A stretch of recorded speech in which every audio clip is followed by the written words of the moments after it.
Baby is 3, by Theodore Sturgeon. Read by John Chancer. I finally got in to see this Stern. He wasn't an old man at all. He looked up from his desk, flicked his eyes over me once, and picked up a pencil. "Sit over there, Sonny." I stood where I was until he looked up again. Then I said, "Look, if a midget walks in here, what do you say? Sit over there, Shorty?" He put the pencil down again and stood up. He smiled. His smile was as quick and sharp as his eyes. "I was wrong," he said. "But how am I supposed to know you don't want to be called Sonny?" That was better, but I was still mad. "I'm 15, and I don't have to like it. Don't rub my nose in it." He smiled again and said okay, and I went and sat down. "What's your name?" "Gerard." "First or last?" "Both," I said. "Is that the truth?" I said no, and don't ask me where I live either. He put his pencil down. "We're not going to get very far this way." "That's up to you. What are you worried about? I got feelings of hostility? Well, sure I have. I got lots more things than that wrong with me, or I wouldn't be here. Are you going to let that stop you?" "Well, no, but—" "So what else is bothering you? How are you going to get paid?" I took out a $1,000 bill and laid it on the desk. "That's so you won't have to bill me. You keep track of it. Tell me when it's used up and I'll give you more. So you don't need my address." "Wait," I said, when he reached toward the money. "Let it lay there. I want to be sure you and I are going to get along." He folded his hands. "I don't do business this way, son. I mean, Gerard." "Jerry," I told him. "You do if you do business with me." "You make things difficult, don't you? Where did you get $1,000? "I won a contest. 25 words or less about how much fun it is to do my daintier underthings with Sudso." I leaned forward. "This time it's the truth." "All right," he said. I was surprised. I think he knew it, but he didn't say anything more. Just waited for me to go ahead. "Before we start, if we start," I said, "I got to know something. The things I say to you, what comes out while you're working on me, is that just between us, like a priest or a lawyer?" "Absolutely," he said. "No matter what?" "No matter what." I watched him when he said it. I believed him. "Pick up your money," I said. "You're on." He didn't do it. He said, "As you remarked a minute ago, that is up to me. You can't buy these treatments like a candy bar. We have to work together. If either one of us can't do that, it's useless. You can't walk into the first psychotherapist you find in the phone book and make demands that occurs to you just because you can pay for it."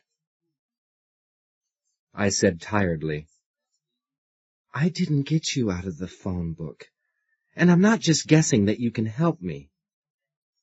I winnowed through a dozen or more head shrinkers before I decided on you." "Thanks," he said, and it looked as if he was going to laugh at me, which I never like. "Winnowed, did you say? Just how?" "Things you hear, things you read, you know." "I'm not saying. So just file that with my street address." He looked at me for a long time. It was the first time he'd used those eyes on me for anything but a flash glance. Then he picked up the bill. "What do I do first?" I demanded. "What do you mean?" "How do we start?" "We started when you walked in here." So then I had to laugh. "All right, you got me. All I had was an opening. I didn't know where you would go from there, so I couldn't be there ahead of you." "That's very interesting," Stern said. "Do you usually figure everything out in advance? Always?" How often are you right? All the time except... But I don't have to tell you about no exceptions. He really grinned this time. I see. One of my patients has been talking. One of your ex-patients. Your patients don't talk. I asked them not to. That applies to you, too. What did you hear? That you know from what people say and do what they're about to say and do, and that sometimes you let 'em do it, and sometimes you don't. How did you learn to do that? He thought a minute. I guess I was born with an eye for details. And then let myself make enough mistakes with enough people until I learned not to make too many more. How did you learn to do it? I said, You answer that and I won't have to come back here. You really don't know? I wish I did. Look, this isn't getting us anywhere, is it? He shrugged. Depends on where you want to go. He paused, and I got the eyes full strength again. Which thumbnail description of psychiatry do you believe at the moment? I don't get you. Stern slid open a desk drawer and took out a blackened pipe. He smelled it, turned it over while he looked at me. Psychiatry attacks the onion of the self, removing layer after layer until it gets down to the little silver of unsullied ego. Or, psychiatry drills like an oil well, down and sideways and down again, through all the muck and rock, until it strikes a layer that yields.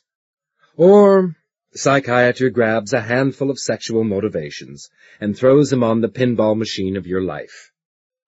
So they bounce on down against episodes. Want more? I had to laugh. That last one was pretty good. That last one was pretty bad. They are all bad. They all try to simplify something which is complex by its very nature. The only thumbnail you'll get from me is this. No one knows what's really wrong with you but you. No one can find a cure for it but you. No one but you can identify it as a cure. And once you find it, no one but you can do anything about it. What are you here for? To listen. I don't have to pay somebody no day's wage every hour just to listen. True. But you're convinced that I listen selectively. Am I? I wondered about it. I guess I am. Well, don't you? No. But you'll never believe that. I laughed. He asked me what that was for. I said, You're not calling me Sonny. Not you. He shook his head slowly. He was watching me while he did it, so his eyes slid in their sockets as his head moved. What is it you want to know about yourself? What made you worried I might tell people? I want to find out why I killed somebody, I said right away. It didn't faze him a bit. Lie down over there. I got up. On that couch. He nodded.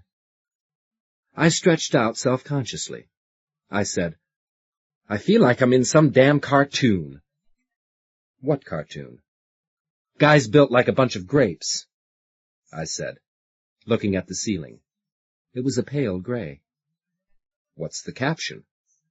I got trunks full of them. Very good, he said quietly.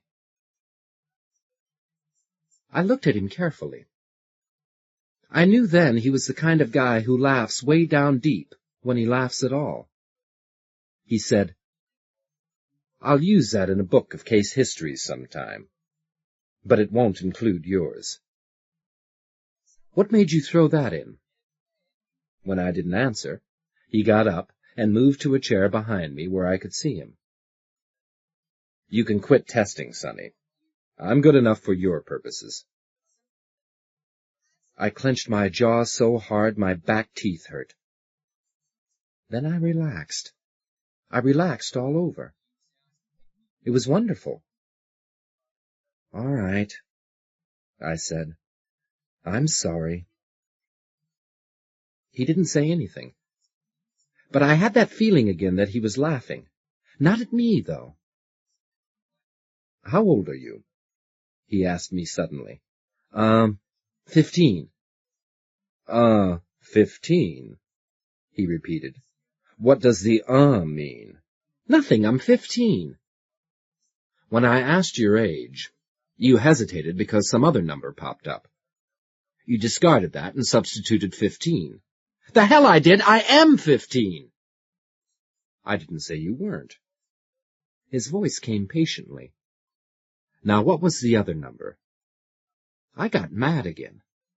"There wasn't any other number. What do you want to go prying my grunts apart for?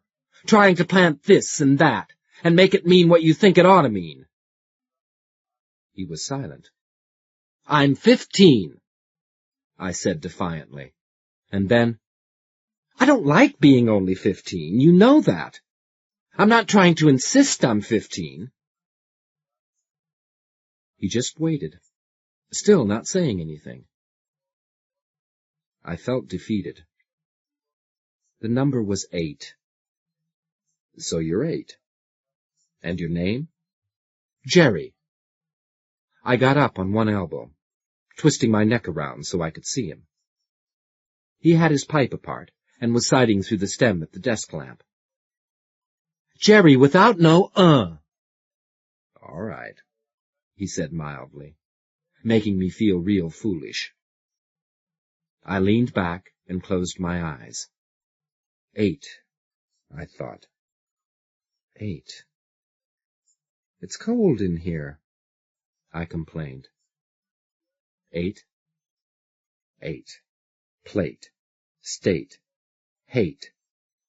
I ate from the plate to the state, and I hate.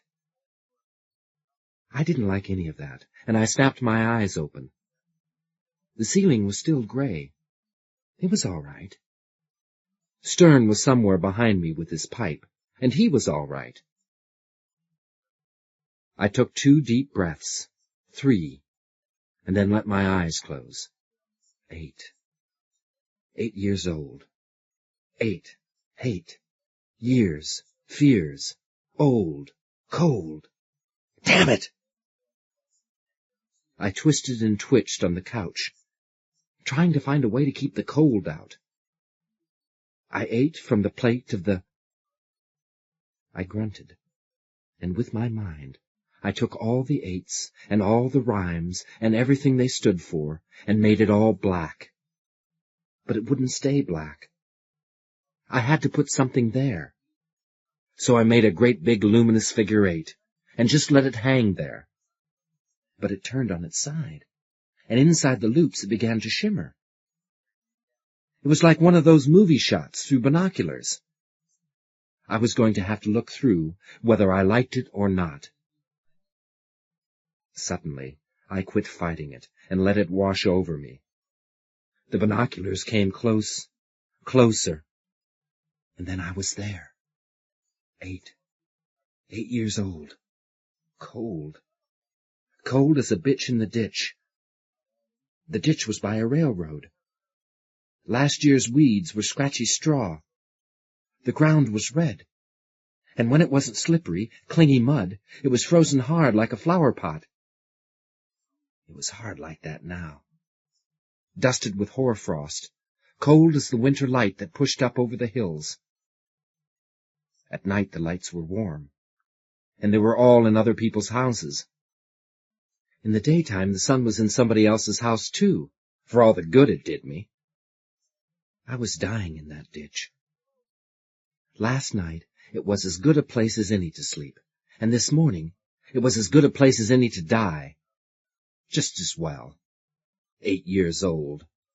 The sick sweet taste of pork fat and wet bread from somebody's garbage. The thrill of terror when you're stealing a gunny sack and you hear a footstep. And I heard a footstep. I'd been curled up on my side. I whipped over on my stomach because sometimes they kick your belly. I covered my head with my arms, and that was as far as I could get. After a while, I rolled my eyes up and looked without moving. There was a big shoe there. There was an ankle in the shoe, and another shoe close by. I lay there waiting to get tromped. Not that I cared much anymore, but it was such a damn shame. All these months on my own, and they never caught up with me, never even came close. And now this! It was such a shame I started to cry. The shoe took me under the armpit, but it was not a kick. It rolled me over. I was so stiff from the cold I went over like a plank. I just kept my arms over my face and head and lay there with my eyes closed. For some reason I stopped crying. I think people only cry when there's a chance of getting help from somewhere. Then nothing happened. I opened my eyes and shifted my forearms a little so I could see up. There was a man standing over me, and he was a mile high. He had on faded dungarees and an old Eisenhower jacket with deep sweat stains under the arms. His face was shaggy, like the guys who can't grow what you could call a beard, but still don't shave. He said, "Get up." I looked down at his shoe, but he wasn't going to kick me. I pushed up a little and almost fell down again, except he put his big hand where my back would hit it. I lay against it for a second because I had to, and then got up to where I had one knee on the ground. "Come on," he said. "Let's go." I swear I felt my bones creak, but I made it. I brought a round white stone up with me as I stood. I hefted the stone. I had to look at it to see if I was really holding it. My fingers were that cold. I told him, "Stay away from me, or I'll bust you in the teeth with this rock." His hand came out and down so fast. I never saw the way he got one finger between my palm and the rock and flicked it out of my grasp. I started to cuss at him, but he just turned his back and walked up the embankment toward the tracks. He put his chin on his shoulder and said, "Come on, will ya?" He didn't chase me, so I didn't run. He didn't talk to me, so I didn't argue. He didn't hit me, so I didn't get mad. I went along after him. He waited for me. He put out his hand to me, and I spit at it. So he went on, up to the tracks, out of my sight. I clawed my way up. The blood was beginning to move in my hands and feet, and they felt like 4 point-down porcupines. When I got up to the roadbed, the man was standing there, waiting for me. The track was level just there, but as I turned my head to look along it, it seemed to be a hill that was steeper and steeper and turned over above me. And the next thing you know, I was lying flat on my back, looking up at the cold sky. The man came over and sat down on the rail near me. He didn't try to touch me. I gasped for breath a couple of times, and suddenly felt I'd be all right if I could sleep for a minute. Just a little minute. I closed my eyes. The man stuck his finger in my ribs, hard. It hurt. "Don't sleep," he said. I looked at him. He said, "You're frozen stiff and weak with hunger. I want to take you home and get you warmed up and fed. It's a long haul up that way, and you won't make it by yourself. If I carry you, will that be the same to you as if you walked it?" "What are you going to do when you get me home?" "I told you." "All right," I said. He picked me up and carried me down the track. If he'd said anything else in the world, I'd have laid right down where I was until I froze to death. Anyway, what did he want to ask me for, one way or the other? I couldn't have done anything. I stopped thinking about it and dozed off. I woke up once when he turned off the right-of-way. He dove into the woods. There was no path, but he seemed to know where he was going. The next time I woke from a crackling noise. He was carrying me over a frozen pond, and the ice was giving under his feet. He didn't hurry. He looked down and saw the white cracks raying out under his feet, and it didn't seem to matter a bit. I bleared off again. He put me down at last. We were there. There was inside a room. It was very warm. He put me on my feet, and I snapped out of it in a hurry. The first thing I looked for was the door. I saw it, and jumped over there, and put my back against the wall beside it, in case I wanted to leave. Then I looked around. It was a big room.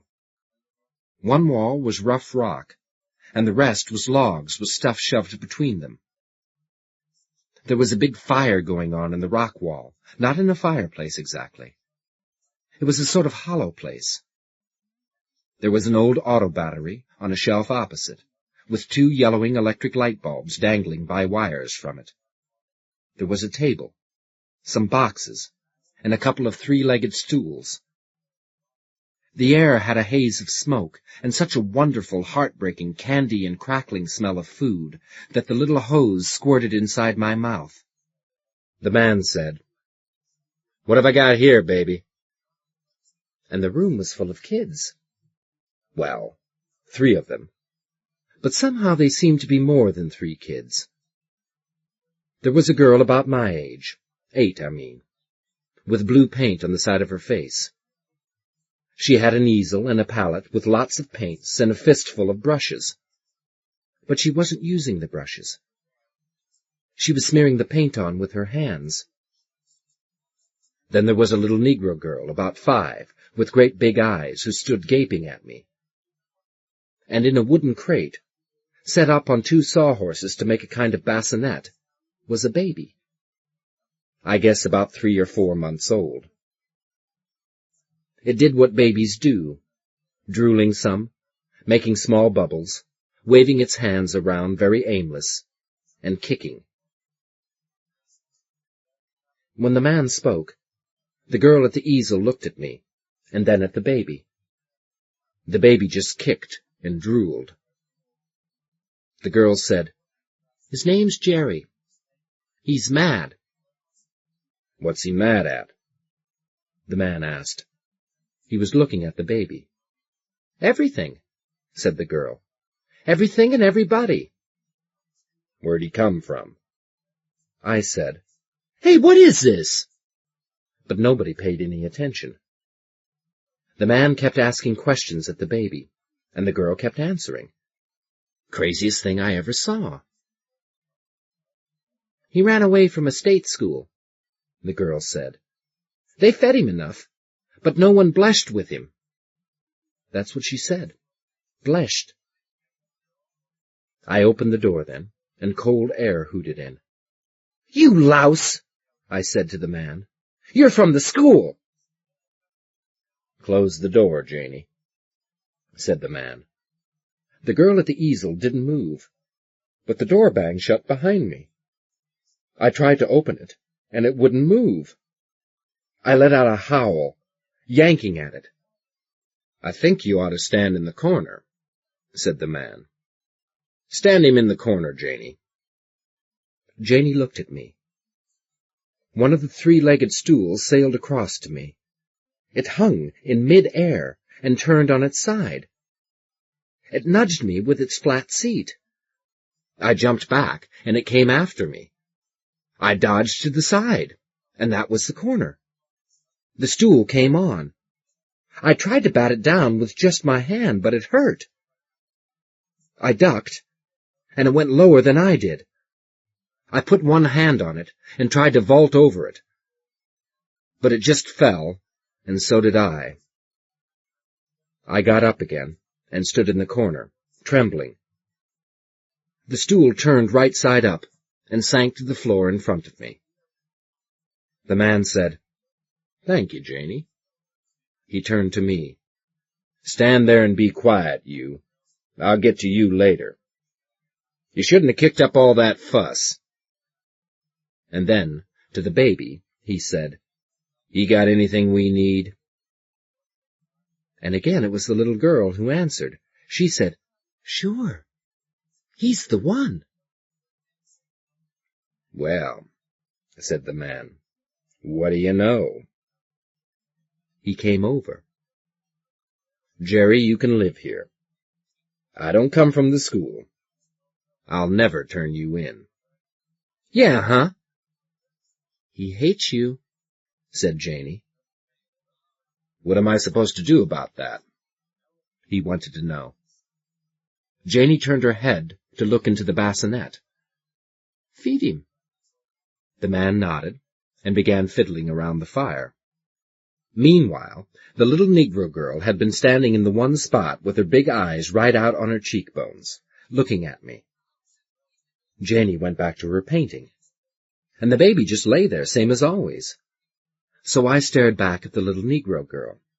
I snapped, "What the devil are you gawking at?" She grinned at me. "Jerry, ho-ho," she said, and disappeared. I mean, she really disappeared.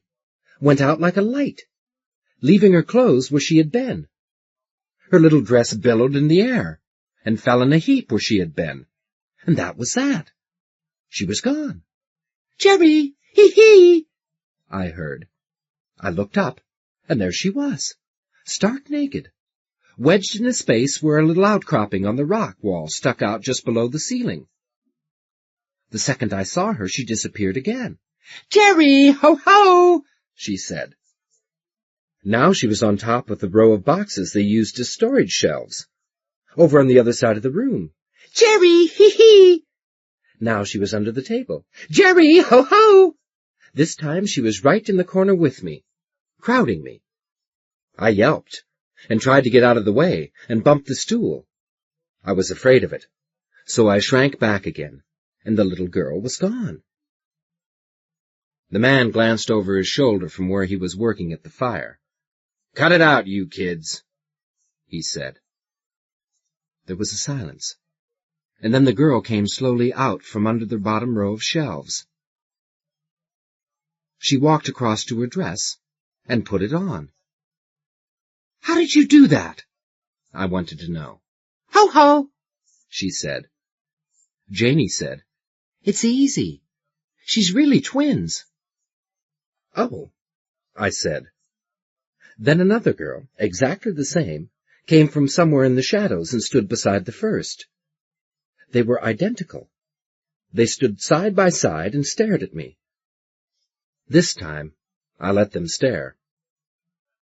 "That's Bonnie and Beanie," said the painter. "This is Baby, and that," she indicated the man, "that's Lone. And I'm Janey."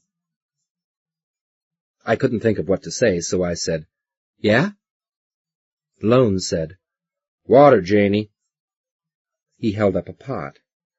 I heard water trickling, but didn't see anything.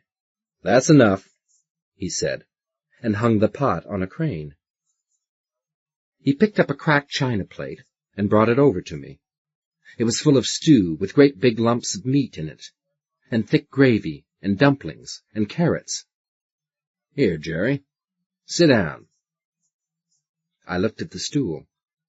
"On that?" "Sure." "Not me," I said. I took the plate and hunkered down against the wall. "Hey," he said after a time, "take it easy. We've all had chow. No one's going to snatch it away from you. Slow down." I ate even faster than before. I was almost finished when I threw it all up. Then for some reason my head hit the edge of the stool. I dropped the plate and spoon and slumped there.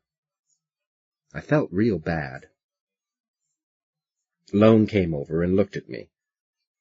"Sorry, kid," he said. "Clean up, will you, Janey?"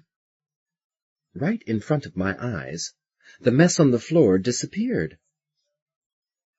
I didn't care about that or anything else just then. I felt the man's hand on the side of my neck. Then he tousled my hair. Beanie, get him a blanket. Let's all go to sleep. He ought to rest a while. I felt the blanket go around me, and I think I was asleep before he put me down. I don't know how much later it was when I woke up. I didn't know where I was, and that scared me. I raised my head and saw the dull glow of the embers in the fireplace. Lone was stretched out on it, in his clothes. Janie's easel stood in the reddish blackness, like some great praying insect. I saw the baby's head pop out of the bassinet, but I couldn't tell whether he was looking straight at me or away. Janie was lying on the floor near the door, and the twins were on the table. Nothing moved except the baby's head, bobbing a little. I got to my feet and looked around the room. Just a room. Only the one door. I tiptoed toward it. When I passed Janie, she opened her eyes. "What's the matter?" she whispered. "None of your business," I told her. I went to the door as if I didn't care, but I watched her. She didn't do anything. The door was as solid tight closed as when I'd tried it before. I went back to Janie. She just looked up at me. She wasn't scared. I told her, "I gotta go to the John." "Oh," she said. "Why didn't you say so?" Suddenly I grunted and grabbed my guts. The feeling I had I can't begin to talk about. I acted as if it was a pain, but it wasn't. It was like nothing else had ever happened to me before. "Okay," Janie said. "Go on back to bed." "But I got to—" "You got to what?" "Nothing." It was true. I didn't have to go no place. "Next time, tell me right away. I don't mind." I didn't say anything. I went back to my blanket. "That's all," said Stern. I lay on the couch and looked up at the gray ceiling. He asked, "How old are you?" 15, I said dreamily. He waited until, for me, the gray ceiling acquired walls and a floor, a rug and lamps and a desk and a chair with Stern in it. I sat up and held my head a second, and then I looked at him. He was fooling with his pipe and looking at me. "What did you do to me?" "I told you. I don't do anything here. You do it." "You hypnotized me." "I did not." His voice was quiet, but he really meant it. "What was that, then? It was like it was happening for real all over again." "Feel anything?" "Everything." I shuddered. "Every damn thing." "What was it?" Anyone doing it feels better afterward. You can go over it all again now, any time you want to. And every time you do, the hurt in it will be less. You'll see. It was the first thing to amaze me in years. I chewed on it, and then asked, "If I did it by myself, how come it never happened before?" "It needs someone to listen." "Listen? Was I talking?" "A blue streak." "Everything that happened?" "How can I know? I wasn't there. You were." "You don't believe it happened, do you? Those disappearing kids, and the footstool and all." He shrugged. "I'm not in the business of believing or not believing." "Was it real to you?" "Oh, hell yes." "Well, then, that's all that matters. Is that where you live, with those people?" I bit off a fingernail that had been bothering me. "Not for a long time. Not since baby was 3. I looked at him. "You remind me of Lone." "Why?" "I don't know. No, you don't, I added suddenly. I don't know what made me say that. I lay down abruptly. The ceiling was gray, and the lamps were dim. I heard the pipe stem click against his teeth. I lay there for a long time. Nothing happens, I told him. What did you expect to happen? Like before. There's something there that wants out. Just let it come. It was as if there was a revolving drum in my head, and on it were photographed the places and things and people I was after. And it was as if the drum was spinning very fast, so fast I couldn't tell one picture from another. I made it stop, and it stopped at a blank segment. It spun again, and it stopped again. Nothing happens, I said. Baby is 3, he repeated. Oh, I said. That. I closed my eyes. That might be it. Might, sight, night, light. I might have the sight of a light in the night. Maybe the baby. Maybe the sight of the baby at night because of the light. There was night after night when I lay on that blanket, and a lot of nights I didn't. Something was going on all the time in Lone's house. Sometimes I slept in the daytime. I guess the only time everybody slept at once was when someone was sick, like me the first time I arrived there. It was always sort of dark in the room, the same night and day, the fire going, the 2 old bulbs hanging yellow by their wires from the battery. When they got too dim, Janey fixed the battery, and they got bright again. Janey did everything that needed doing, whatever no one else felt like doing. Everybody else did things too. Lone was out a lot. Sometimes he used the twins to help him. But you never missed them, because they'd be here and gone and back again, bing, like that. And Baby. He just stayed in his bassinet. I did things myself. I cut wood for the fire, and I put up more shelves. And then I'd go swimming with Janey and the twins sometimes. And I talked to Lone. I didn't do a thing that others couldn't do. But they all did things I couldn't do. I was mad.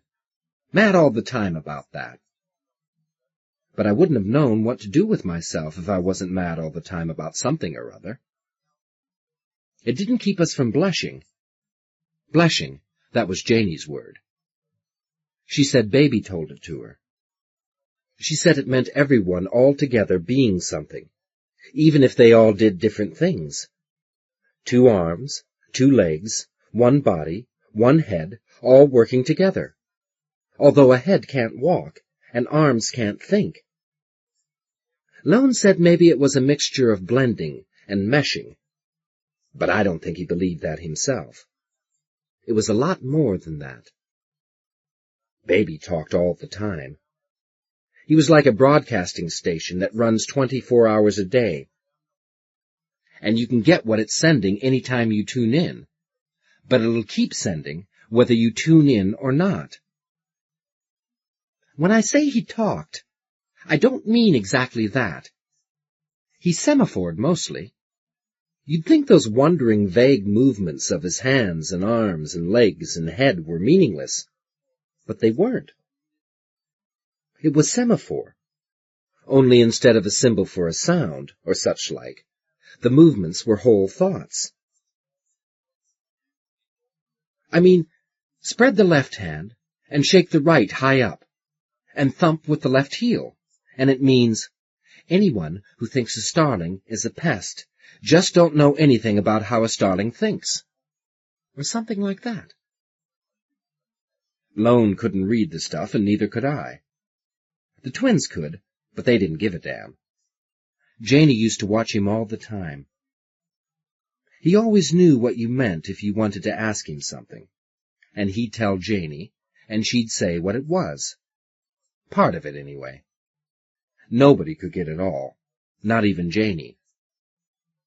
Lone once told me that all babies know that semaphore, but when nobody receives it, they quit doing it, and pretty soon they forget. They almost forget. There's always something left. That's why certain gestures are funny the world over, and certain others make you mad. But like everything else, Lone said, I don't know whether he believed it or not. All I know is Janey would sit there and paint her pictures and watch Baby. And sometimes she'd bust out laughing, and sometimes she'd get the twins and make them watch, and they'd laugh too. Or they'd wait till he was finished, what he was saying, and then they'd creep off to a corner and whisper to each other about it. Baby never grew any. Janey did, and the twins, and so did I. But not Baby. He just lay there. Janey kept his stomach full, and cleaned him up every 2 or 3 days. He didn't cry, and he didn't make any trouble. No one ever went near him. Janey showed every picture she painted to Baby, before she cleaned the boards and painted new ones. She had to clean them because she only had 3 of them. It was a good thing, too, because I'd hate to think of what that place would have been like if she kept them all. She did 4 or 5 a day. Lone and the twins were kept hopping, getting turpentine for her. She could shift the paints back into the little pots on her easel without any trouble, just by looking at the picture one color at a time, but turps was something else again. She told me that Baby remembered all her pictures, and that's why she didn't have to keep them. They were all pictures of machines and gear trains and mechanical linkages, and what looked like electric circuits and things like that. I never thought too much about them. I went out with Lone to get some turpentine and a couple of picnic hams one time. We went through the woods to the railroad track, and down a couple of miles to where we could see the glow of a town. Then the woods again, and some alleys, and a back street. Lone was like always walking along thinking. We came to a hardware store, and he went up and looked at the lock and came back to where I was waiting, shaking his head. Then we found a general store. Lone grunted, and we went and stood in the shadows by the door. I looked in. All of a sudden, Beanie was in there, naked like she was always when she traveled like that. She came and opened the door from the inside. We went in, and Lone closed it and locked it. "Get along home, Beanie," he said, "before you catch your death." She grinned at me and said, "Ho, ho," and disappeared. We found a pair of fine hams and a 2-gallon can of turpentine. I took a bright yellow ballpoint pen, and Lone cuffed me and made me put it back. "We only take what we need," he told me. After we left, Beanie came back and locked the door and went home again. I only went with Lone a few times, when he had more to get than he could carry easily. I was there about 3 years. That's all I can remember about it. Lone was there, or he was out, and you could hardly tell the difference. The twins were with each other most of the time. I got to like Janey a lot, but we never talked much. Baby talked all the time, only I don't know what about. We were all busy, and we blushed. I sat up on the couch suddenly. Stern said, "What's the matter?" "Nothing's the matter. This isn't getting me any place." "You said that when you'd barely started." "Do you think you've accomplished anything since then?" "Oh, yeah, but—" "Then how can you be sure you're right this time?" When I didn't say anything, he asked me, "Didn't you like this last stretch?" I said angrily, "I didn't like it or not like it. It didn't mean nothing. It was just talk." So what was the difference between this last session and what happened before? My gosh, plenty! The first one, I felt everything. It was all really happening to me. But this time, nothing. Why do you suppose that was? I don't know. You tell me. Suppose, he said thoughtfully, that there was some episode so unpleasant to you that you wouldn't dare relive it. Unpleasant? You think freezing to death isn't unpleasant? There are all kinds of unpleasantness. Sometimes the very thing you're looking for, the thing that'll clear up your trouble, is so revolting to you you won't go near it, or you try to hide it. Wait, he said suddenly. Maybe revolting and unpleasant are inaccurate words to use. It might be something very desirable to you. It's just that you don't want to get it straightened out. I want to get it straightened out. He waited, as if he had to clear something up in his mind. Then he said, There's something in that baby is 3 phrase that bounces you away. Why is that? Damn if I know. Who said it? I don't know. He grinned. I grinned back at him. I said it. Okay. When? I quit grinning. He leaned forward, then got up. What's the matter? I asked. I didn't think anyone could be that mad. I didn't say anything. He went over to his desk. You don't want to go on any more, do you? No. Suppose I told you you want to quit because you're right on the very edge of finding out what you want to know. Why don't you tell me and see what I do? He just shook his head. I'm not telling you anything. Go on. Leave if you want to. I'll give you back your change.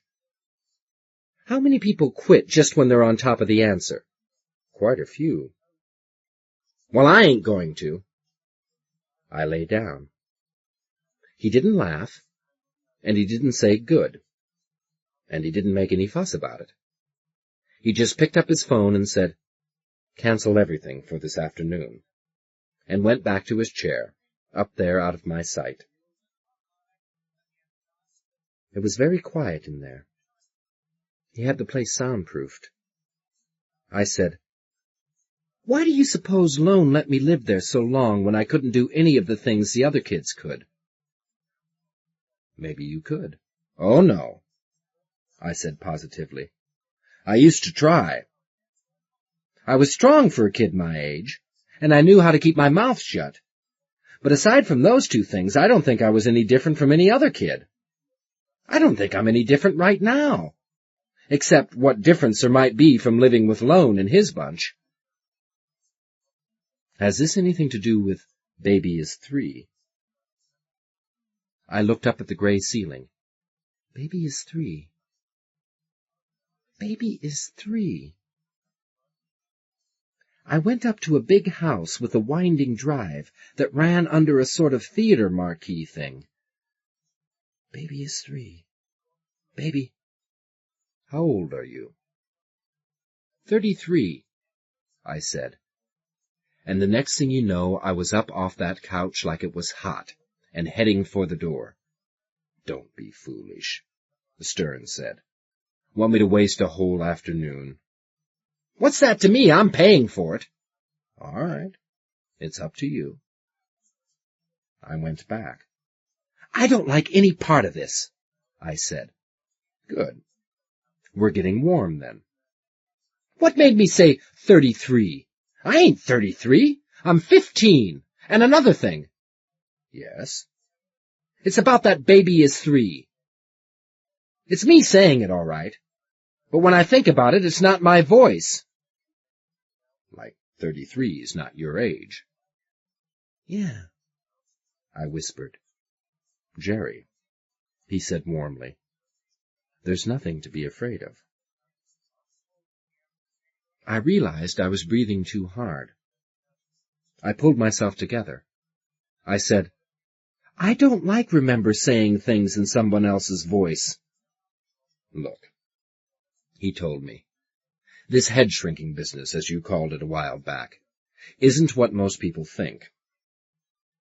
When I go with you into the world of your mind, or when you go yourself, for that matter, what we find isn't so very different from the so-called real world.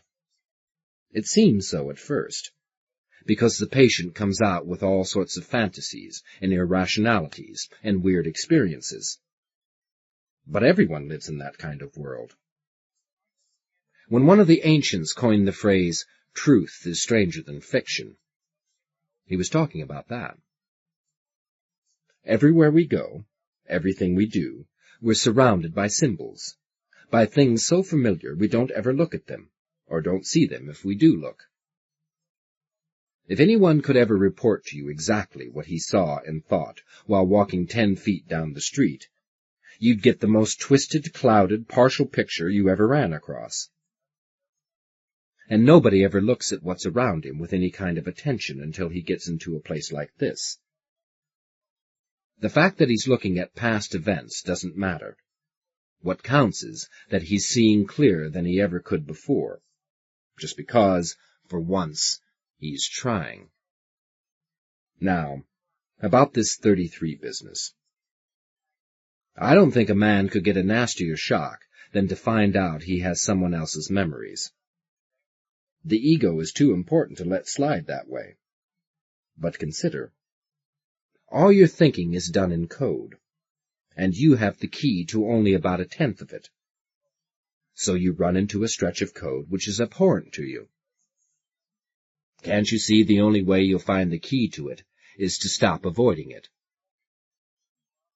You mean, I'd started to remember with someone else's mind? It looked like that to you for a while, which means something. Let's try to find out what. All right. I felt sick. I felt tired. And I suddenly realized that being sick and being tired was a way of trying to get out of it. "Baby is 3, he said. "Baby is maybe. Me, 3, 33, me, you, Q, you, Q!" I yelled. Stern didn't say anything. "Look, I don't know why, but I think I know how to get to this. And this isn't the way. Do you mind if I try something else?" "You're the doctor," he said. I had to laugh. Then I closed my eyes. There, through the edges of the hedges, the ledges and wedges of windows were shouldering up to the sky. The lawn were spray-on green, neat and clean, and all the flowers looked as if they were afraid to let their petals break and be untidy. I walked up the drive in my shoes. I had to wear shoes, and my feet couldn't breathe. I didn't want to go to the house, but I had to. I went up the steps between the big white columns and looked at the door. I wished I could see through it, but it was too white and too thick. There was a window the shape of a fan over it, too high up, though, and a window on each side of it, but they were all crudded with colored glass.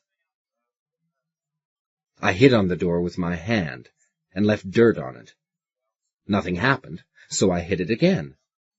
It got snatched open, and a tall, thin, colored woman stood there. "What you want?" I said I had to see Miss Q. "Well, Miss Q don't want to see the likes of you," she said. She talked too loud. "You got a dirty face." I started to get mad then. I was already pretty sore about having to come here, walking around near people in the daytime and all. I said, "My face ain't got nothing to do with it. Where's Miss Q? Go on, find her for me." She gasped. "You can't speak to me like that." I said, "I didn't want to speak to you like anyway. Let me in." I started wishing for Janie. Janie could have moved her. But I had to handle it myself. I wasn't doing so hot either. She slammed the door before I could so much as curse at her. So I started kicking on the door. For that, shoes are great. After a while, she snatched the door open again, so sudden I almost went on my can. She had a broom with her. She screamed at me, "You get away from here, you trash, or I'll call the police!" She pushed me and I fell. I got up off the porch floor and went for her. She stepped back and whupped me once with the broom as I went past. But anyhow, I was inside now. The woman was making little shrieking noises and coming for me. I took the broom away from her, and then somebody said, "Miriam!" in a voice like a grown goose. I froze, and the woman went into hysterics. "Oh, Miss Q, look out! He'll kill us all! Get the police! Get the—" "Miriam!" came the honk, and Miriam dried up. There at the top of the stairs was this prune-faced woman with a dress on that had lace on it. She looked a lot older than she was. Maybe because she held her mouth so tight. I guess she was about 33. 33. She had mean eyes and a small nose. I asked, "Are you Miss Q?" "I am." "What is the meaning of this invasion?" "I gotta talk to you, Miss Q." "Don't say got to. Stand up straight and speak out." The maid said, "I'll get the police." Miss Q turned on her. "There's time enough for that, Miriam. Now, you dirty little boy, what do you want?" "I got to speak to you by yourself," I told her. "Don't you let him do it, Miss Q," cried the maid. "Be quiet, Miriam." "Little boy, I told you not to say got to. You may say whatever you have to say in front of Miriam." "Like hell!" They both gasped. I said, "Lone told me not to." "Miss Q, are you going to let him—" "Be quiet, Miriam." "Young man, you will keep a civil—" Then her eyes popped up real round. "Who did you say?" "Lone said so." "Lone?" She stood there on the stairs, looking at her hands. Then she said, "Miriam, that will be all." And you wouldn't known it was the same woman, the way she said it. The maid opened her mouth, but Miss Q stuck out a finger that might as well have had a rifle sight on the end of it. The maid beat it. "Hey," I said, "here's your broom." I was just going to throw it, but Miss Q got to me and took it out of my hand. "In there," she said. She made me go ahead of her into a room as big as a swimming hole. She had books all over, and leather on top of the tables, with gold flowers drawn into the corners. She pointed to a chair. "Sit there. No, wait a moment." She went to the fireplace and got a newspaper out of a box, and brought it over and unfolded it on the seat of the chair. "Now sit down." I sat on the paper, and she dragged up another chair, but she didn't put no paper on it. "What is it? Where is Lone?" "He died," I said. She pulled in her breath and went white. She stared at me until her eyes started to water. "You sick?" I asked her. "Go ahead, throw up. It'll make you feel better." "Dead. Lone is dead?" "Yeah. There was a flash flood last week, and when he went out the next night in the big wind, he walked under an old oak tree that got gullied under by the flood. The tree come down on him." "Came down on him," she whispered. "Oh, no. It's not true." "It's true, all right. We planted him this morning. We couldn't keep him around no more. He was beginning to stink." "Stop!" She covered her face with her hands. "What's the matter?"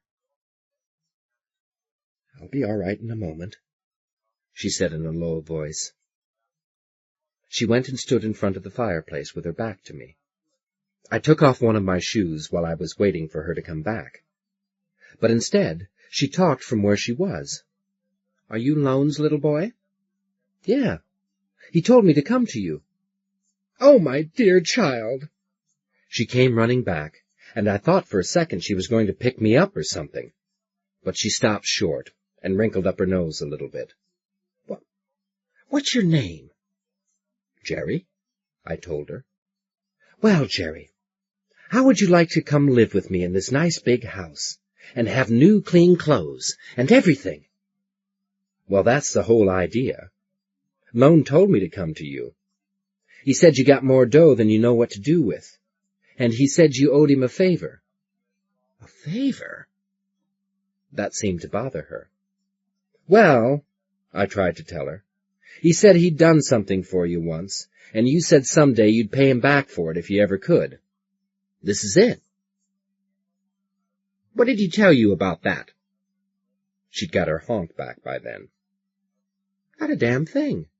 Please don't use that word, she said, with her eyes closed.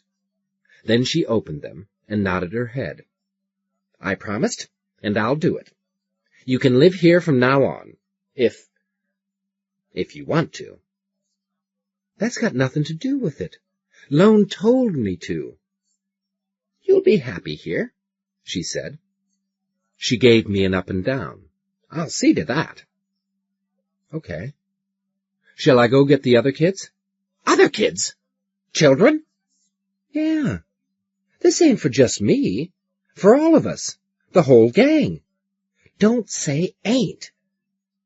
She leaned back in her chair, took out a silly little handkerchief, and dabbed her lips with it, looking at me the whole time. Now tell me about these other children. Well, there's Janie, she's 11 like me, and Bonnie and Beanie are 8. They're twins. And Baby is 3. Baby is 3, she said. I screamed. Stern was kneeling beside the couch in a flash, holding his palms against my cheeks to hold my head still. I'd been whipping it back and forth. Good boy, he said. You found it.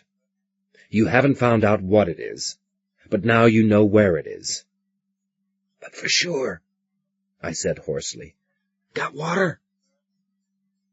He poured me some water out of a thermos flask. It was so cold it hurt.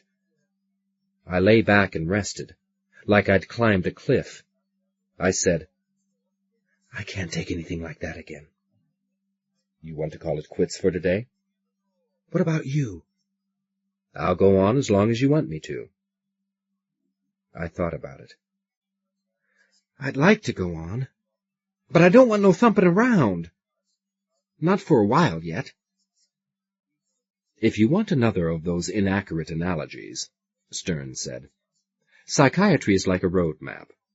There are always a lot of different ways to get from one place to another.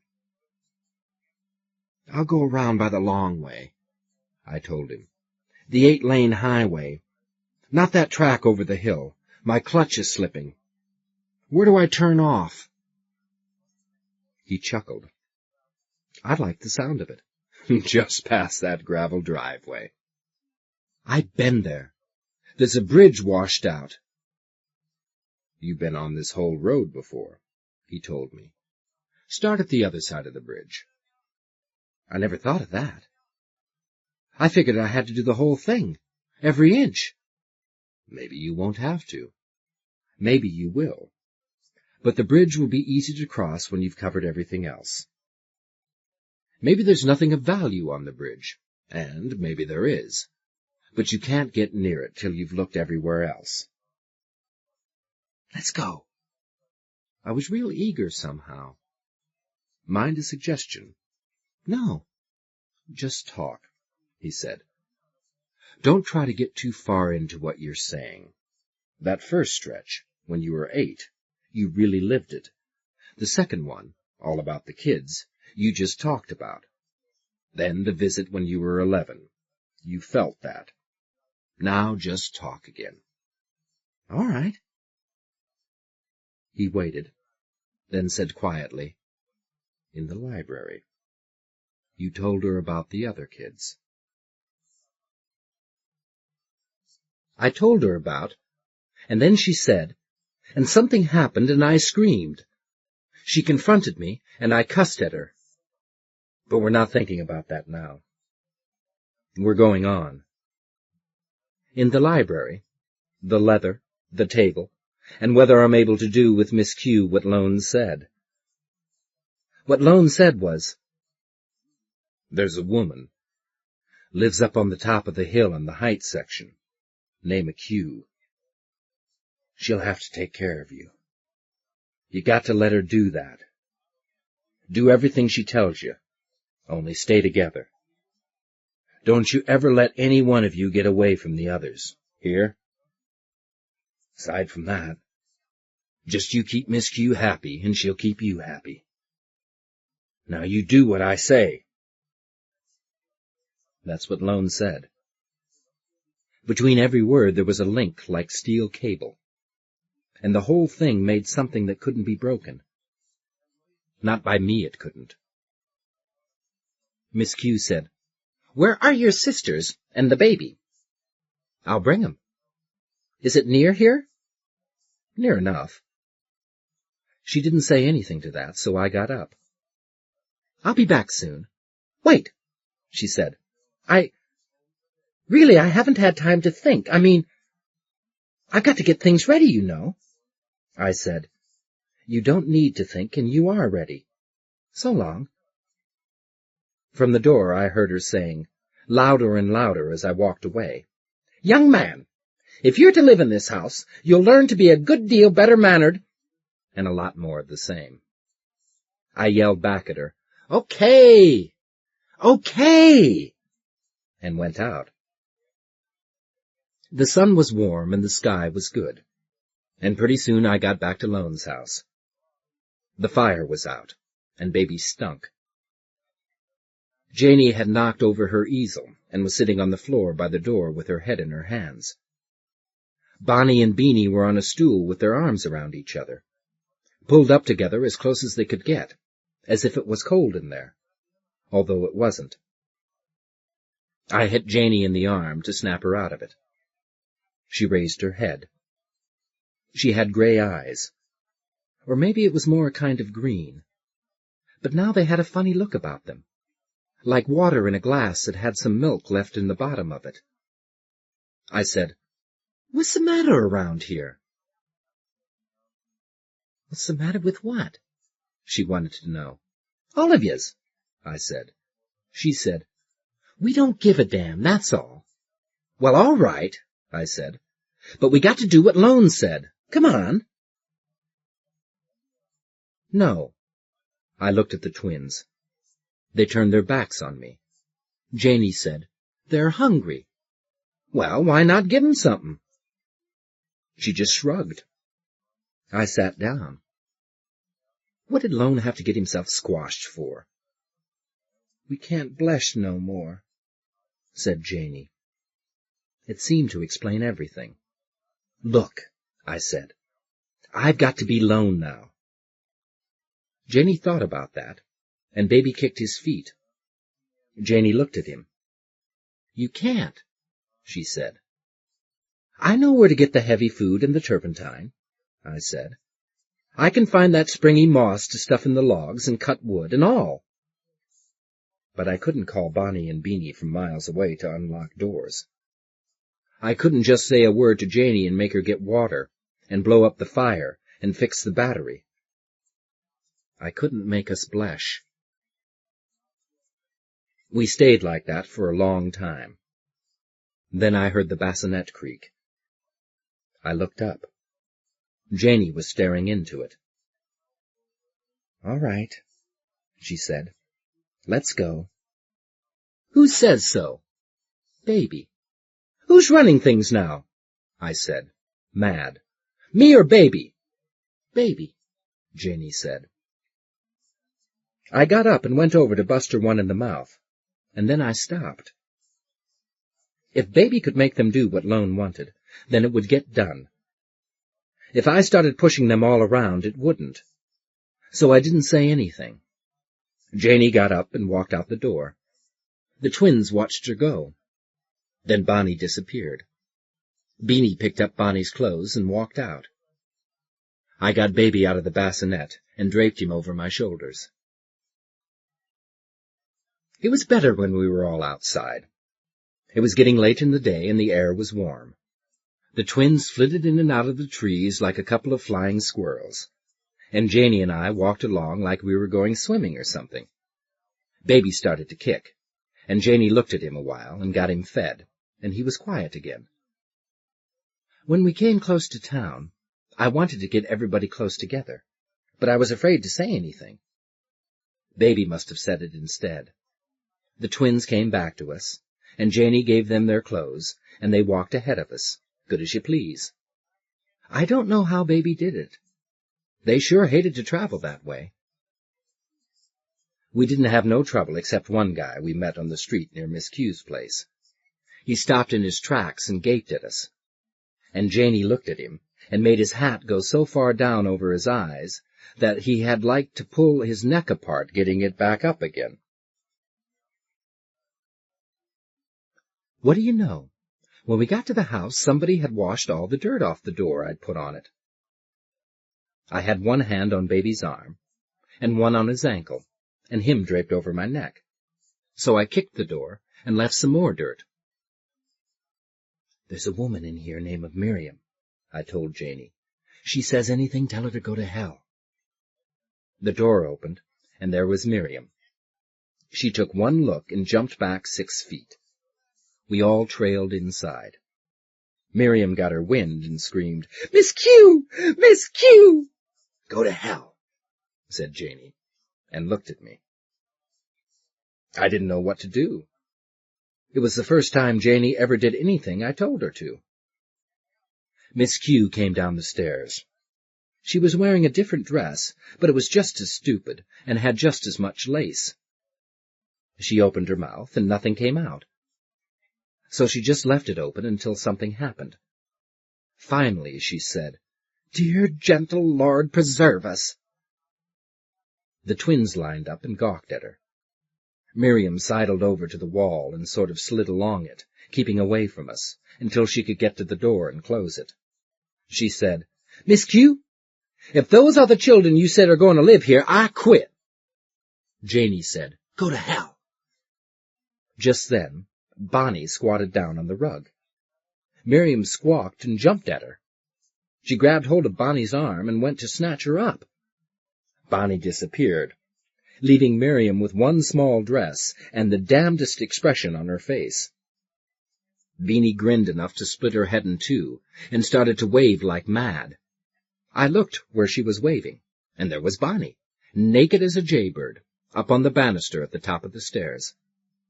Miss Q turned around and saw her, and sat down plump on the steps. Miriam went down too, like she'd been slugged. Beanie picked up Bonnie's dress and walked up the steps past Miss Q and handed it over. Bonnie put it on. Miss Q sort of lulled around and looked up. Bonnie and Beanie came back down the stairs, hand in hand, to where I was. And then they lined up and gaped at Miss Q. "What's the matter with her?" Janey asked me.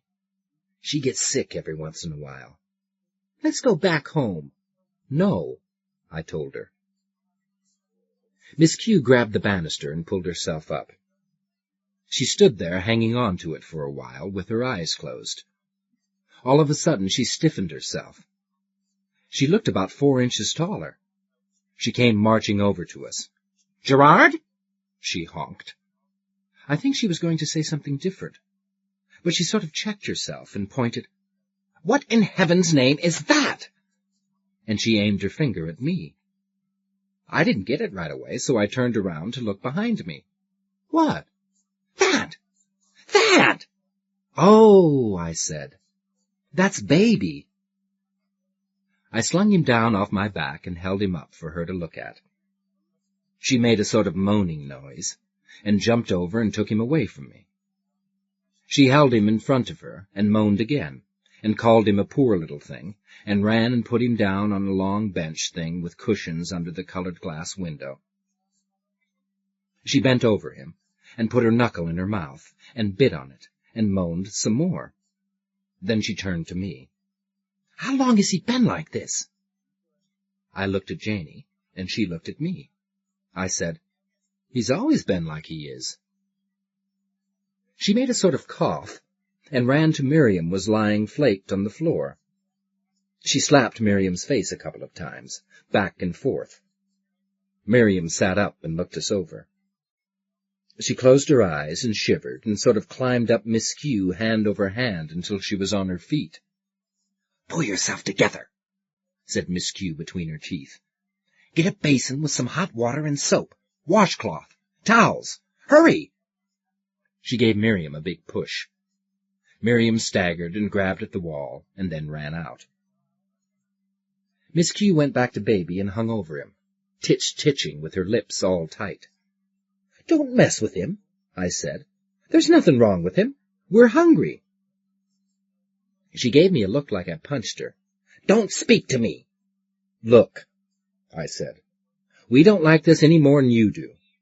If Lone hadn't told us to, we wouldn't never have come. We were doing all right where we were." "Don't say wouldn't never," said Miss Q. She looked at all of us, one by one. Then she took that silly little hunk of handkerchief and pushed it against her mouth. "See?" I said to Janey. "All the time getting sick." "Ho-ho," said Bonnie. Miss Q gave her a long look. "Gerard," she said in a choked sort of voice, "I understood you to say that these children were your sisters." "Well?" She looked at me as if I was real stupid.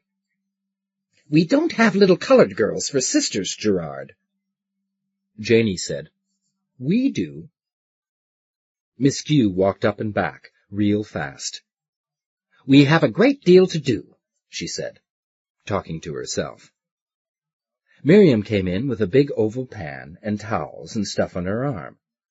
She put it down on the bench thing, and Miss Q stuck the back of her hand in the water, then picked up Baby and dunked him right in it.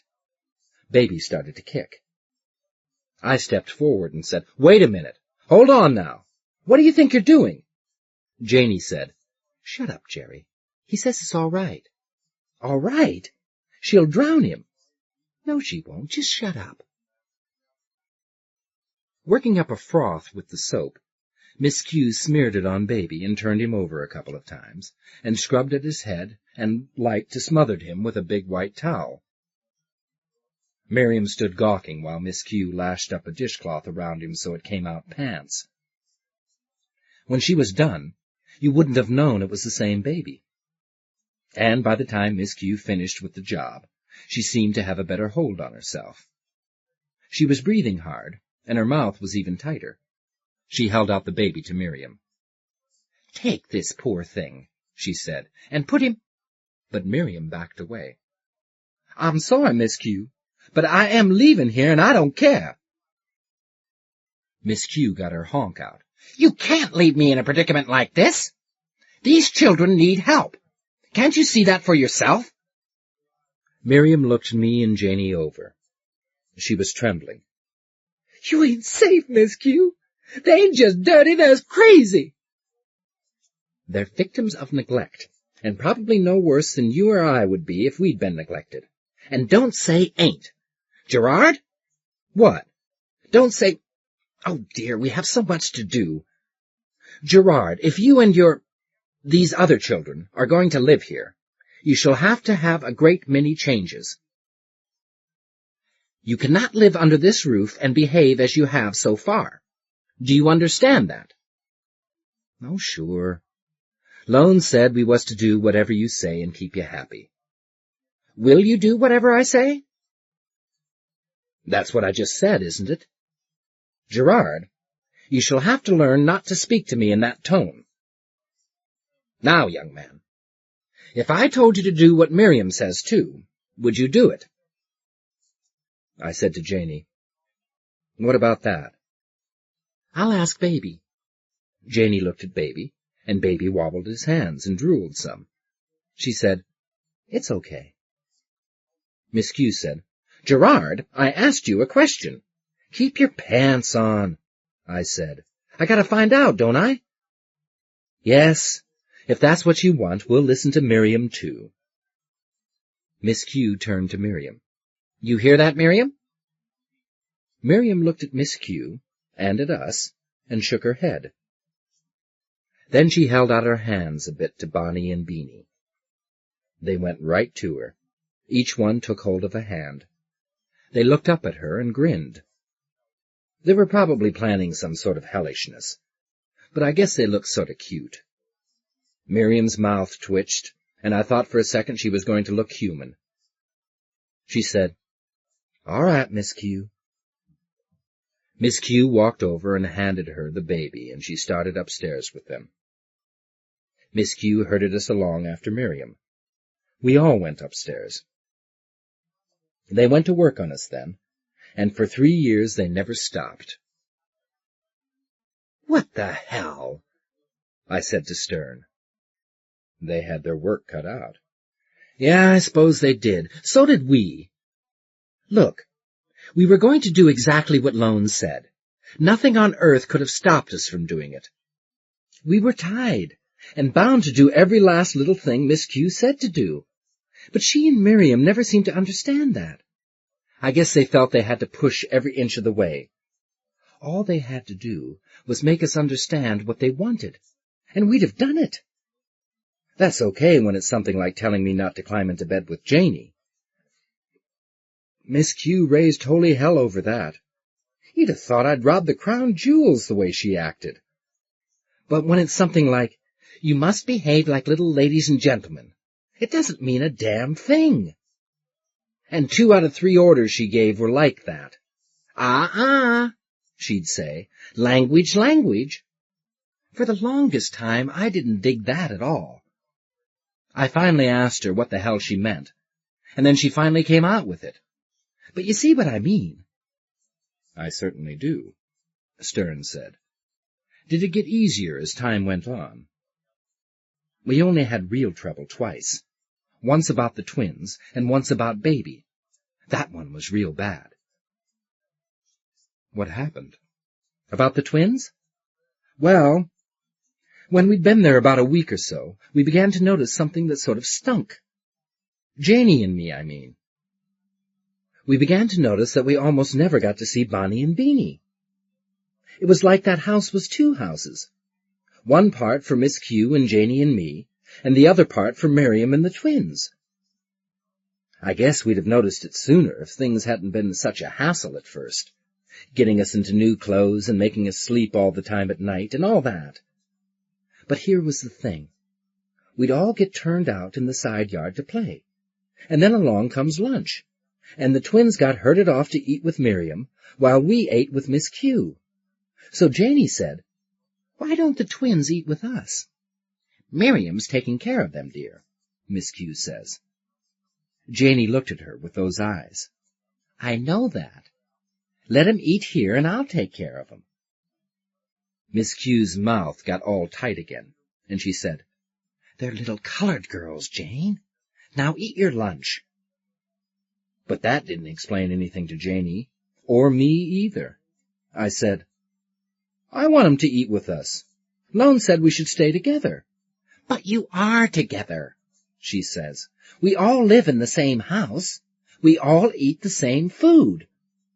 Now let us not discuss the matter." I looked at Janie, and she looked at me, and she said, "So why can't we do all this living and eating right here?" Miss Q put down her fork and looked hard. "I have explained it to you, and I have said that there will be no further discussion." Well, I thought that was real nowhere. So I just rocked back my head and bellowed, "Bonnie! Beanie!" and bing! They were there. So all hell broke loose. Miss Q ordered them out, and they wouldn't go, and Miriam came steaming in with their clothes, and she couldn't catch them, and Miss Q got to honking at them, and finally at me. She said this was too much. Well, maybe she had had a hard week, but so had we. So Miss Q ordered us to leave. I went and got Baby and started out, and along came Janie and the twins. Miss Q waited till we were all out the door, and next thing you know, she ran out after us. She passed us and got in front of me and made me stop. So we all stopped. "Is this how you follow Lone's wishes?" she asked. I told her yes. She said she understood Lone wanted us to stay with her, and I said, "Yeah, but he wanted us to stay together more. She said come back in and we'd have a talk.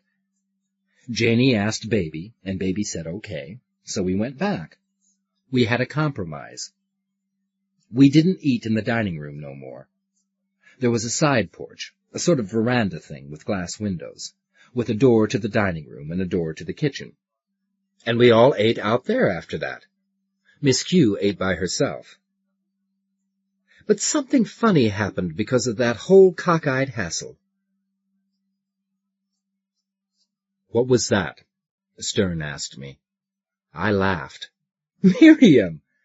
She looked and sounded like always, but she started slipping us cookies between meals. You know, it took me years to figure out what all that was about. I mean it. From what I've learned about people, there seems to be two armies fighting about race. One's fighting to keep 'em apart, and one's fighting to get 'em together. But I don't see why both sides are so worried about it. Why don't they just forget it? They can't. You see, Jerry, it's necessary for people to believe they are superior in some fashion. You and Lone and the kids. You were a pretty tight unit. Didn't you feel you were a little better than all the rest of the world?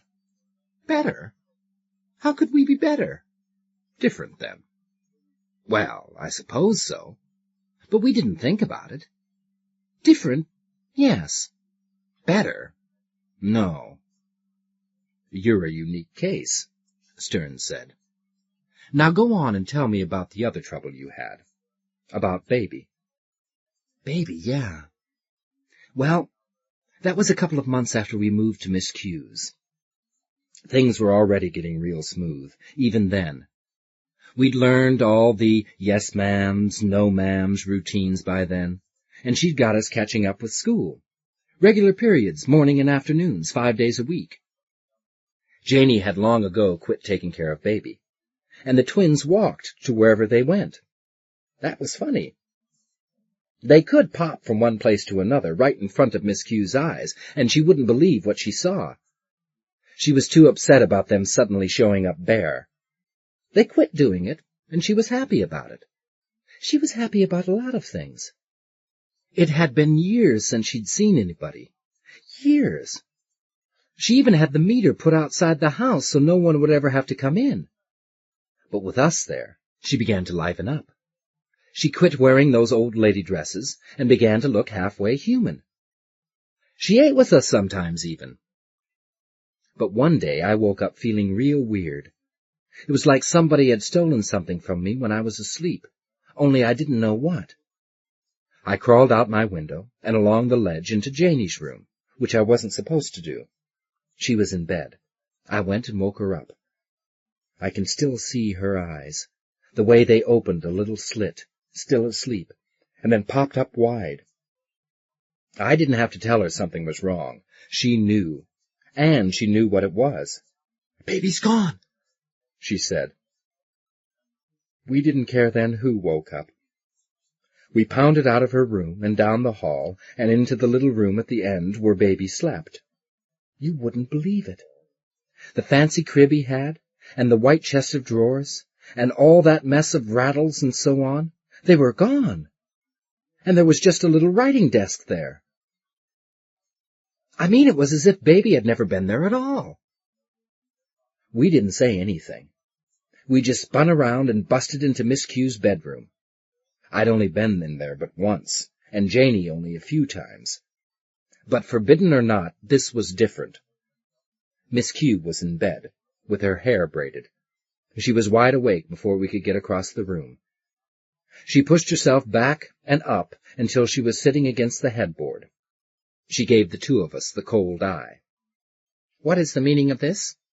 she wanted to know. "Where's Baby?" I yelled at her. "Gerard," she says, "there is no need to shout." Janie was a real quiet kid, but she said, "You better tell us where he is, Miss Q." It would have scared you to look at her when she said it. So all of a sudden Miss Q took off the stone face and held out her hands to us. "Children," she said, "I'm sorry. I really am sorry. But I've just done what is best.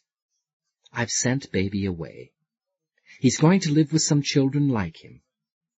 We could never make him really happy here. You know that. Jane said, He never told us he wasn't happy. Miss Q brought out a hollow kind of laugh. As if he could talk, the poor little thing. You better get him back here, I said. You don't know what you're fooling with. I told you we wasn't ever to break up. She was getting mad, but she held on to herself. I'll try to explain it to you, dear, she said. You and Jane here, and even the twins, are all normal, healthy children. You'll grow up to be fine men and women. But poor baby's different. He's not going to grow very much more. He'll never walk and play like other children. That doesn't matter, Jane said. You had no call to send him away. And I said, Yeah, you better bring him back, but quick. She started to jump salty. Among the many things I have taught you is, I am sure, not to dictate to your elders. Now then, you run along and get dressed for breakfast, and we'll say no more about this. I told her, nice as I could, Miss Q, you're going to wish you brought him back right now. But you're going to bring him back soon. Or else. So then she got up out of her bed and ran us out of the room. I was quiet a while, and Stern asked, What happened? Oh, I said, she brought him back. I laughed suddenly. I guess it's funny now when you come to think of it. Nearly 3 months of us getting bossed around, and her ruling the roost, and then all of a sudden we lay down the law. We'd tried our best to be good according to her ideas, but by God, that time she went too far. She got the treatment from the second she slammed her door on us. She had a big china pot under her bed, and it rose up in the air and smashed through her dresser mirror. Then one of the drawers in the dresser slid open, and a glove came out of it and smacked her face. She went to jump back on the bed, and a whole section of plaster fell off the ceiling onto the bed. The water turned on in her little bathroom, and the plug went in, and just about the time it began to overflow, all her clothes fell off their hooks. She went to run out of the room, but the door was stuck, and when she yanked on the handle, it opened real quick, and she spread out on the floor. The door slammed shut again, and more plaster came down on her. Then we went back in and stood looking at her. She was crying. I hadn't known till then that she could. Are you going to get baby back here? I asked her. She just lay there and cried. After a while, she looked up at us. It was real pathetic. We helped her up and got her to a chair. She just looked at us for a while, and at the mirror, and at the busted ceiling, and then she whispered, What happened? What happened? You took baby away, I said. That's what. So she jumped up and said real low, real scared, but real strong, Something struck the house. An airplane. Perhaps there was an earthquake. We'll talk about baby after breakfast. I said, Give her more, Janie. A big gob of water hit her on the face and chest and made her nightgown stick to her, which was the kind of thing that upset her most. Her braids stood straight up in the air, more and more, till they dragged her standing straight up. She opened her mouth to yell, and the powder puff off the dresser rammed into it. She clawed it out. What are you doing? What are you doing? She says, crying again. Janie just looked at her, and put her hands behind her, real smug. We haven't done anything, she said. And I said, Not yet we haven't. You going to get baby back? And she screamed at us. Stop it! Stop it!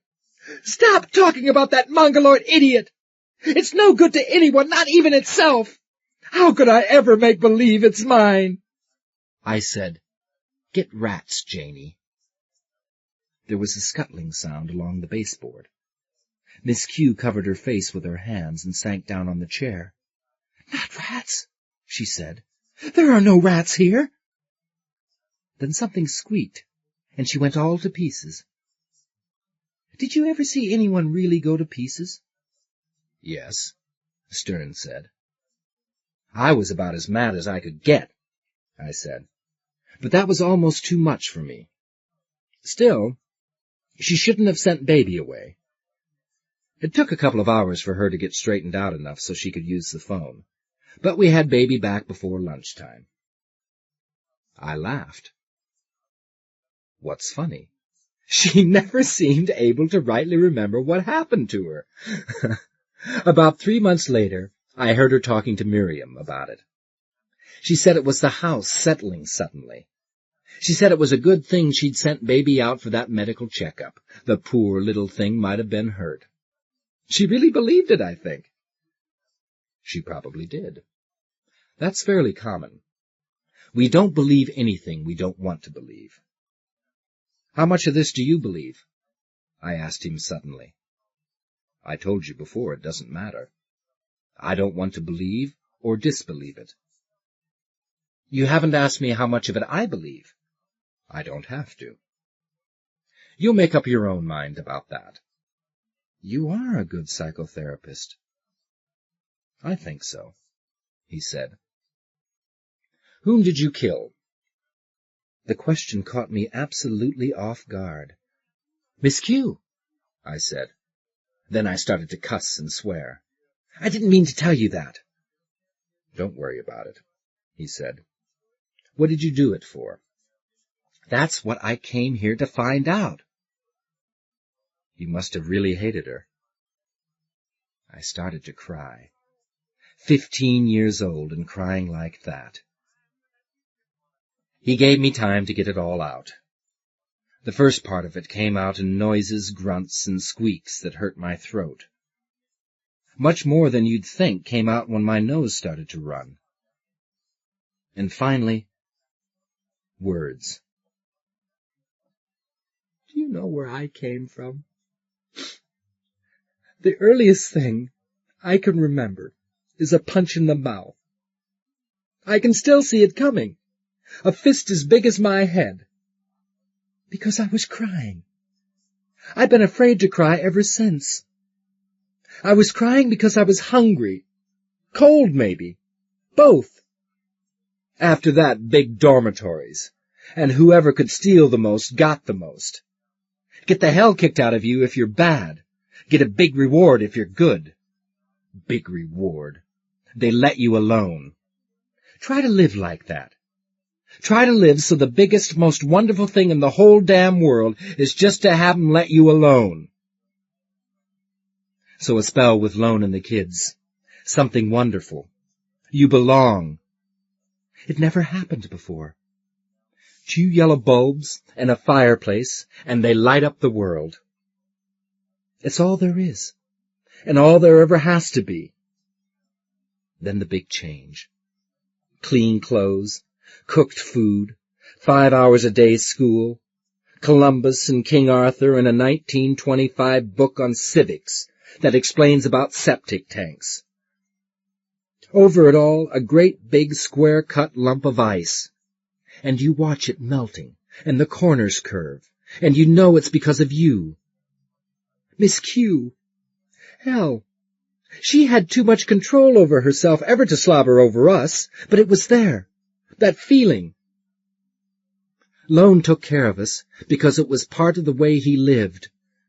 Miss Q took care of us, and none of it was the way she lived. It was something she wanted to do. She had a weird idea of right, and a wrong idea of wrong, but she stuck to them, tried to make her ideas do us good. When she couldn't understand, she figured it was her own failure. And there was an almighty lot she didn't understand, and never could. What went right was our success. What went wrong was her mistake. That last year, that was, oh, good. So? So I killed her. Listen, I said. I felt I had to talk fast. I wasn't short of time, but I had to get rid of it. I'll tell you all I know about it. The one day before I killed her, I woke up in the morning and the sheets crackly clean under me, the sunlight coming in through white curtains and bright red and blue drapes. There's a closet full of my clothes. Mine, you see. I never had anything that was really mine before. And downstairs Miriam clinking around with breakfast, and the twins laughing. Laughing with her, mind you. Not just with each other like they always did before. In the next room, Janie moving around, singing, and when I see her, I know her face will shine inside and out. I get up. There's hot water, and the toothpaste bites my tongue. The clothes fit me, and I go downstairs, and they're all there, and I'm glad to see them, and they're glad to see me. And we no sooner get around the table when Miss Q comes down, and everyone calls out to her at once. And the morning goes by like that. School with a recess. There in the one big long living room. The twins with the ends of their tongues stuck out, drawing the alphabet instead of writing it. And then Janie, when it's time, painting a picture. A real picture of a cow with trees and a yellow fence that goes off into the distance. Here I am, lost between the two parts of a quadratic equation, and Miss Q bending close to help me. And I smell the sachet she has on her clothes.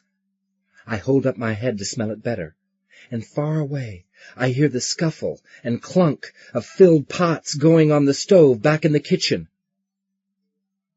And the afternoon goes by like that. More school and some study, and boiling out into the yard, laughing.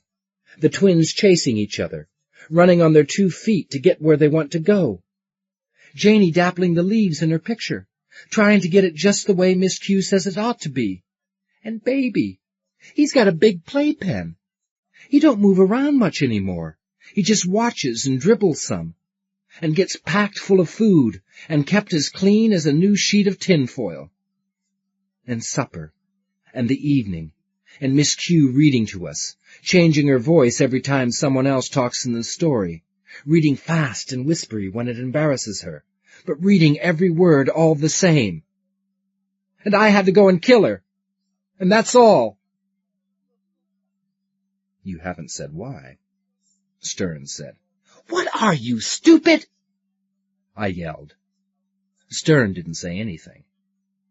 I turned on my belly on the couch and propped up my chin in my hands and looked at him. You never could tell what was going on with him, but I got the idea that he was puzzled.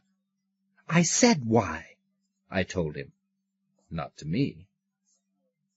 I suddenly understood that I was asking too much of him. I said slowly, we all woke up at the same time. We all did what somebody else wanted.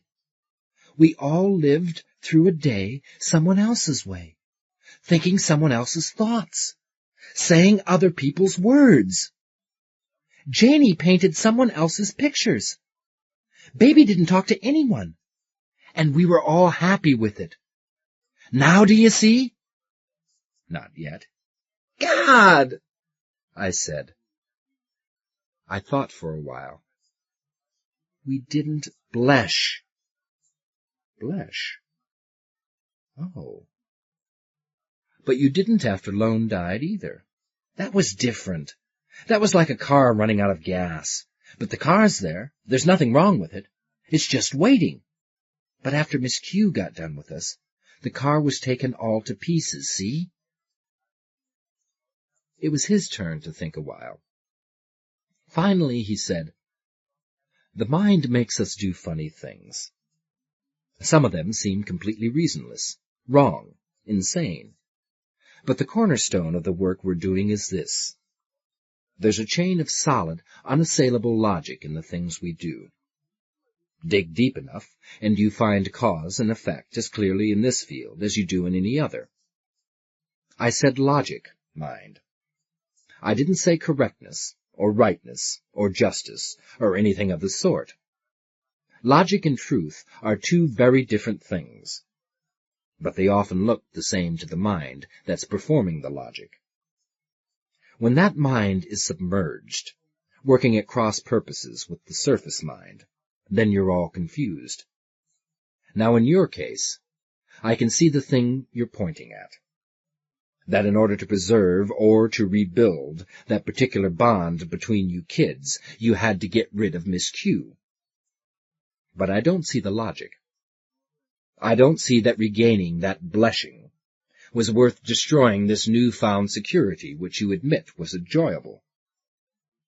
I said desperately, "Maybe it wasn't worth destroying it." Stern leaned forward and pointed his pipe at me. It was, because it made you do what you did. After the fact, maybe things looked different. But when you were moved to do it, the important thing was to destroy Miss Q and regain this thing you'd had before. I don't see why, and neither do you. How are you going to find out?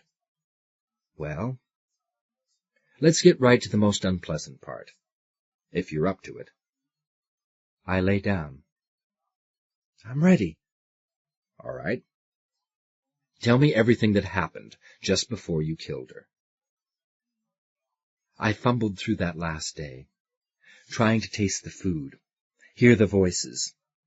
A thing came and went and came again. It was the crisp feeling of the sheets. I thrust it away because it was at the beginning of the day, but it came back again, and I realized it was at the end instead. I said, "What I just told you.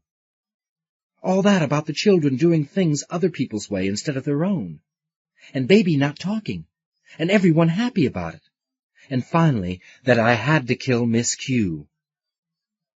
It took a long time to get to that, and a long time to start doing it. I guess I lay in bed and thought for 4 hours before I got up again. It was dark and quiet. I went out of the room and down the hall and into Miss Q's bedroom and killed her. How? "That's all there is!"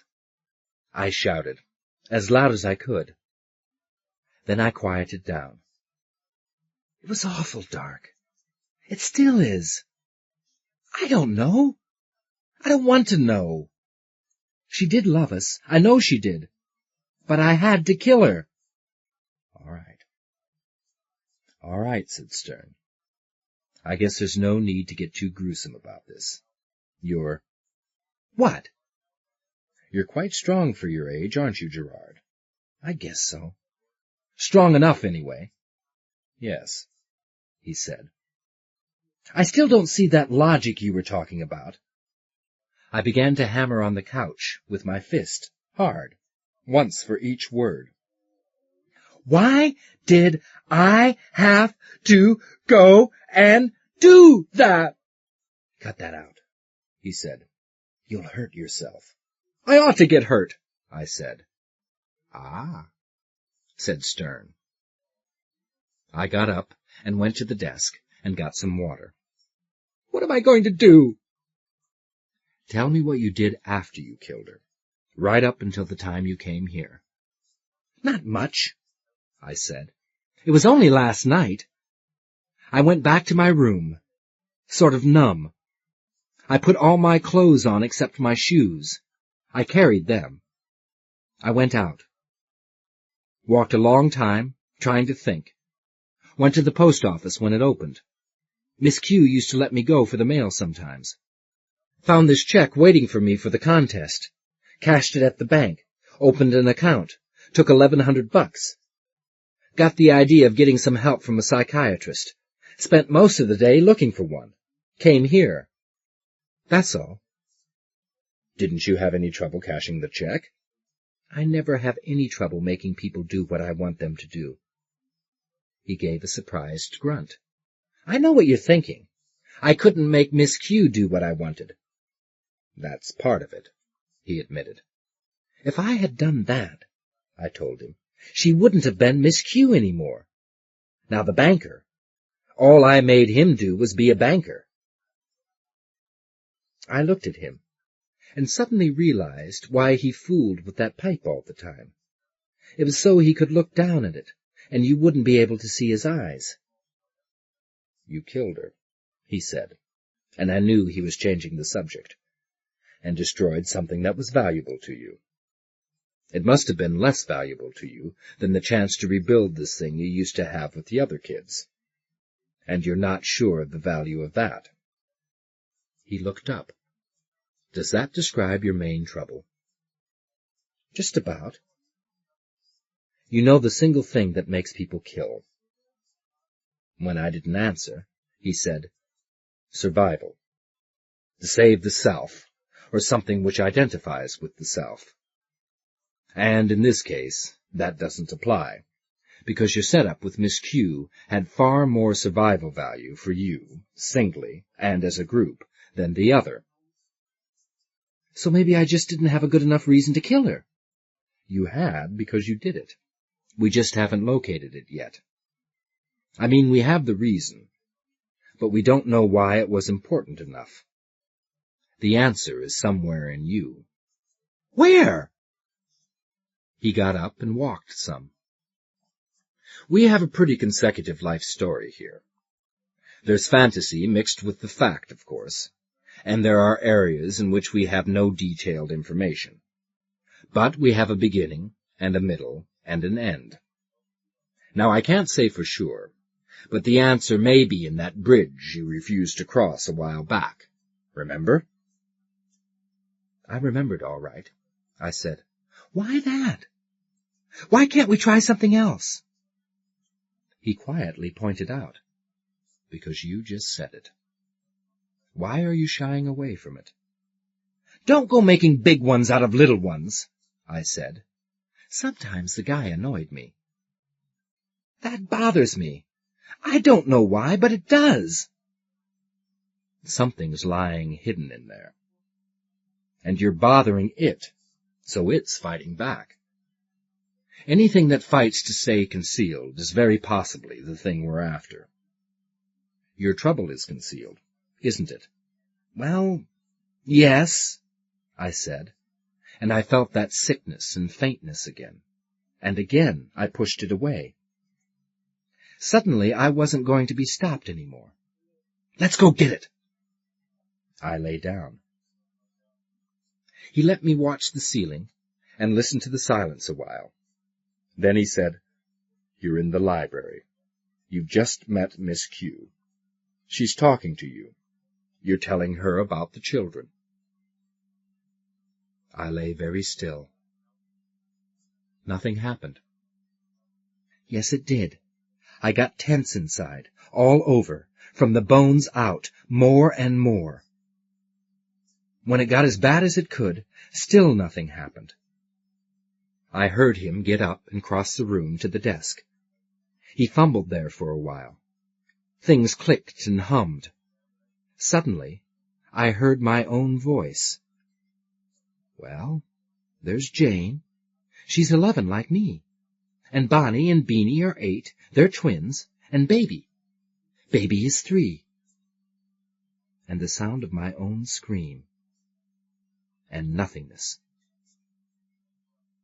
Sputtering up out of the darkness, I came flailing out with my fists.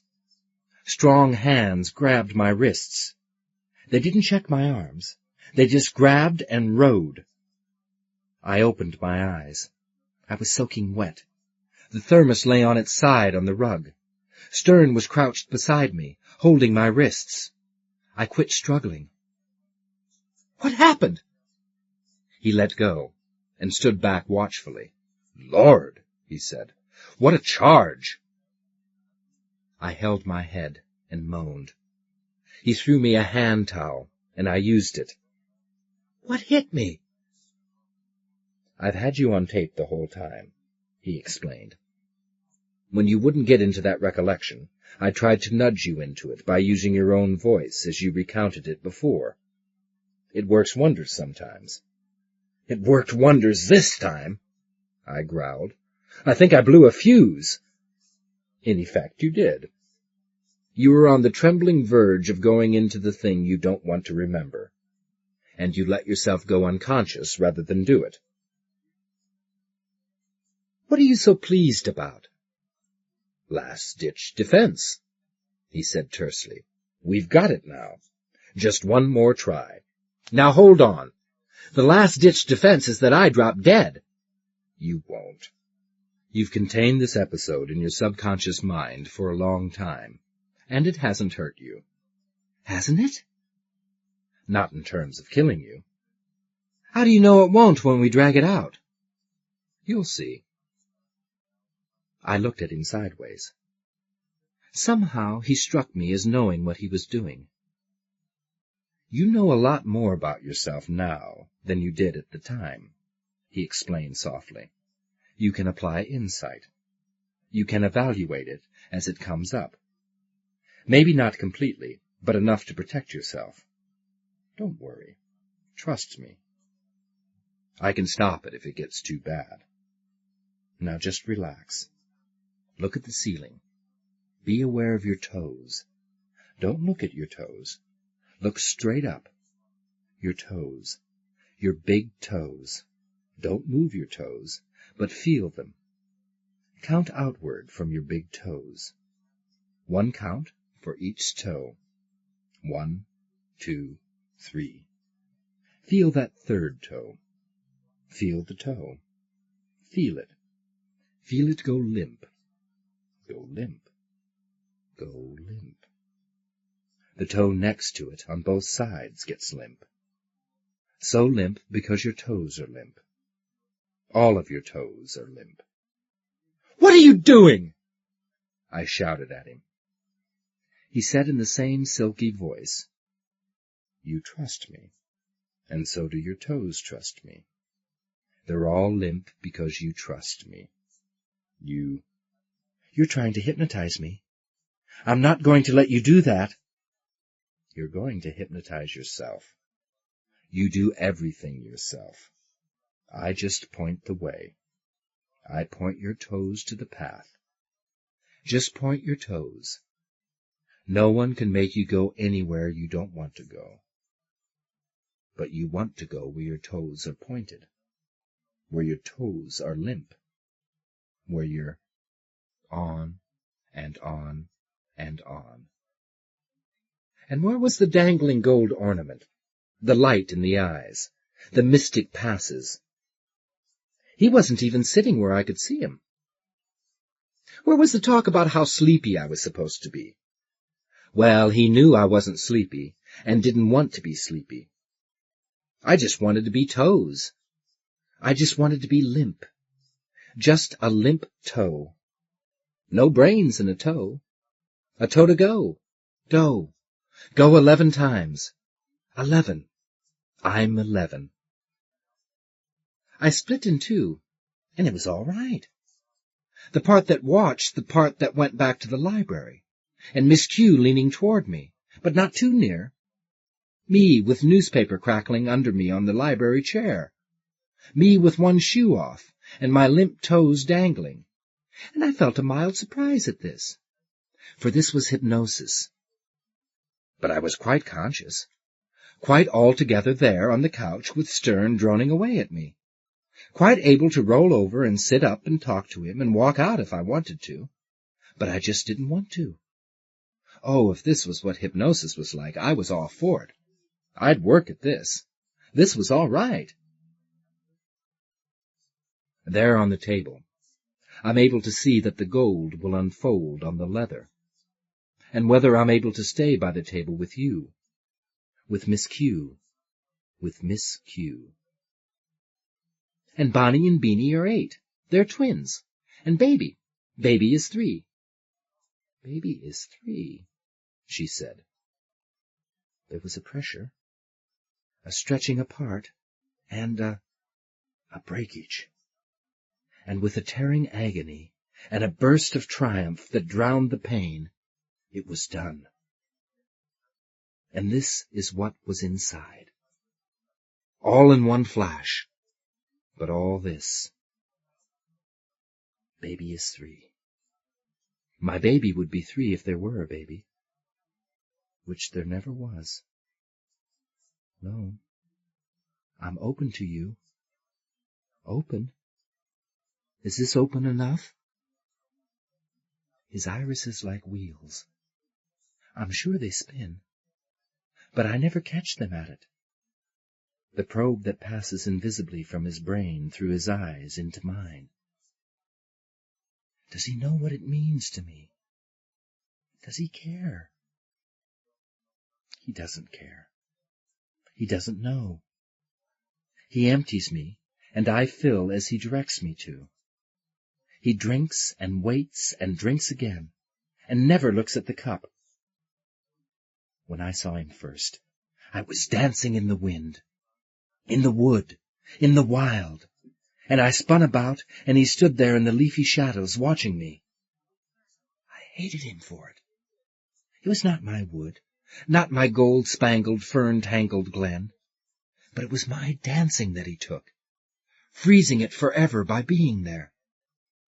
I hated him for it, hated the way he looked, the way he stood, ankle-deep in the kind wet ferns, looking like a tree with roots for feet and clothes the color of earth. As I stopped, he moved, and then he was just a man, a great ape-shouldered, dirty animal of a man, and all my hate was fear suddenly, and I was just as frozen. He knew what he had done, and he didn't care. Dancing. Never to dance again, because never would I know the woods were free of eyes, free of tall, uncaring, dirty animal men. Summer days with the clothes choking me. Winter nights with the precious decencies round and about me like a shroud. And never to dance again. Never to remember dancing without remembering the shock of knowing he had seen me. How I hated him. Oh, how I hated him! To dance alone, where no one knew. That was the single thing I hid to myself when I was known as Miss Q. That Victorian, older than her years, later than her time. Correct and starched, lace and linen and lonely. Now indeed I would be all they said, through and through, forever and ever, because he had robbed me of the one thing I dared to keep secret. He came out into the sun and walked to me, holding his great head a little on one side. I stood where I was, frozen inwardly and outwardly and altogether, by the core of anger and the layer of fear. My arm was still out, my waist still bent from my dance, and when he stopped, I breathed again, because by then I had to. He said, "You read books?" I couldn't bear to have him near me. I couldn't move. He put out his hard hand and touched my jaw, turned my head up until I had to look into his face. I cringed away from him, but my face would not leave his hand, though he was not holding it, just lifting it. "You got to read some books for me. I got no time to find them." I asked him, "Who are you?" "Lone," he said. "You gonna read books for me?" "No, let me go! Let me go!" He laughed at me. He wasn't holding me. "What books?" I cried. He thumped my face, not very hard. It made me look up a bit more. He dropped his hand away. His eyes, the irises, were going to spin. "Open up in there," he said. "Open way up, and let me see." There were books in my head, and he was looking at the titles. He was not looking at the titles, for he couldn't read. He was looking at what I knew of the books. I suddenly felt terribly useless, because I had only a fraction of what he wanted. "What's that?" he barked. I knew what he meant. He'd gotten it from inside my head. I didn't know it was there, even, but he found it. "Telekinesis," I said. "How's it done?" Nobody knows if it can be done. Moving physical objects with the mind. It can be done, he said. This one? Teleportation. That's the same thing. Well, almost. Moving your own body with mind power. Yeah, I see it, he said gruffly. Molecular interpenetration. Telepathy and clairvoyance. I don't know anything about them. I think they're silly. Read about them. It don't matter if you understand or not. What's this? It was there in my brain, on my lips. Gestalt. What's that? Group. Like a cure for a lot of diseases with one kind of treatment. Like a lot of thoughts expressed in one phrase.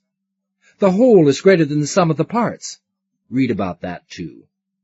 Read a whole lot about that. That's the most you got to read about. That's important. He turned away. And when his eyes came away from mine, it was like something breaking, so that I staggered and fell to one knee. He went off into the woods without looking back. I got my things and ran home. There was anger, and it struck me like a storm. There was fear, and it struck me like a wind. I knew I would read the books. I knew I would come back. I knew I would never dance again. So I read the books, and I came back. Sometimes it was every day for 3 or 4 days, and sometimes, because I couldn't find a certain book, I might not come back for 10. He was always there in that little glen, waiting, standing in the shadows, and he took what he wanted of the books, and nothing of me. He never mentioned the next meeting. If he came there every day to wait for me, or if he only came when I did, I have no way of knowing. He made me read books that contained nothing for me. Books on evolution, on social and cultural organization, on mythology, and ever so much on symbiosis. What I had with him were not conversations. Sometimes nothing audible would pass between us, but his grunt of surprise, or a small, short hum of interest. He tore the books out of me the way he would tear berries from a bush, all at once. He smelled of sweat and earth, and the green juices his heavy body crushed when he moved through the wood. If he learned anything from the books, it made no difference in him. There came a day when he sat by me and puzzled something out. He said, "What book has something like this?" Then he waited for a long time thinking. "The way a termite can't digest wood, you know? And microbes in the termite's belly can. And what the termite eats is what the microbe leaves behind. What's that?" Symbiosis, I remembered. I remembered the words. Lone tore the content from words and threw the words away. 2 kinds of life depending upon one another for existence. Yeah. Well, is there a book about 4 or 5 kinds doing that? I don't know. Then he asked, "What about this? You got a radio station. You got 4 or 5 receivers. Each receiver is fixed up to make something different happen. Like one digs, and one flies, and one makes noise, but each one takes orders from the one place. And each one has its own power, and its own thing to do, but they are all apart. Now, is there life like that, instead of radio?" Or each organism is a part of the whole, but separated. I don't think so. Unless you mean social organizations, like a team, or perhaps a gang of men working, all taking orders from the same boss. No, he said immediately. Not like that. Like one single animal. He made a gesture with his cupped hand, which I understood. I asked, "You mean a Gestalt life form? It's fantastic." No book is about that, huh? None I ever heard of. I got to know about that, he said heavily. There is such a thing. I want to know if it ever happened before. I can't see how anything of the sort could exist. It does. A part that fetches, a part that figures, a part that finds out, and a part that talks. Talks? Only humans talk. I know, he said, and got up and went away. I looked and looked for such a book, but found nothing remotely like it. I came back and told him so. He was still a very long time, looking off to the blue-on-blue line of the hilly horizon. Then he drove those about to spin irises at me, and searched. You learn, but you don't think, he said, and looked again at the hills. This all happens with humans, he said eventually. It happens piece by piece right under folks' noses, and they don't see it. You got mind readers. You got people can move things with their mind. You got people can move themselves with their mind. You got people can figure anything out if you just think to ask them. What you ain't got is the one kind of person who can pull 'em all together, like a brain pulls together the parts that press and pull and feel heat and walk and think and all the other things. I'm one, he finished suddenly. Then he sat still for so long, I thought he had forgotten me. Lone, I said, what do you do here in the woods? I wait, he said. I ain't finished yet. He looked at my eyes and snorted in irritation. I don't mean finished like you're thinking. I mean I ain't completed yet. You know about a worm when it's cut, growing whole again? Well, forget about the cut. Suppose it just grew that way, for the first time, see?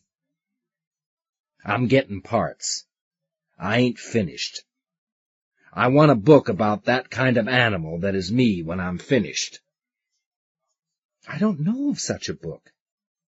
Can you tell me more? Maybe if you could, I'd think of the right book or a place to find it. He broke a stick between his huge hands, put the two pieces side by side, and broke them together with one strong twist. All I know is I got to do what I'm doing like a bird's got to nest when it's time. And I know that when I'm done, I won't be anything to brag about. I'll be like a body stronger and faster than anything there ever was, without the right kind of head on it. But maybe that's because I'm one of the first. That picture you had, the caveman. Neanderthal. Yeah. Come to think of it, he was no great shakes. An early try at something new. That's what I'm gonna be. But maybe the right kind of head'll come along after I'm all organized. Then it'll be something. He grunted with satisfaction and went away. I tried. For days I tried. But I couldn't find what he wanted. I found a magazine which stated that the next important evolutionary step in man would be a psychic rather than a physical direction. But it said nothing about, shall I call it a gestalt organism? There was something about slime molds, but they seemed to be more a hive activity of amoebae than even a symbiosis. To my own unscientific, personally uninterested mind, there was nothing like what he wanted, except possibly a band marching together, everyone playing different kinds of instruments with different techniques and different notes, to make a single thing move along together. But he hadn't meant anything like that. So I went back to him in the cool of an early fall evening, and he took what little I had in my eyes, and turned from me angrily, with gross words I shall not permit myself to remember. You can't find it, he told me. Don't come back. He got up and went to a tattered birch and leaned against it, looking out and down into the wind-tossed, crackling shadows. I think he had forgotten me already. I know he leapt like a frightened animal when I spoke to him from so near. He must have been completely immersed in whatever strange thoughts he was having, for I'm sure he didn't hear me coming. I said, "Lone, don't blame me for not finding it. I tried." He controlled his startlement and brought those eyes down to me. "Blame? Who's blaming anybody?" "I failed you," I told him, "and you're angry." He looked at me for so long I became uncomfortable. "I don't know what you're talking about," he said. I wouldn't let him turn away from me. He would have. He would have left me forever, with not another thought. He didn't care. It wasn't cruelty or thoughtlessness, as I had been taught to know those things. He was as uncaring as a cat is of the bursting of a tulip bud. I took him in the upper arms and shook him. It was like trying to shake the front of my house. "You can know!" I screamed at him. "You know what I read. You must know what I think." He shook his head. "I'm a person. A woman," I raved at him. "You've used me, and you're giving me nothing. You've made me break a lifetime of habits, reading until all hours, coming to you in the rain and on Sunday. You don't talk to me. You don't look at me. You don't know anything about me, and you don't care. You put some sort of a spell on me that I couldn't break, and when you're finished, you say, 'Don't come back.'" "Do I have to give something back because I took something?" "People do." He gave that short, interested hum. "What do you want me to give you?" "I ain't got nothing." I moved away from him. I don't know what I felt. After a time I said, "I don't know." He shrugged and turned. I fairly leapt at him, dragging him back. "I want you to—" "Well, damn it, what?" I couldn't look at him. I could hardly speak. "I don't know. There's something, but I don't know what it is. It's something that I couldn't say if I knew it." When he began to shake his head, I took his arms again. "You've read the books out of me. Can't you read the me out of me?" "I ain't never tried." He held up my face and stepped close. "Here," he said. His eyes projected their strange probe at me, and I screamed. I tried to twist away. I hadn't wanted this. I was sure I hadn't. I struggled terribly. I think he lifted me right off the ground with his big hands. He held me until he was finished, and then let me drop. I huddled to the ground, sobbing. He sat down beside me. He didn't try to touch me. He didn't try to go away. I quieted at last and crouched there, waiting. He said, "I ain't going to do much of that no more." I sat up and tucked my skirt close around me and laid my cheek on my updrawn knees so I could see his face. "What happened?" He cursed. "Damn mishmash inside you. 33 years old. What do you want to live like that for?" "I live very comfortably," I said with some pique. "Yeah?" he said. "All by yourself for 10 years now, except for someone to do your work. Nobody else." "Men are animals, and women—" "You really hate women. They all know something you don't." "I don't want to know. I'm quite happy the way I am." "Hell you are." I said nothing to that. I despise that kind of language. 2 things you want from me. Neither makes no sense. Lone looked at me, with the first real expression I have ever seen in his face, a profound wonderment. You want to know all about me, where I came from, how I got to be what I am. Yes, I do want that. What's the other thing I want that you know and I don't? I was born someplace, and growed like a weed somehow, he said, ignoring me. Folks who didn't even give enough of a damn to try the orphanage routine. I lived with some other folks for a while. Tried school. Didn't like it. Too small a town for them special schools for my kind. Retarded, you know. So I just ran loose. Sort of in training to be the village idiot. I'd have made it if I'd stayed there. But I took to the woods instead. Why? He wondered why, and finally said, I guess because the way people lived don't make no sense to me. I saw enough up and down, back and forth, to know that they live a lot of different ways, but none of 'em was for me. Out here I can grow like I want. How is that? I asked over one of those vast distances that built and receded between him and me so constantly. What I wanted to get from your books. You never told me. For the second time he said, You learn, but you don't think. There's a kind of, well, person. It's all made of separate parts, but it's all one person. It has like hands, it has like legs, it has like a talking mouth, it has like a brain.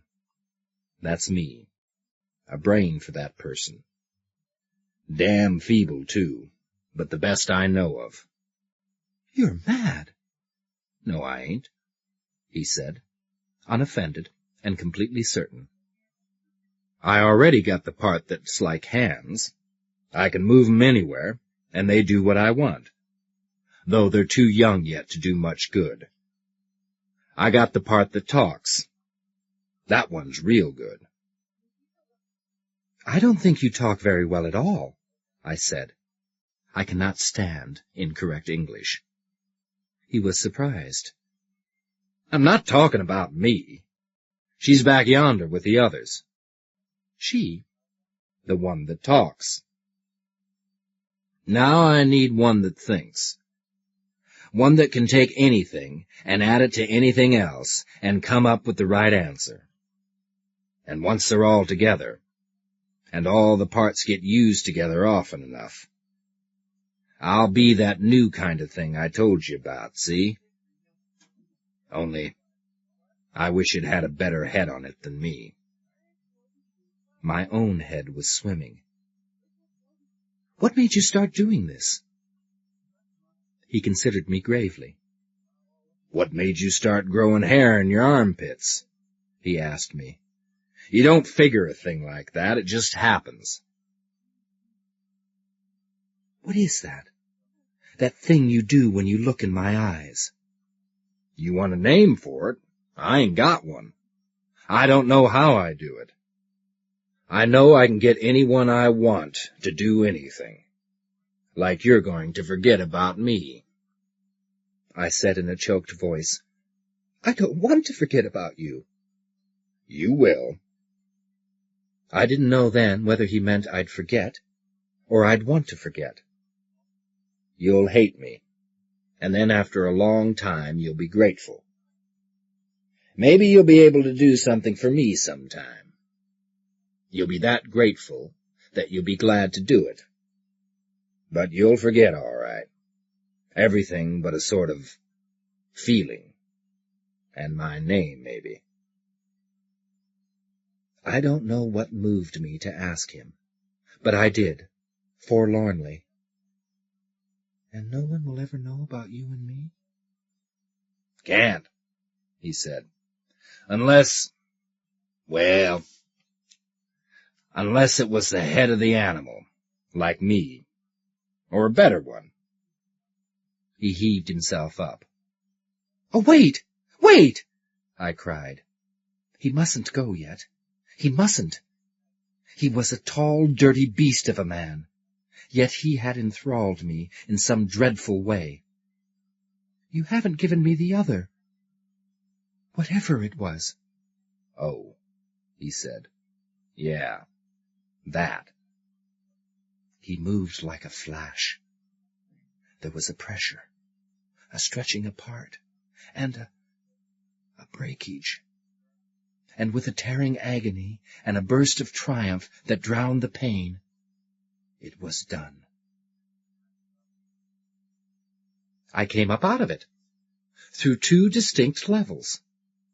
I am 11, breathless from shock, from a transferred agony of that incredible entrance into the ego of another. And I am 15, lying on the couch while Stern drones on, quietly limp. Your ankles and legs as limp as your toes. Your belly goes soft. The back of your neck is as limp as your belly. It's quiet and easy, and all gone soft and limper than limp. I sat up and swung my legs to the floor. "Okay," I said. Stern looked a little annoyed. "This is going to work," he said. "But it can only work if you cooperate. Just lie." "It did work," I said. "What?" "The whole thing. A to Z." I snapped my fingers. "Like that." He looked at me piercingly. "What do you mean?" "It was right there, where you said, in the library, when I was 11, when she said baby is 3. It knocked loose something that had been boiling around in her for 3 years. And it came blasting out. I got it. Full force. Just a kid. No warning. No defenses. It had such a pain in it. Like I never knew could be." "Go on," said Stern. "That's really all. I mean, that's not what was in it. It's what it did to me. It was a sort of hunk of her own self. A whole lot of things had happened over about 4 months, every bit of it. She knew Lone." "You mean a whole series of episodes?" "That's it." "You got a series all at once? In a split second?" "That's right. Look, for that split second, I was her. Don't you see? I was her. Everything she'd ever done. Everything she ever thought and heard and felt. Everything. Everything. All in the right order if I wanted to bring it out like that. Any part of it if I wanted it by itself. If I'm going to tell you about what I had for lunch, do I have to tell you everything else I've ever done since I was born? No. I tell you I was her. And then and forever after, I can remember anything she could remember up to that point. In just one flash." "A gestalt," he murmured. "Aha!" I said, and thought about that. I thought about a whole lot of things. I put them aside for a moment and said, "Why didn't I know all this before?" "You had a powerful block against recalling it." I got up excitedly. "I don't see why. I don't see that at all." "Just natural revulsion," he guessed. "How about this? You had a distaste for assuming a female ego, even for a second. You told me yourself right at the beginning that I didn't have that kind of problem. Well, how does this sound to you? You say you felt pain in that episode. So, you wouldn't want to go back into it for fear of re-experiencing the pain." Let me think. Yeah, that's part of it. That thing of going into someone's mind. She opened up to me because I reminded her of Lone. I went in. I wasn't ready. I'd never done it before, except maybe a little against resistance. I went all the way in, and it was too much. It frightened me away from trying it for years. And there it lay, wrapped up, locked away. But as I grew older, the power to do that with my mind got stronger and stronger. And still I was afraid to use it. And the more I grew, the more I felt, deep down, that Miss Q had to be killed before she killed what I am. "My God!" I shouted. "Do you know what I am?" "No," he said. "Like to tell me about it?" "I'd like to," I said. "Oh, yes, I'd like that." He had that professional, open-minded expression on his face, not believing or disbelieving, just taking it all in. I had to tell him, and I suddenly realized that I didn't have enough words. I knew the things, but not the names for them. Lone took the meanings and threw the words away. "Further back, you read books. You read books for me." The look of his eyes, that opening up thing. I went over to Stern. He looked up at me. I bent close. First he was startled, then he controlled it. Then he came even closer to me.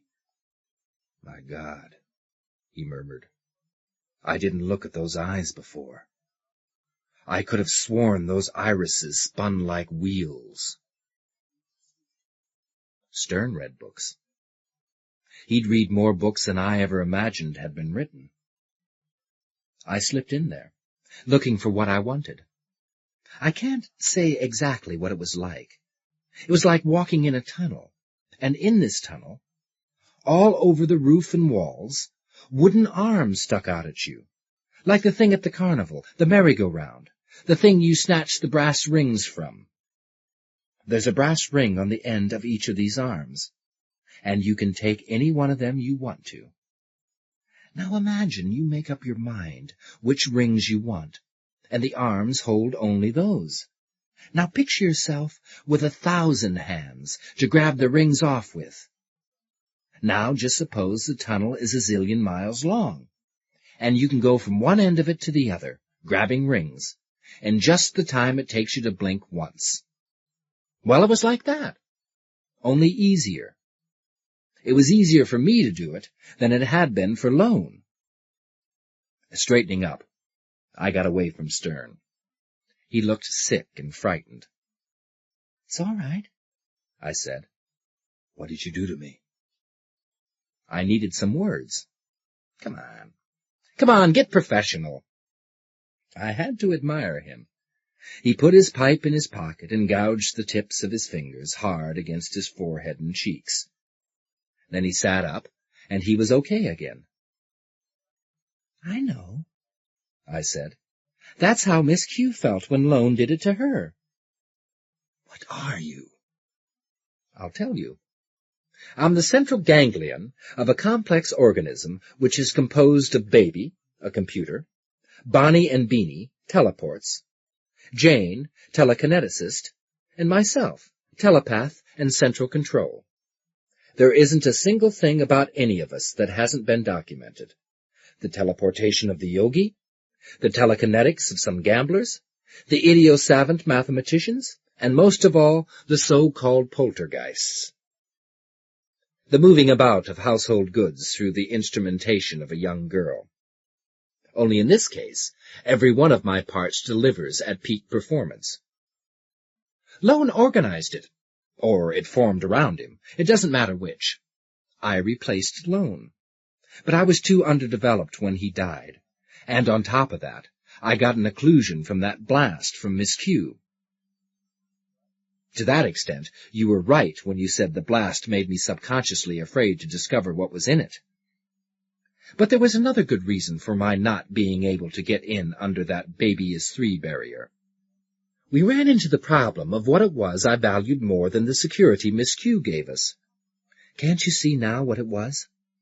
My Gestalt organism was at the point of death from that security. I figured she had to be killed or I would be. Oh, the parts would live on. 2 little colored girls with a speech impediment, 1 introspective girl with an artistic bent, 1 mongoloid idiot, and me, 90% short-circuited potentials and 10% juvenile delinquent. I laughed. Sure, she had to be killed. It was self-preservation for the Gestalt. Stern bobbled around with his mouth and finally got out, I don't. You don't need to, I laughed. This is wonderful. You're fine. Hey, fine. Now, I want to tell you this, because you can appreciate a fine point in your specialty. You talk about occlusions. I couldn't get past the baby is 3 thing, because it lay in the clues to what I really am. I couldn't find that out because I was afraid to remember that I had failed in the thing I had to do to save the Gestalt. Ain't that purty? Failed? Failed how? Look, I came to love Miss Q, and I'd never loved anything before. Yet I had reason to kill her. She had to be killed. I couldn't kill her. What does a human mind do when presented with imperative, mutually exclusive alternatives? It might simply quit. As you phrased it earlier, it might blow a fuse, retreat, refuse to function in that area. Well, I didn't do that. What else? It might slip into a delusion that it had already taken one of the courses of action. I nodded happily. I didn't kill her. I decided I must. I got up, got dressed, and the next thing I knew I was outside, wondering, very confused. I got my money, and I understand now, with super empathy, how I can win anyone's prize contest. And I went looking for a head shrinker. I found a good one. Thanks, he said dazedly.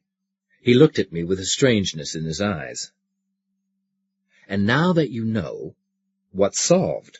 What are you going to do? Go back home, I said happily. Reactivate the superorganism. Exercise it secretly in ways that won't make Miss Q unhappy. And we'll stay with her as long as we know it pleases her. And we'll please her. She'll be happy in ways she's never dreamed about until now. She rates it, bless her straight-laced, hungry heart. And she can't kill your Gestalt organism? Not a chance. Not now. How do you know it isn't dead already? How? I echoed. How does your head know your arm works? He wet his lips. You're going home to make a spinster happy. And after that? I shrugged. After that? I mocked. Did the Peking man look at Homo sap walking erect and say, what will he do after that? We'll live, that's all. Like a man, like a tree, like anything else that lives. We'll feed and grow and experiment and breed. We'll defend ourselves. I spread my hands. We'll just do what comes naturally. But what can you do? What can an electric motor do? It depends on where we apply ourselves. Stern was very pale. But you're the only such organism. Are we? I don't know. I don't think so. I've told you the parts have been around for ages. The telepaths, the poltergeists. What was lacking was the ones to organize, to be heads to the scattered bodies. Lone was one. I'm one. There must be more. We'll find out as we mature. You aren't mature yet. Lord, no! I laughed. We're an infant. We're the equivalent of about a 3-year-old child. So you see, there it is again. And this time I'm not afraid of it. Baby is 3. I looked at my hands. Baby is 3, I said again, because the realization tasted good. And when this particular group baby is 5, it might want to be a fireman. At 8, maybe a cowboy, or maybe an FBI man. And when it grows up, maybe it'll build a city, or perhaps it'll be president. Oh, God, he said. God! I looked down at him. You're afraid, I said. You're afraid of Homo Gestalt. He made a wonderful effort and smiled. That's bastard terminology. We're a bastard breed, I said. I pointed. Sit over there." He crossed the quiet room and sat at the desk. I leaned close to him, and he went to sleep with his eyes open. I straightened up and looked around the room. Then I got the thermos flask and filled it and put it on the desk. I fixed the corner of the rug and put a clean towel at the head of the couch. I went to the side of the desk, opened it, and looked at the tape recorder. Like reaching out a hand, I got Beanie. She stood by the desk, wide-eyed. "Look here," I told her. "Look good now. What I want to do is erase all this tape. Go ask Baby how." She blinked at me and sort of shook herself, and then leaned over the recorder. She was there and gone and back, just like that. She pushed past me and turned 2 knobs, moved a pointer until it clicked twice. The tape raced backward, past the head swiftly, whining. "All right," I said. "Beat it." She vanished. I got my jacket and went to the door. Stern was still sitting at the desk, staring. "A good head shrinker," I murmured. I felt fine. Outside I waited, then turned and went back in again. Stern looked up at me. "Sit over there, Sonny." "Gee," I said.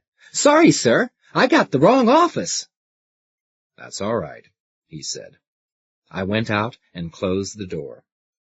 All the way down to the store to buy Miss Q some flowers. I was grinning about how he'd account for the loss of an afternoon and the gain of $1,000. Firewater by William Tenn. It's read by Laurel Lefkow.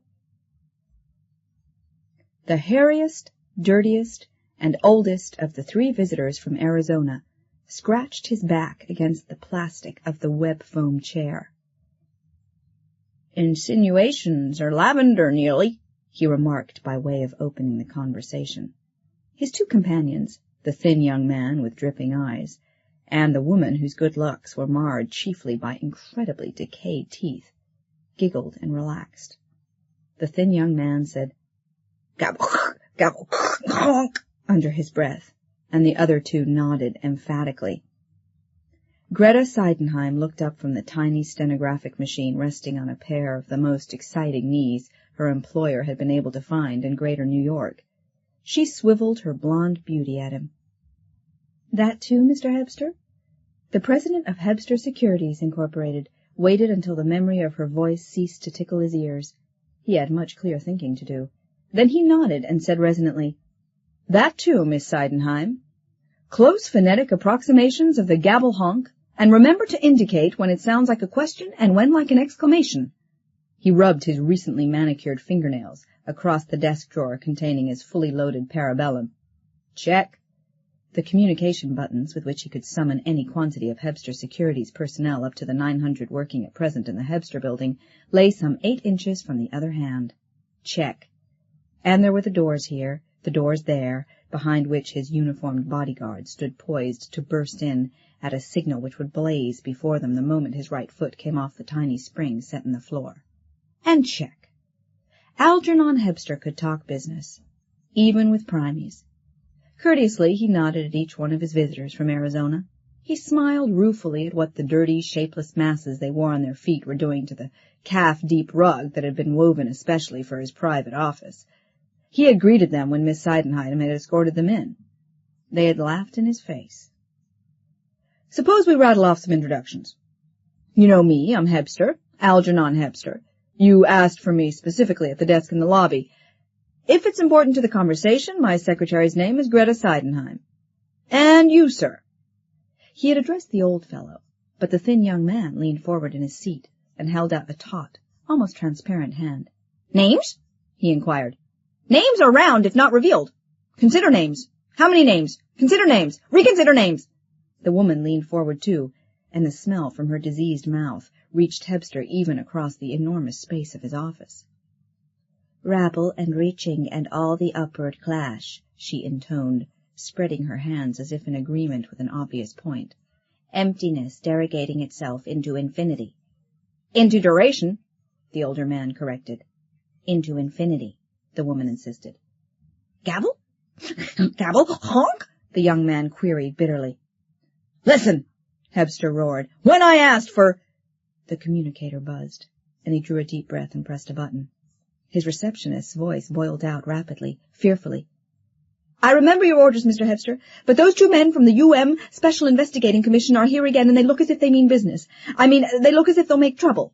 Yost and Funati? Yes, sir. From what they said to each other, I think they know you have 3 primies in there. They asked me, what are you trying to do, deliberately inflame the firsters?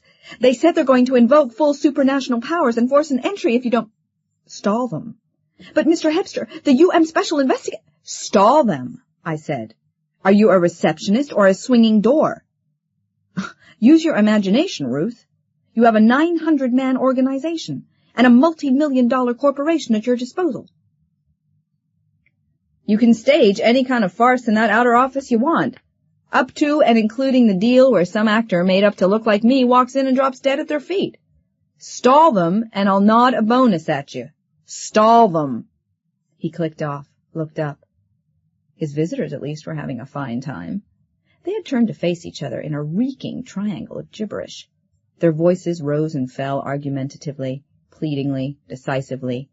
But all Algernon Hebster's ears could register of what they said were very many sounds similar to gabble and an occasional indisputable honk. His lips curled contempt inward. Humanity Prime. These messes? Then he lit a cigarette and shrugged. Oh well, Humanity Prime. And business is business. Just remember, they're not supermen, he told himself. They may be dangerous, but they're not supermen. Not by a long shot. Remember that epidemic of influenza that almost wiped them out? And how you diddled those other 2 primies last month? They're not supermen. But they're not humanity either, they're just different. He glanced at his secretary and approved. Greta Seidenheim clacked away on her machine as if she were recording the curtest, the tritest of business letters. He wondered what system she was using to catch the intonations. Trust Greta. She'd do it. Gabble, gag, honk, gabble, gabble, gabble, honk, gabble, gabble, gabble, honk, honk, gabble, honk. What had precipitated all this conversation? He'd only asked for their names. Didn't they use names in Arizona? Surely they knew that it was customary here. They claimed to know at least as much as he about such matters. Maybe it was something else that had brought them to New York this time. Maybe something about the aliens? He felt the short hairs rise on the back of his neck, and he smoothed them down self-consciously. Trouble was, it was so easy to learn their language. It was such a very simple matter to be able to understand them in these talkative moments. Almost as easy as falling off a log, or jumping off a cliff. Well, his time was limited. He didn't know how long Ruth could hold the UM investigators in his outer office.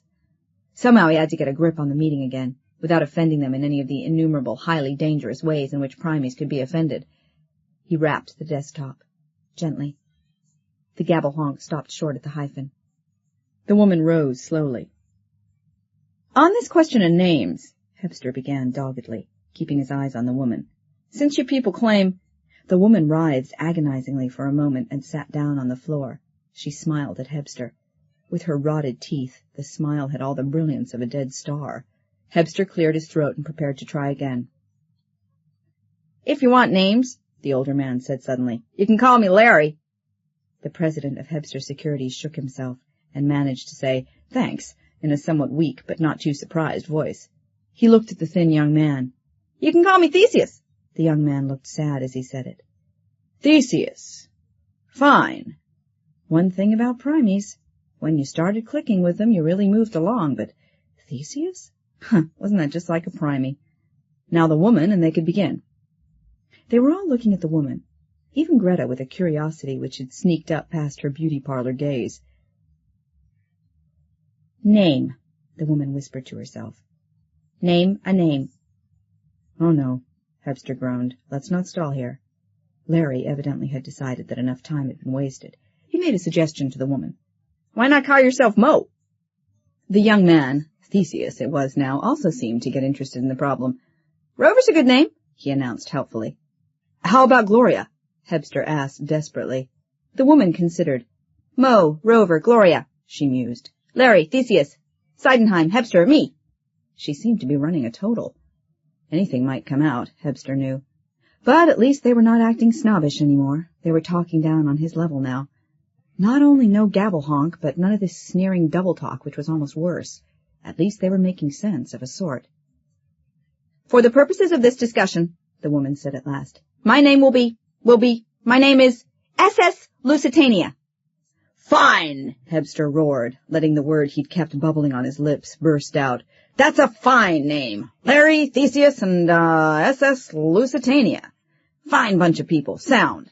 Let's get down to business. You came here on business, I take it?" "Right," Larry said. "We heard about you from 2 others who left home a month ago to come to New York. They talked about you when they got back to Arizona." "Well, they did, huh? I hoped they would." Theseus slid off his chair and squatted next to the woman who was making plucking motions at the air. "They talked about you," he repeated. "They said you treated them very well, that you showed them as much respect as a thing like you could generate. They also said you cheated them." "Oh, well, Theseus," Hebster spread his manicured hands, "I'm a businessman." "You're a businessman," SS Lusitania agreed, getting to her feet stealthily and taking a great swipe with both hands at something invisible in front of her face. "And here in this spot at this moment, so are we. You can have what we've brought, but you'll pay for it, and don't think you can cheat us." Her hands, cupped over each other, came down to her waist. She pulled them apart suddenly, and a tiny eagle fluttered out. It flapped toward the fluorescent panels glowing in the ceiling. Its flight was hampered by the heavy striped shield upon its breast, by the bunch of arrows it held in one claw, by the olive branch it grasped with the other. It turned its miniature bald head and gasped at Algernon Hebster, then began to drift rapidly down to the rug. Just before it hit the floor, it disappeared. Hebster shut his eyes, remembering the strip of bunting that had fallen from the eagle's beak when it had turned to gasp. There had been words printed on the bunting, words too small to see at the distance, but he was sure the words would have read, E pluribus unum. He was as certain of that as he was of the necessity of acting unconcerned over the whole incident, as unconcerned as the Primies. Professor Kleinbacher said Primies were mental drunkards. But why did they give everyone else the DTs? He opened his eyes. "Well," he said, "what have you to sell?" Silence for a moment. Theseus seemed to forget the point he was trying to make. SS Lusitania stared at Larry. Larry scratched his right side through heavy, stinking cloth. "Oh, an infallible method for defeating anyone who attempts to apply the reductio ad absurdum to a reasonable proposition you advance." He yawned smugly and began scratching his left side. Hebster grinned because he was feeling so good. "Nope, can't use it." "Can't use it?" The old man was trying hard to look amazed. He shook his head. He stole a sideways glance at SS Lusitania. She smiled again and wriggled to the floor. "Larry still isn't talking a language you can understand, Mr. Hebster," she cooed. Very much like a fertilizer factory being friendly. "We came here with something we know you need badly. Very badly." "Yes?" "They're like those 2 Primies last month," Hebster exulted. "They don't know what's good and what isn't. Wonder their masters would know. Well, and if they did, who does business with aliens?" "We have," she spaced the words carefully, trying pathetically for a dramatic effect, "a new shade of red. But not merely that. Oh, no, a new shade of red and a full set of color values derived from it. A complete set of color values derived from this one shade of red, Mr. Hebster. Think what a non-objectivist painter can do with such a—" "Doesn't sell me, lady. Theseus, do you want to have a go now?" Theseus had been frowning at the green foundation of the desk. He leaned back, looking satisfied. Hebster realized abruptly that the tension under his right foot had disappeared. Somehow Theseus had become cognizant of the signal spring set in the floor, and somehow he had removed it. He had disintegrated it without setting off the alarm to which it was wired. Giggles from 3 Primey throats, and a rapid exchange of gabble honk. Then they all knew what Theseus had done, and how Hebster had tried to protect himself. They weren't angry, though, and they didn't sound triumphant. Whew, try to understand Primey behavior. No need to get unduly alarmed. The price of dealing with these characters was a nervous stomach. The rewards, on the other hand. Abruptly they were businesslike again. Theseus snapped out his suggestion, with all the finality of a bazaar merchant making his last, absolutely the last offer. "A set of population indices which can be correlated with—" "No, Theseus," Hebster told him gently. Then, while Hebster sat back and enjoyed, temporarily forgetting the missing coil under his foot, they poured out more, desperately, feverishly weaving in and out of each other's sentences. "A portable neutron stabilizer for high altitude—" More than 50 ways of saying however without... So that every housewife can do an entrechat while synthetic fabric with a drape of silk and manufacture... Decorative pattern for bald heads using the follicles as complete and utter refutation of all pyramidologists from... All right! Hebster roared. All right! That's enough! Greta Seidenheim almost forgot herself and sighed with relief. Her stenographic machine had been sounding like a centrifuge. Now, said the executive, what do you want in exchange? One of those we said is the one you want, eh? Larry muttered. Which one? The pyramidology refutation? Ah, that's it, I betcha. SS Lusitania waved her hands contemptuously. Bishops, miters, you fool. The new red color values excited him. The new... Ruth's voice came over the communicator. Mr. Hebster, Yost and Fanati are back. I stalled them, but I just received word from the lobby receptionist that they're back on their way upstairs. You have 2 minutes, maybe 3, and they are so mad they almost look like firsters themselves. Thanks. When they climb out of the elevator, do what you can without getting too illegal. He turned to his guests. Listen. They had gone off again. Gabble, gabble, honk, honk, honk, gabble, honk, gabble, gabble, gabble, honk, gabble, gabble, honk, honk, gabble, honk, honk, honk. Could they honestly make sense out of these throat clearings and half sneezes? Was there really a language as superior to all previous languages of man as the aliens were supposed to be to man himself? Well, at least they could communicate with the aliens by means of it. And the aliens. He recollected abruptly the 2 angry representatives of the world state who were hurtling toward his office. Listen, friends, you came here to sell. You've shown me your stock, and I've seen something I'd like to buy. What exactly is immaterial? The only question now is what you want for it. And let's make it fast. I have some other business to transact. The woman with the dental nightmare stamped her foot.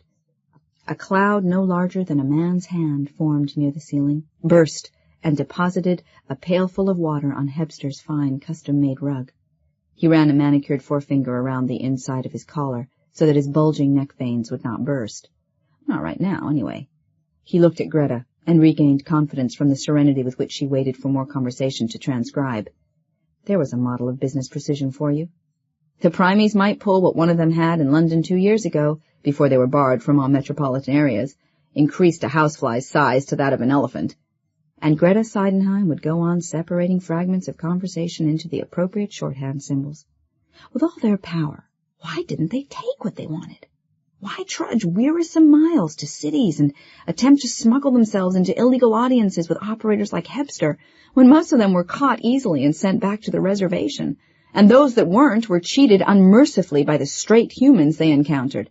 Why didn't they just blast their way in, take their weird and pathetic prizes, and toddle back to their masters? For that matter, why didn't their masters? But Primey Psyche was Primey Psyche, not for this world, nor of it. We'll tell you what we want in exchange, Larry began in the middle of a honk. He held up a hand on which the length of the fingernails was indicated graphically by the grime beneath them, and began to tot up the items, bending a digit for each item. First, 100 paper-bound copies of Melville's Moby Dick, then 25 crystal radio sets with earphones, 2 earphones for each set, then 2 Empire State Buildings or 3 Radio Cities, whichever is more convenient. We want those with foundations intact. A reasonably good copy of the Hermes statues by Praxiteles, and an electric toaster circa 1941. That's about all, isn't it, Theseus? Theseus bent over until his nose rested against his knees. Hebster groaned. The list wasn't as bad as he'd expected. Remarkable the way their masters always yearned for the electric gadgets and artistic achievements of Earth. But he had so little time to bargain with them. 2 Empire State Buildings? Mr. Hebster, his receptionist chattered over the communicator. Those SIC men? I managed to get a crowd out in the corridor to push toward their elevator when it came to this floor, and I've locked I'm trying to, but I don't think, can you? Good girl, you're doing fine. Is that all we want, Theseus? Larry asked again. Gabble? Hebster heard a crash in the outer office and footsteps running across the floor. See here, Mr. Hebster, Theseus said at last. If you don't want to buy Larry's reductio ad absurdum exploder, and you don't like my method of decorating bald heads for all its innate artistry, how about a system of musical notation? Somebody tried Hebster's door, found it locked. There was a knock on the door, repeated most immediately with more urgency. He's already found something he wants, SS Lusitania snapped. Yes, Larry, that was the complete list. Hebster plucked a handful of hair from his already receding forehead. Good. Now, look, I can give you everything but the 2 Empire State Buildings and the 3 radio cities. Or the 3 radio cities, Larry corrected. Don't try to cheat us. 2 Empire State Buildings or 3 radio cities, whichever's more convenient. Why? Isn't it worth that to you? Open this door! A bull-mad voice yelled. Open this door in the name of united mankind! Miss Seidenheim, open the door, Hebster said loudly, and winked at his secretary, who rose, stretched, and began a thoughtful, slow-motion study in the direction of the locked panel. There was a crash, as of a pair of shoulders being thrown against it. Hebster knew that his office door could withstand a medium-sized tank, but there was a limit even to delay when it came to fooling around with the UM Special Investigating Commission. Those boys knew their primies and their primey dealers. They were empowered to shoot first and ask questions afterwards, as the questions occurred to them. It's not a matter of whether it's worth my while, Hebster told them rapidly as he shepherded them to the exit behind his desk. For reasons I'm sure you aren't interested in, I just can't give away 2 Empire State Buildings or 3 radio cities with foundations intact. Not at the moment. I'll give you the rest of it and— Open this door or we start blasting it down! Please, gentlemen, please, Greta Sydenham told them sweetly. You'll kill a poor working girl who's trying awfully hard to let you in. The lock's stuck. She fiddled with the doorknob, watching Hebster with a trace of anxiety in her fine eyes. And to replace those items, Hebster was going on, I will— What I mean, Theseus broke in, is this. You know the greatest single difficulty composers face in the 12-tone technique? I can offer you, the executive continued doggedly, sweat bursting out of his skin like spring freshets, complete architectural blueprints of the Empire State Building and Radio City, plus 5, no, I'll make it 10 scale models of each, and you get the rest of the stuff you asked for. Now that's it. Take it or leave it. Fast! They glanced at each other, as Hebster threw the exit door open and gestured to the 5 liveried bodyguards waiting near his private elevator. Done, they said in unison. Good, Hebster almost squeaked. He pushed them through the doorway and said to the tallest of the 5 men, 19th floor! He slammed the exit shut just as Miss Sydenheim opened the outer office door. Yost and Funati, in the battle-green police uniform of the UM, charged through. Without pausing, they ran to where Hebster stood and plucked the exit open. They could all hear the elevator descending. Funati, a little olive-skinned man, sniffed. Primies, he muttered. He had primies here, all right. Smell that unwash? Yost? Yeah, said the bigger man. Come on, the emergency stairway. We can track that elevator. They holstered their service weapons and clattered down the metal-tipped stairs. Below, the elevator stopped. Hebster's secretary was at the communicator. Maintenance! She waited. Maintenance, automatic locks on the 19th floor exit until the party Mr. Hebster just sent down gets to a lab somewhere else. And keep apologizing to those cops until then. Remember, they're SIC. Thanks, Greta, Hebster said, switching to the personal now that they were alone. He plumped into his desk chair and blew out gustily. Whew, there must be easier ways of making $1 million. She raised 2 perfect blonde eyebrows. Or of being an absolute monarch right inside the Parliament of Man. If they wait long enough, he told her lazily, I'll be the UM. Modern global government and all. Another year or 2 might do it. Aren't you forgetting one Vandermeer Dempsey? His Huskies also want to replace the UM. Not to mention their colorful plans for you. And there are an awful lot of them. They don't worry me, Greta. Humanity First will dissolve overnight once that decrepit old demagogue gives up the ghost. He stabbed at the communicator button. Maintenance! Maintenance! That party I sent down. Arrived at a safe lab yet? No, Mr. Hebster, but everything's gone all right. We sent them up to the 24th floor and got the SIC men rerouted downstairs to the personnel levels. Oh, Mr. Hebster, about the SIC, we take your orders and all that, but none of us wants to get in trouble with the Special Investigating Commission. According to the latest laws, it's practically a capital offense to obstruct them. Don't worry, Hebster told him. I've never let one of my employees down yet. The boss fixes everything is the motto here. Call me when you got those primies safely hidden and ready for questioning. He turned back to Greta. Get that stuff typed before you leave and into Professor Kleinbacher's hands. He thinks he may have a new angle on their gabble honk. She nodded. I wish you could use recording apparatus instead of making me sit over an old-fashioned click box. So do I. But primies enjoy reaching out and putting a hex on electrical apparatus when they aren't collecting it for the aliens. I had a raft of wire and tape recorders busted in the middle of primie interviews before I decided that human stenos were the only answer. And a primie may get around to bollocksing them someday.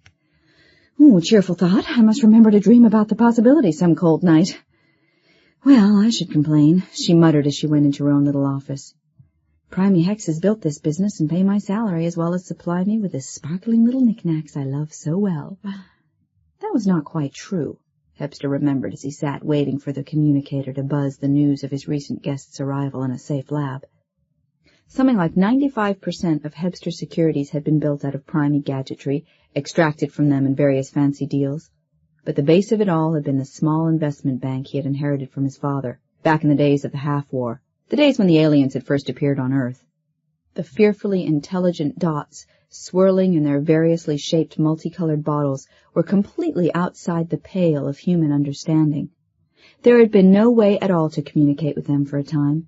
A humorist had remarked back in those early days that the aliens came not to bury man, not to conquer him or enslave him. They had a truly dreadful mission, to ignore him. No one knew, even today, what part of the galaxy the aliens came from, or why. No one knew what the total of their small visiting population came to, or how they operated their wide-open and completely silent spaceships.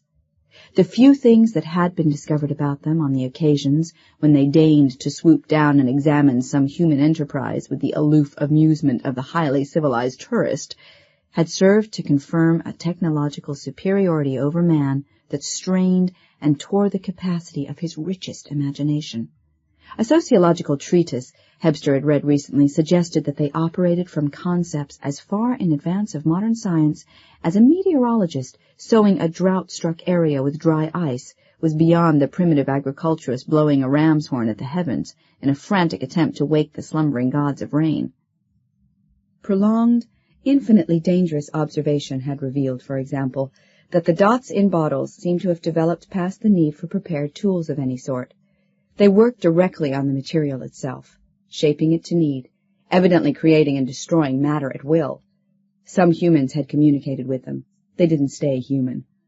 Men with superb brains had looked into the whirring, flickering settlements established by the outsiders.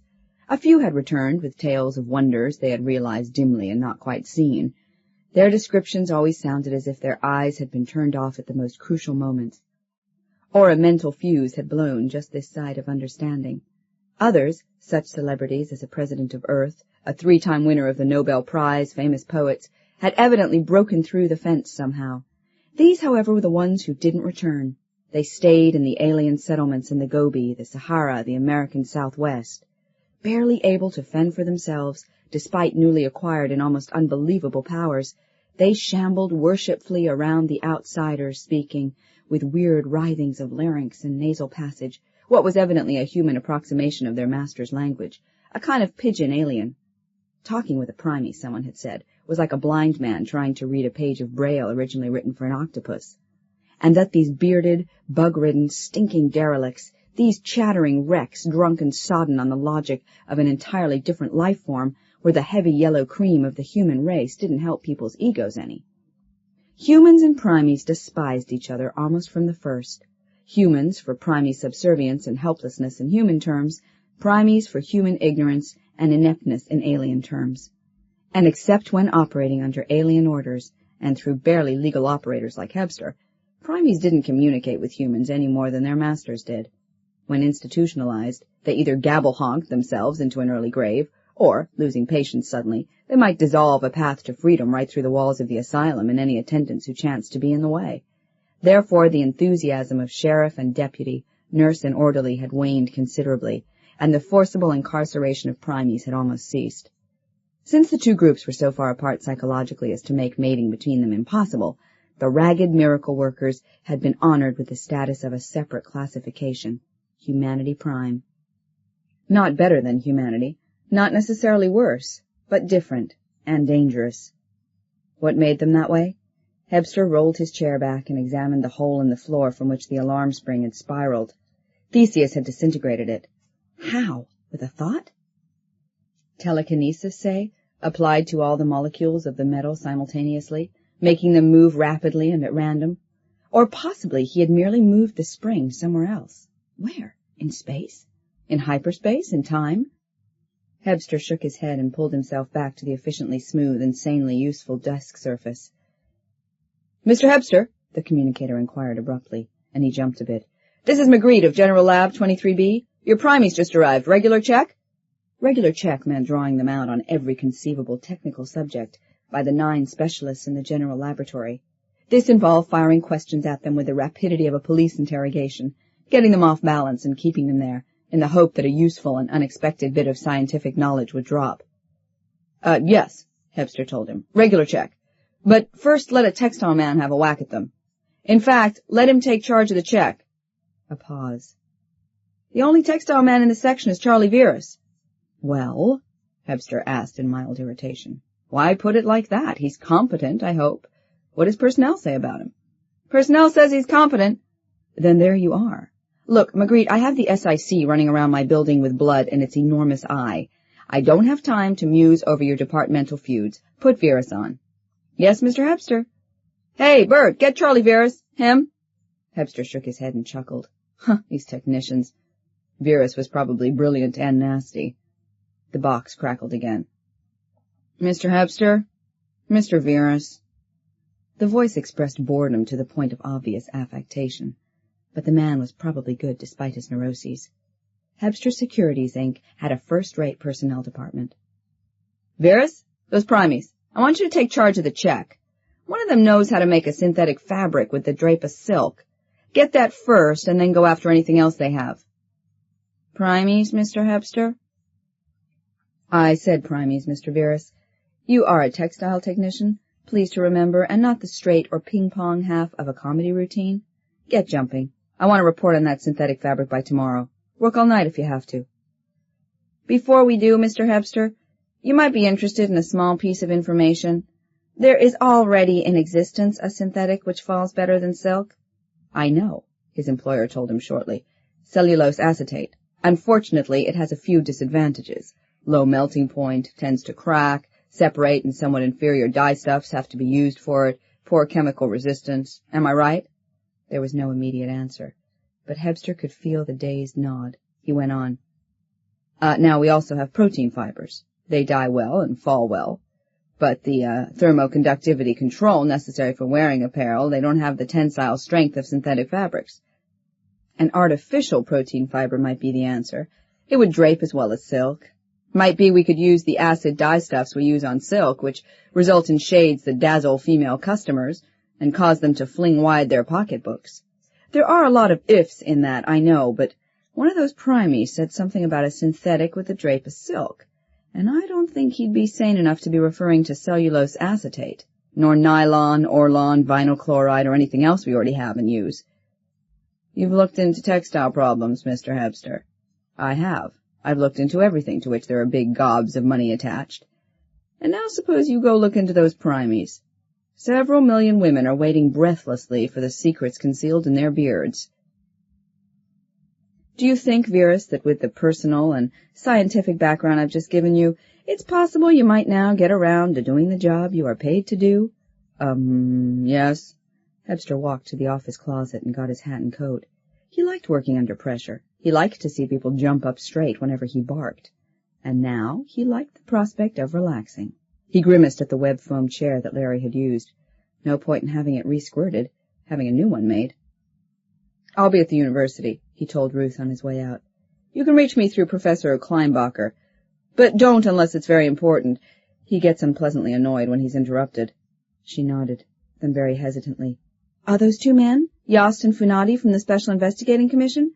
They said no one would be allowed to leave the building. Did they now? He chuckled. I think they were angry. They've been that way before. But unless and until they can hang something on me. And Ruth, tell my bodyguard to go home, except for the man with the primies. He's to check with me wherever I am every 2 hours. He ambled out, being careful to smile benevolently at every 3rd executive and 5th typist in the large office. A private elevator and entrance were all very well for an occasional crisis, but Hebster liked to taste his successes in as much public as possible. It would be good to see Kleinbacher again. He had a good deal of faith in the linguistic approach. Grants from his corporation had tripled the size of the university's philology department. After all, the basic problem between man and primate, as well as man and alien, was one of communication.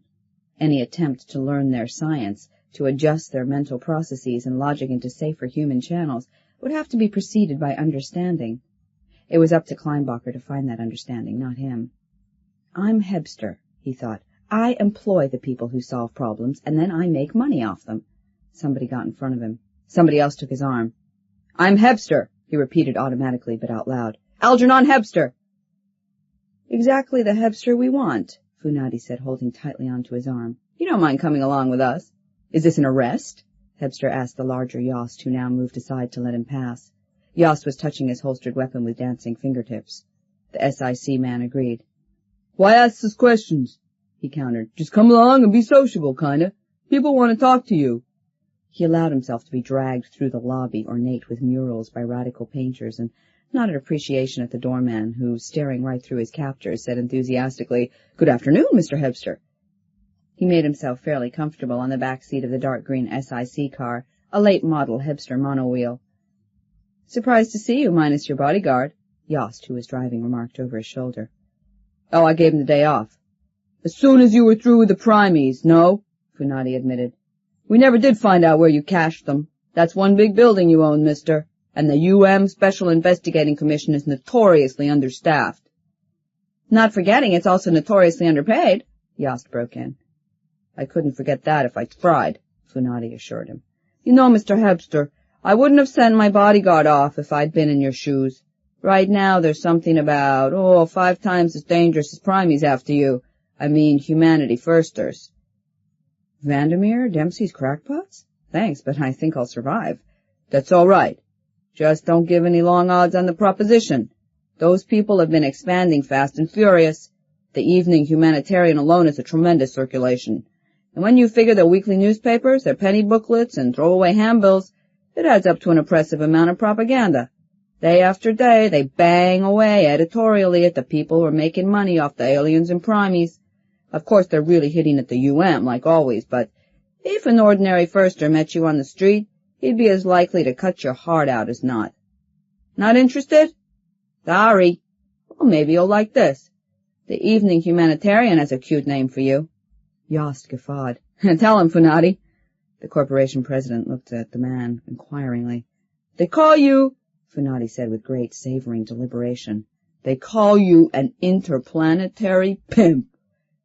Emerging at last from the crosstown underpass, they sped up the very latest addition to the strangling city's facilities, the East Side air-floating super-duper highway, known familiarly as Dive Bomber Drive.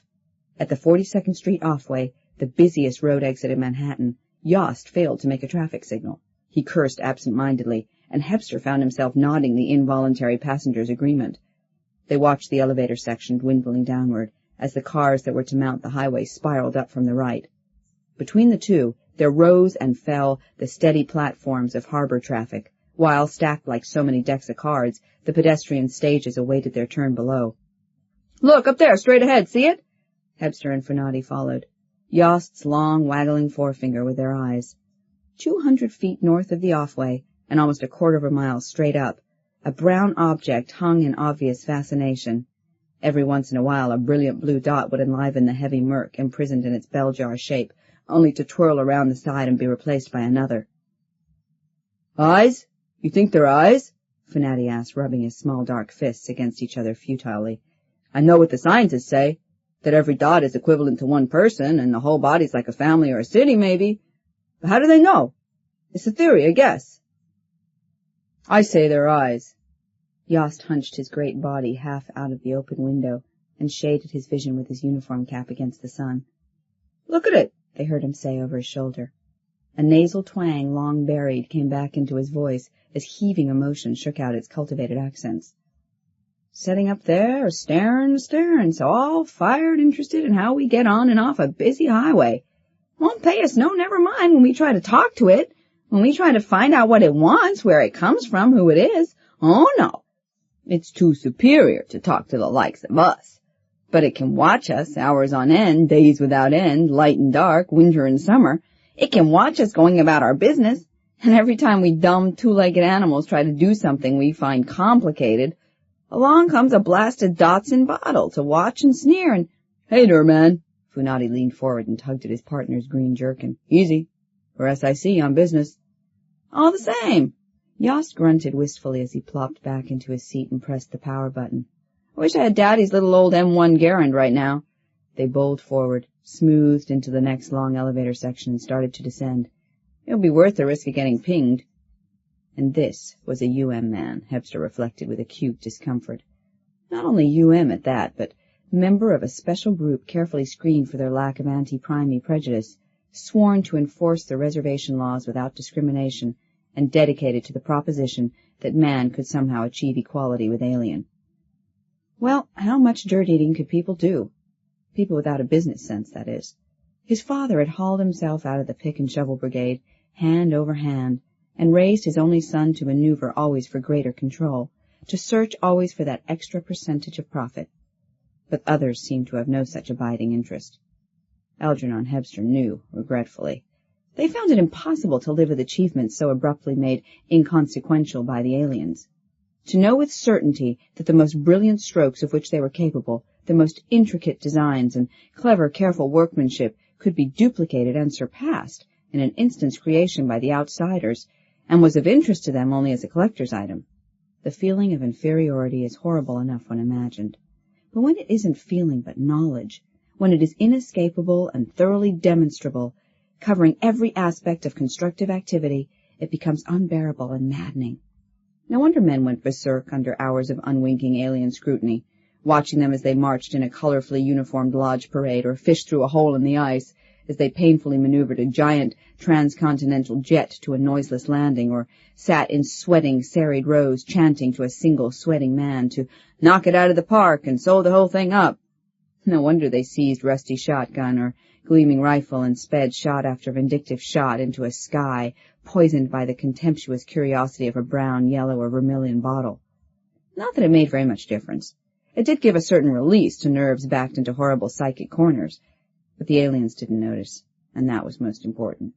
The aliens went right on watching, as if all this shooting and uproar, all these imprecations and weapon wavings, were all part of the self-same absorbing show they had paid to witnesses, and were determined to see through it for nothing else than the occasional amusing fluff some member of the inexperienced cast might commit. The aliens weren't injured, and the aliens didn't feel attacked. Bullets, shells, buckshot, arrows, pebbles from a slingshot, all man's miscellany of anger passed through them like the patient and eternal rain coming in the opposite direction. Yet the aliens had solidity somewhere in their strange bodies. One could judge that by the way they intercepted light and heat, and also by the occasional ping. Every once in a while, someone would evidently have hurt an alien slightly. Or more probably just annoyed it by some unknown concomitant of rifle firing or javelin throwing. There would be the barest suspicion of a sound, as if a guitarist had lunged at a string with his fingertips and decided against it one motor impulse too late. And after this delicate and hardly heard ping, quite unspectacularly the rifleman would be weaponless. He would be standing there, sighting stupidly up along his empty curled fingers, elbow cocked out and shoulder hunched in like a large oafish child who had forgotten when to end the game. Neither his rifle nor a fragment of it would ever be found. And gravely, curiously, intently, the alien would go on watching. The ping seemed to be aimed chiefly at weapons. Thus, occasionally, a 155 howitzer was pinged, and also occasionally, unexpectedly, it might be a muscular arm, curving back with another stone that would disappear to the accompaniment of a tiny elfin note. And yet, sometimes, could it be that the alien, losing interest, had become careless in its irritation? The entire man, murderously violent and shrieking, would ping and be no more. It was not as if a counter-weapon was being used, but a thoroughly higher order of reply, such as a slap to an insect bite. Hebster, shivering, recalled the time he had seen a black tubular alien swirl its amber dots over a new substreet excavation, seemingly entranced by the spectacle of men scrabbling at the earth beneath them. A red-headed sequoia of Irish labor had looked up from Manhattan's stubborn granite, just long enough to shake the sweat from his eyelids. So doing, he had caught sight of the dot-pulsing observer and paused to snarl and lift his pneumatic drill, rattling it in noisy, if functionless bravado at the sky. He had hardly been noticed by his mates when the long, dark, speckled representative of a race beyond the stars turned end over end once and pinged. The heavy drill remained upright for a moment, then dropped as if it had abruptly realized its master was gone. Gone? Almost. He had never been. So thorough had his disappearance been, so rapid, with so little flicker had he been snuffed out, harming and taking with him nothing else, that it had amounted to an act of gigantic and positive non-creation.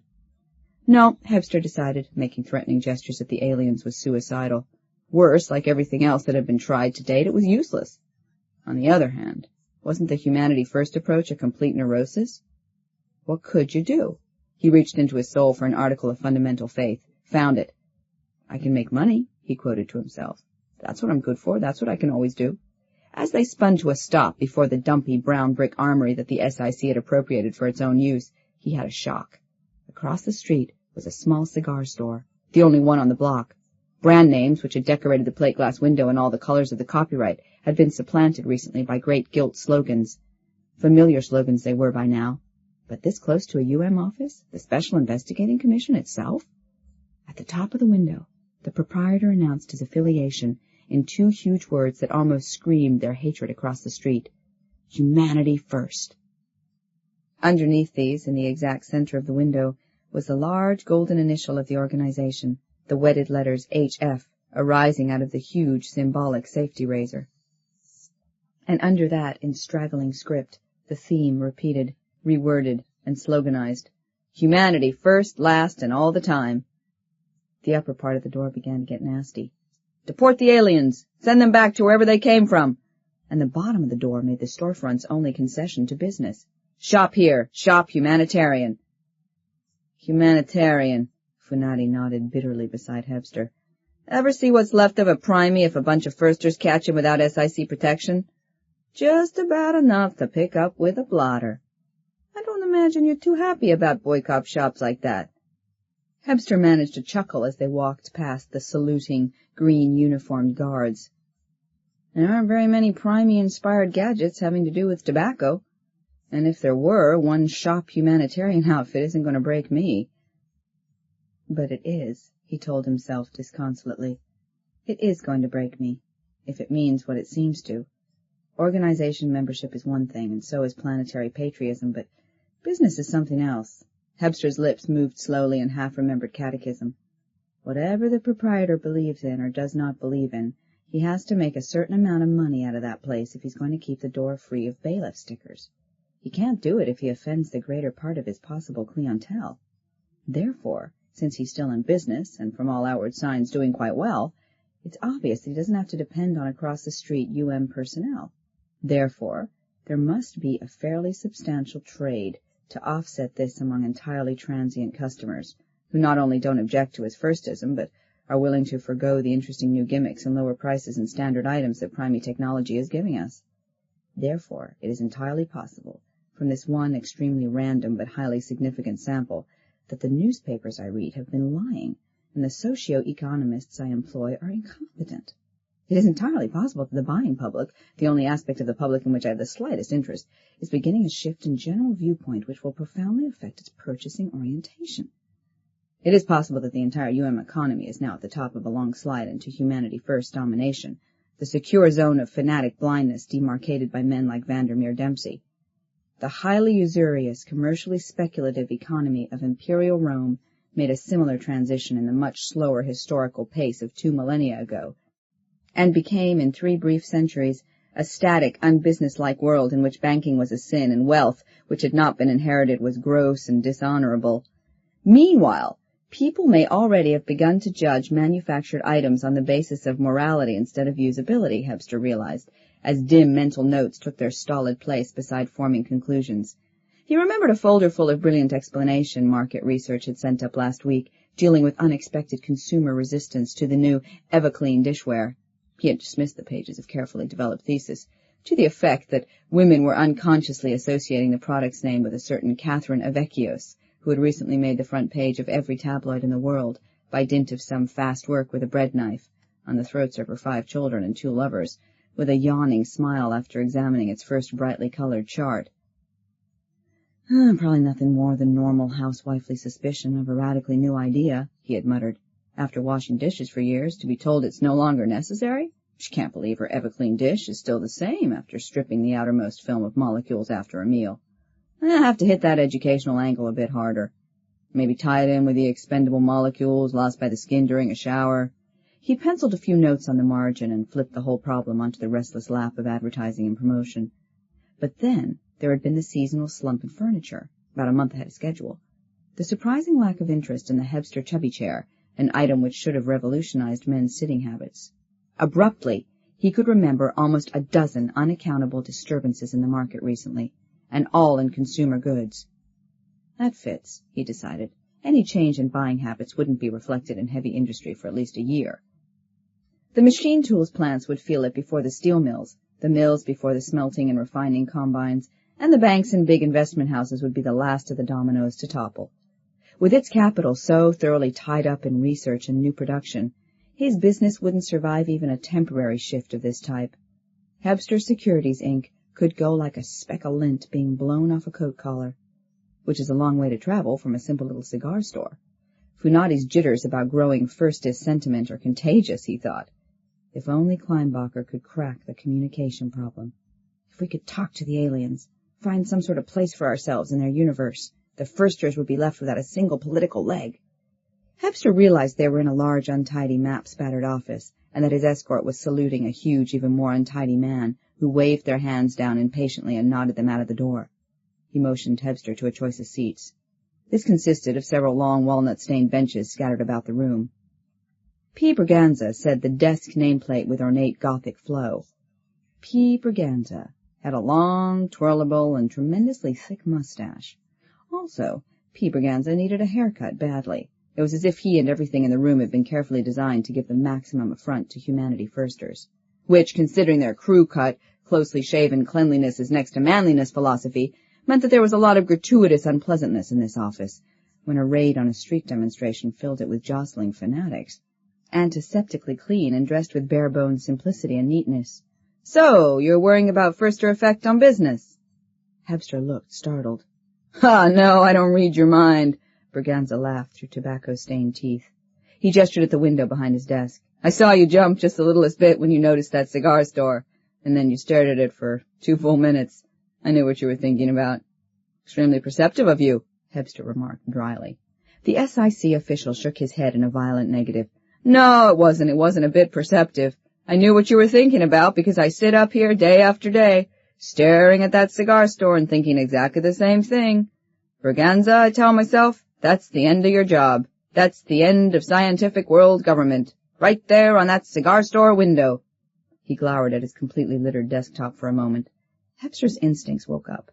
There was a sales talk in the wind. He realized the man was engaged in the unaccustomed exercise of looking for a conversational gambit. He felt an itch of fear crawl up his intestines. Why should the SIC, whose power was almost above law and certainly above governments, be trying to dicker with him?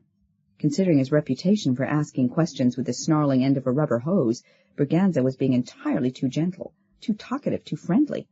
Hebster felt like a trapped mouse, into whose disconcerted car a cat was beginning to pour complaints about the dog upstairs. "Hebster, tell me something. What are your goals?" "I beg your pardon?" "What do you want out of life? What do you spend your days planning for, your nights dreaming about? Yost likes the girls and wants more of 'em. Funati's a family man, 5 kids. He's happy in his work because his job's fairly secure. There are all kinds of pensions and insurance policies to back up his life."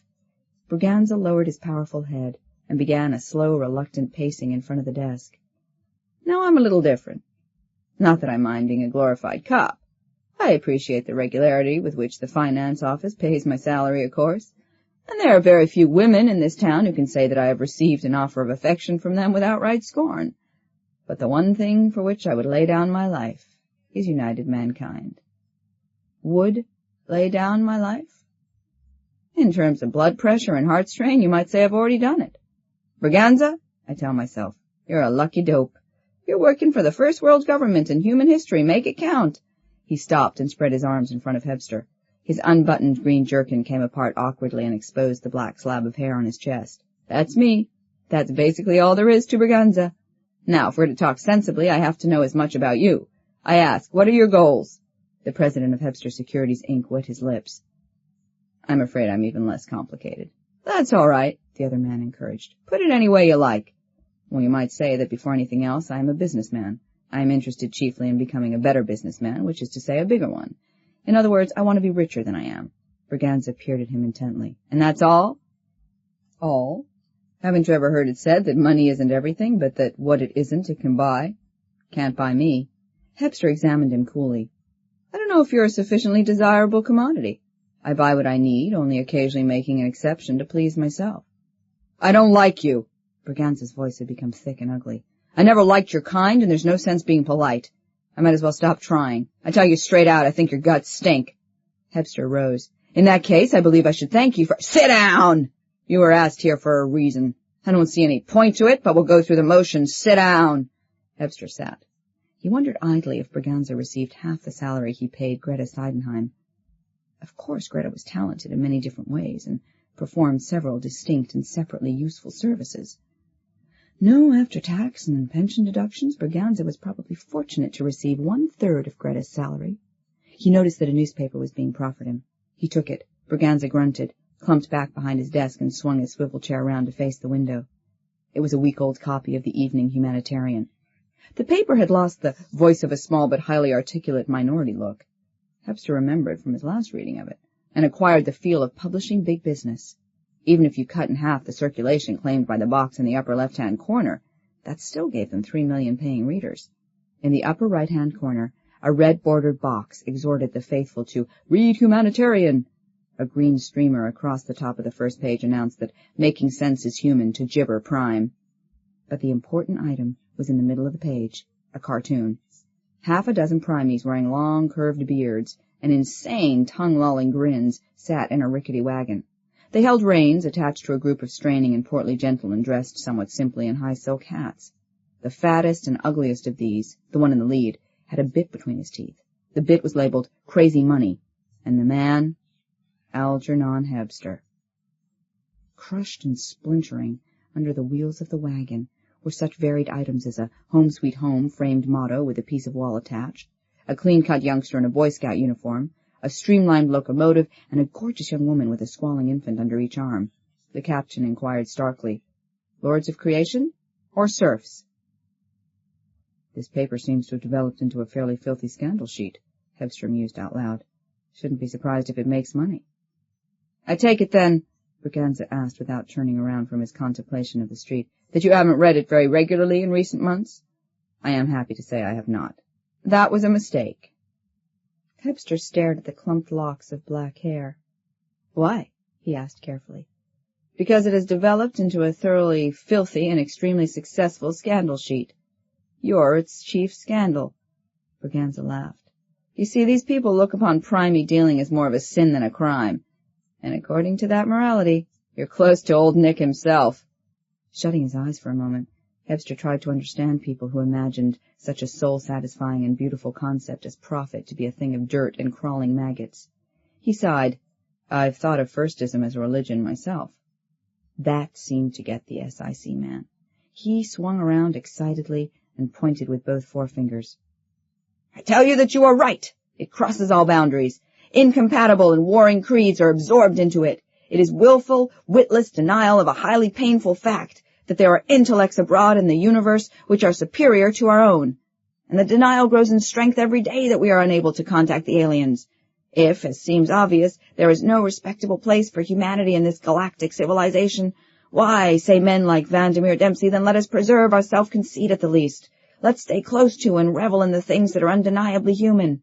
In a few decades, the entire human race will have been sucked into this blinkered vacuum. He rose and walked around the desk again. His voice has assumed a terribly earnest, tragically pleading quality. His eyes roved Hebster's face as if searching for a pinpoint of weakness, an especially thin spot in the frozen calm. Think of it, he asked Hebster. Periodic slaughters of scientists and artists who, in the judgment of Dempsey, have pushed out too far from the conventional center of so-called humanness. An occasional auto da fe in honor of a merchant caught selling primey goods. Oh, I shouldn't like that, Hebster admitted, smiling. He thought a moment. I see the connection you're trying to establish with the cartoon in the Evening Humanitarian. Mister, I shouldn't have to.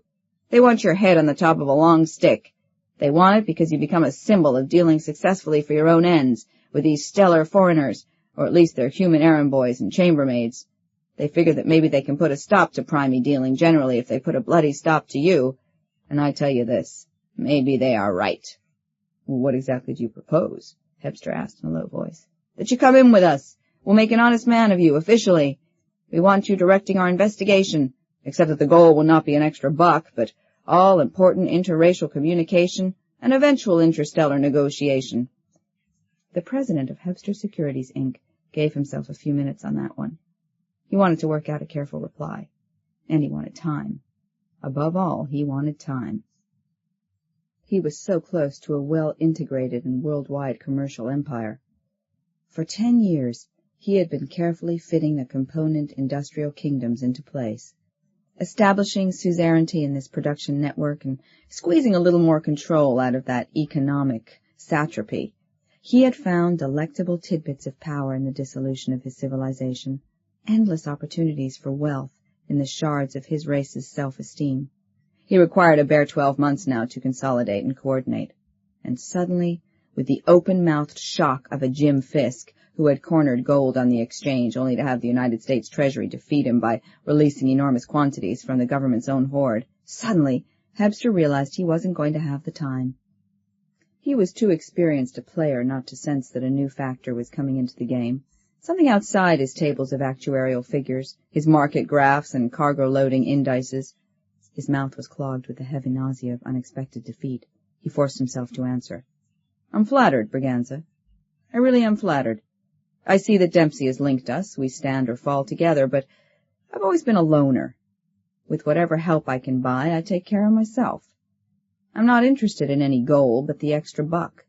First and last, I'm a businessman. Ah, stop it! The dark man took a turn up and down the office angrily. This is a planet-wide emergency. There are times when you can't be a businessman. I deny that. I can't conceive of such a time. Braganza snorted. You can't be a businessman if you're strapped to a huge pile of blazing faggots. You can't be a businessman if people's minds are so thoroughly controlled that they'll stop eating at their leader's command. You can't be a businessman, my slavering, acquisitive friend, if demand is so well in hand that it ceases to exist. That's impossible. Hebster had leapt to his feet. To his amazement, he heard his voice climbing up the scale to hysteria. There's always demand, always. The trick is to find what new form it's taken and then fill it. Sorry, I didn't mean to make fun of your religion. Hebster drew a deep breath and sat down with infinite care. He could almost feel his red corpuscles simmering. Take it easy, he warned himself. Take it easy. This is a man who must be won, not antagonized. They're changing the rules of the market, Hebster, and you'll need every friend you can buy. Money won't work with this fellow, but there are other values. Listen to me, Braganza. We're up against the psychosocial consequences of an extremely advanced civilization, hitting a comparatively barbarous one. Are you familiar with Professor Kleinbacher's Firewater theory? That the alien's logic hits us mentally in the same way as whiskey hit the North American Indian? And the primies, representing our finest minds, are the equivalent of those Indians who had the most sympathy with the white man's civilization? Yes, it's a strong analogy. Even carried to the Indians who, lying sodden with liquor in the streets of frontier towns, helped create the illusion of the treacherous, lazy, kill-you-for-a-drink aborigines, while being so thoroughly despised by their tribesmen that they didn't dare go home for fear of having their throats cut. I've always felt— The only part of that I want to talk about, Hebster interrupted, is the Firewater concept. Back in the Indian villages, an ever-increasing majority became convinced that Firewater and gluttonous, pale-faced civilization were synonymous, that they must rise and retake their land forcibly, killing in the process as many drunken renegades as they came across. This group can be equated with the Humanity Firsters. Then there was a minority who recognized the white man's superiority in numbers and weapons, and desperately tried to find a way of coming to terms with his civilization, terms that would not include his booze. For them, read the U.M. Finally, there was my kind of Indian. Braganza knitted voluminous eyebrows and hitched himself up to a corner of the desk. Ha! He inquired. What kind of Indian were you, Hebster? The kind who had enough sense to know that the pale face had not the slightest interest in saving him from slow and painful cultural anemia. The kind of Indian, also, whose instincts were sufficiently sound so that he was scared to death of innovations like Firewater, and wouldn't touch the stuff to save himself from snakebite. But the kind of Indian— Yes, go on. The kind who was fascinated by the strange, transparent container in which the Firewater came. Think how covetous an Indian potter might be of the whiskey bottle. something which was completely outside the capacity of his painfully acquired technology. Can't you see him hating, despising, and terribly afraid of the smelly amber fluid, which toppled the most stalwart warriors, yet wistful to possess a bottle minus contents? That's about where I see myself, Braganza, the Indian whose greedy curiosity shines through the murk of hysterical clan politics and outsiders' contempt like a lambent flame. I want the new kind of container, somehow separated from the firewater. Unblinkingly, the great dark eyes stared at his face. A hand came up and smoothed each side of the arched mustachio with long, unknowing twirls. Minutes passed. Well, Hebster, as our civilization's noble savage, the SIC man chuckled at last, it almost feels right. But what does it mean in terms of the overall problem? I've told you, Hebster said wearily, hitting the arm of the bench with his open hand, that I haven't the slightest interest in the overall problem. And you only want the bottle. I heard you. But you're not a potter, Hebster. You haven't an elementary particle of craftsman's curiosity. All of that historical romance you spout, you don't care if your world drowns in its own agonized juice, you just want a profit. I never claimed an altruistic reason. I leave the general solution to men whose minds are good enough to juggle its complexities like Kleinbacher. Think somebody like Kleinbacher could do it? I'm almost certain he will. That was our mistake from the beginning, trying to break through with historians and psychologists. Either they become limited by the study of human societies, or, well, this is personal, but I've always felt that the science of the mind attracts chiefly those who've already experienced grave psychological difficulty. While they might achieve such an understanding of themselves in the course of their work as to become better adjusted, eventually, than individuals who had less problems to begin with, I'd still consider them too essentially unstable for such an intrinsically shocking experience as establishing rapport with an alien. Their internal dynamics inevitably make primies of them. Braganza sucked at a tooth and considered the wall behind Hebster. And all this, you feel, wouldn't apply to Kleinbacher? No, not a philology professor. He has no interests, no intellectual roots, and personal and group instability. Kleinbacher's a comparative linguist, a technician really, a specialist in basic communication. I've been out to the university and watched him work. His approach to the problem is entirely in terms of his subject, communicating with the aliens instead of trying to understand them. There's been entirely too much intricate speculation about alien consciousness, sexual attitudes, and social organization, about stuff from which we will derive no tangible and immediate good. Kleinbacher's completely pragmatic. All right, I follow you, only he went prime this morning. Hebster paused, a sentence dangling from his dropped jaw. Professor Kleinbacher? Rudolf Kleinbacher? He asked idiotically. But he was so close. He almost had it. An elementary signal dictionary. He was about to... He did. About 9:45. He'd been up all night with a primie, one of the psych professors had managed to hypnotize, and gone home unusually optimistic. In the middle of his first class this morning, he interrupted himself in a lecture on medieval Cyrillic to gabble honk. He sneezed and wheezed at the students for about 10 minutes in the usual primey pattern of initial irritation, and then, abruptly giving them up as hopeless, worthless idiots, he alleviated himself in that eerie way they almost always do at first, banged his head against the ceiling, and knocked himself out. I don't know what it was, fright, excitement, respect for the old boy perhaps, but the students neglected to tie him up before going for help. By the time they'd come back with the campus SIC man, Kleinbacher had revived and dissolved one wall of the graduate school to get out. Here's a snapshot of him about 500 feet in the air, lying on his back with his arms crossed behind his head, skimming west at 20 miles an hour. The executive studied the little paper rectangle with blinking eyes. You radioed the Air Force to chase him, of course. What's the use? We've been through that enough times. He'd either increase his speed and generate a tornado, drop like a stone and get himself smeared all over the countryside, or materialize stuff like wet coffee grounds and gold ingots inside the jets of the pursuing plane. Nobody's caught a primey yet in the first flush of whatever they do feel at first. We might stand to lose anything from a fairly expensive hunk of aircraft, including pilot, to a couple of 100 acres of New Jersey topsoil. Hebster groaned. But the 18 years of research that he represented. Yeah, that's where we stand. Blind alley, 1,800,000 or thereabouts. Whatever the figure is, it's awfully close to the end.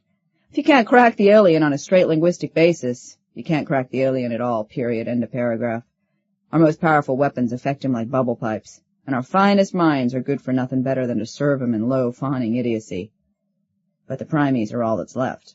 We might be able to talk sense to the man, if not the master. Except the primates, by definition, don't talk sense. Braganza nodded. But since they were human, ordinary human, to start with, they represent a hope. We always knew we might someday have to fall back on our only real contact. That's why the primate protective laws are so rigid. Why the primate reservation compounds surrounding alien settlements are guarded by our military detachments. The lunch spirit has been evolving into the pogrom spirit, as human resentment and discomfort have been growing. Humanity First is beginning to feel strong enough to challenge united mankind. And honestly, Hebster, at this point, neither of us knows which would survive a real fight. But you're one of the few who have talked to primates, worked with them, well, just on business. Frankly, that much of a start is 1,000 times further along than the best that we've been able to manage. So blasted ironical that the only people who've had any conversation at all with the primates aren't even slightly interested in the imminent collapse of civilization. Oh well, the point is that in the present political picture you sync with us. Recognizing this, my people are prepared to forget a great deal and document you back into respectability. How about it? Funny, Hebster said thoughtfully. Can't be knowledge that makes miracle workers out of fairly sober scientists. They all start shooting lightnings at their families and water out of rocks, far too early in primacy to have had time to learn new techniques. It's as if by merely coming close enough to the aliens to grovel, they immediately move into position to tap a series of cosmic laws more basic than cause and effect. The SIC man's face slowly deepened into purple. Well, you coming in or aren't you? Remember, Hebster, in these times, a man who insists on business as usual is a traitor to history. Oh, I think Kleinbacher is the end, Hebster nodded to himself. Not much point in chasing alien mentality if you're going to lose your best men on the way. I say let's forget all this nonsense of trying to live as equals in the same universe with aliens. Let's concentrate on human problems and be grateful that they don't come into our major population centers and tell us to shove over. The telephone rang. Braganza had dropped back into his swivel chair. He let the instrument squeeze out several piercing sonic bubbles while he clicked his strong square teeth and maintained a carefully focused glare at his visitor. Finally he picked it up and gave it the verbal minima. Speaking. He is here. I'll tell him. Bye. He brought his lips together, kept them pursed for a moment, and then abruptly swung around to face the window. Your office, Hebster. Seems your wife and son are in town and have to see you on business. She the one you divorced 10 years ago? Hebster nodded at his back and rose once more. Probably wants her semi-annual alimony dividend bonus. I'll have to go. Sonia never does office morale any good. This meant trouble, he knew. Wife and son was executive code for something seriously wrong with Hebster Securities, Inc.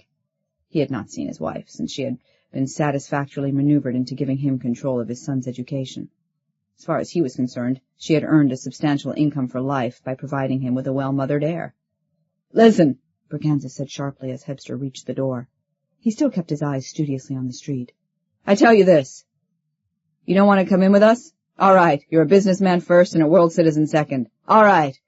But keep your nose clean, Hebster. If we catch you the slightest bit off base from now on, you'll get hit with everything. We'll not only pull the most spectacular trial this corrupt old planet has ever seen, but somewhere along the line, we'll throw you and your entire organization to the wolves. We'll see to it that Humanity First pulls the Hebster Tower down around your ears. Hebster shook his head, licked his lips. Why? What would that accomplish? Ha! It would give a lot of us here the craziest kind of pleasure. But it would also relieve us temporarily of some of the mass pressure we've been feeling. There's always the chance that Dempsey would lose control of his hotter heads, that they'd go on a real gory rampage, make with the sound and the fury sufficiently to justify full deployment of troops. We could knock off Dempsey and all the big-shot firsters then, because John Q. United Mankind would have seen to his own vivid satisfaction and injury what a dangerous mob they are. This, Hebster commented bitterly, is the idealistic, legalistic world government. Braganza's chair spun around to face Hebster, and his fist came down on the desktop with all the crushing finality of a magisterial gavel. No, it is not! It is the SIC, a plenipotentiary and highly practical bureau of the UM, especially created to organize a relationship between alien and human. Furthermore, it's the SIC in a state of the greatest emergency, when the reign of law and world government may topple at a demagogue's belch. Do you think— His head snaked forward belligerently, his eyes slitted to thin lines of purest contempt. that the career and fortune, even the life, let us say, of as openly selfish a slug as you, Hebster, would be placed above that of the representative body of 2 billion socially operating human beings? The SIC official thumped his sloppily buttoned chest. Braganza, I tell myself now. You're lucky he's too hungry for his blasted profit to take you up on that offer. Think how much fun it's going to be to sink a hook into him when he makes a mistake at last, to drop him onto the back of humanity first, so that they'll run amok and destroy themselves. Oh, get out, Hebster, I'm through with you. He had made a mistake, Hebster reflected, as he walked out of the armory and snapped his fingers at a gyrocab. The SIC was the most powerful single government agency in a primey-infested world. Offending them for a man in his position was equivalent to a cab driver delving into the more uncertain aspects of a traffic cop's ancestry in the policeman's pop-eyed presence.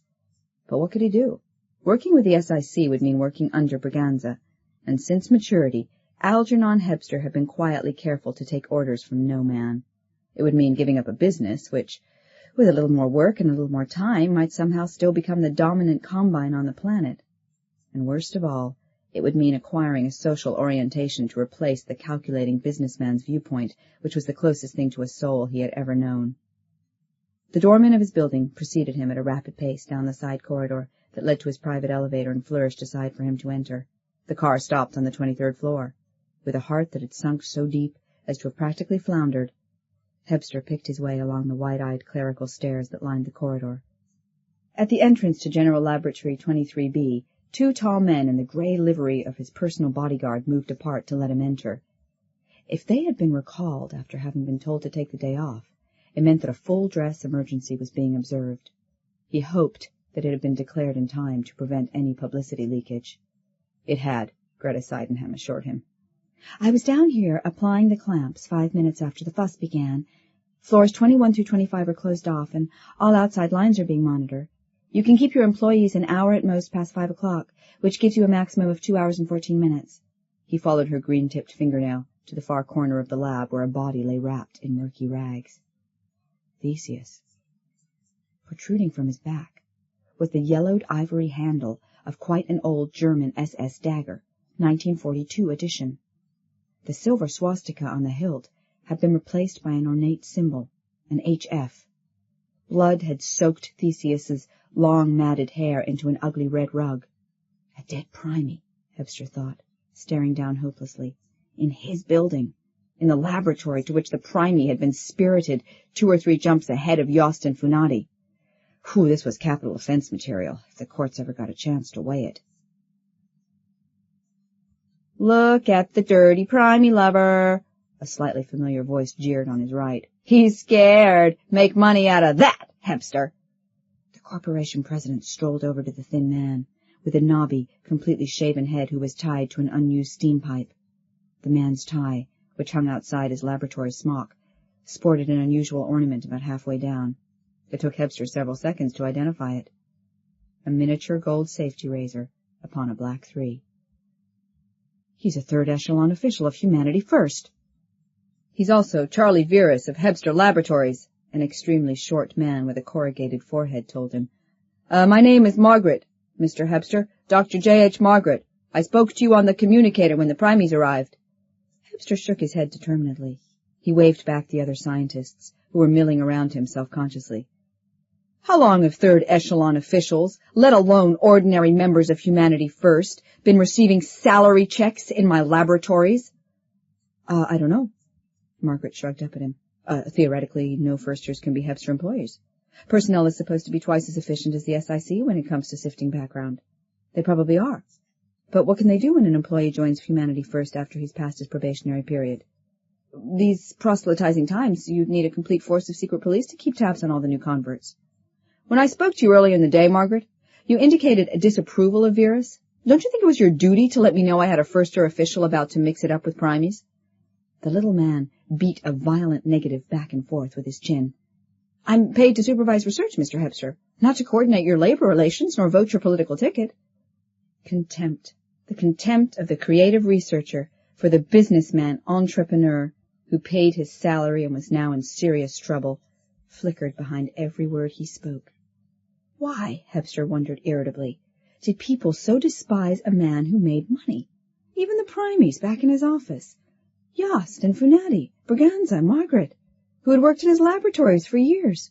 He was his only talent. Surely as such, it was as valid as a pianist's. I've never liked Charlie Verus, the lab chief went on, but we never had reason to suspect him of firstism. He must have hit the third echelon rank about a week ago, eh, Bert?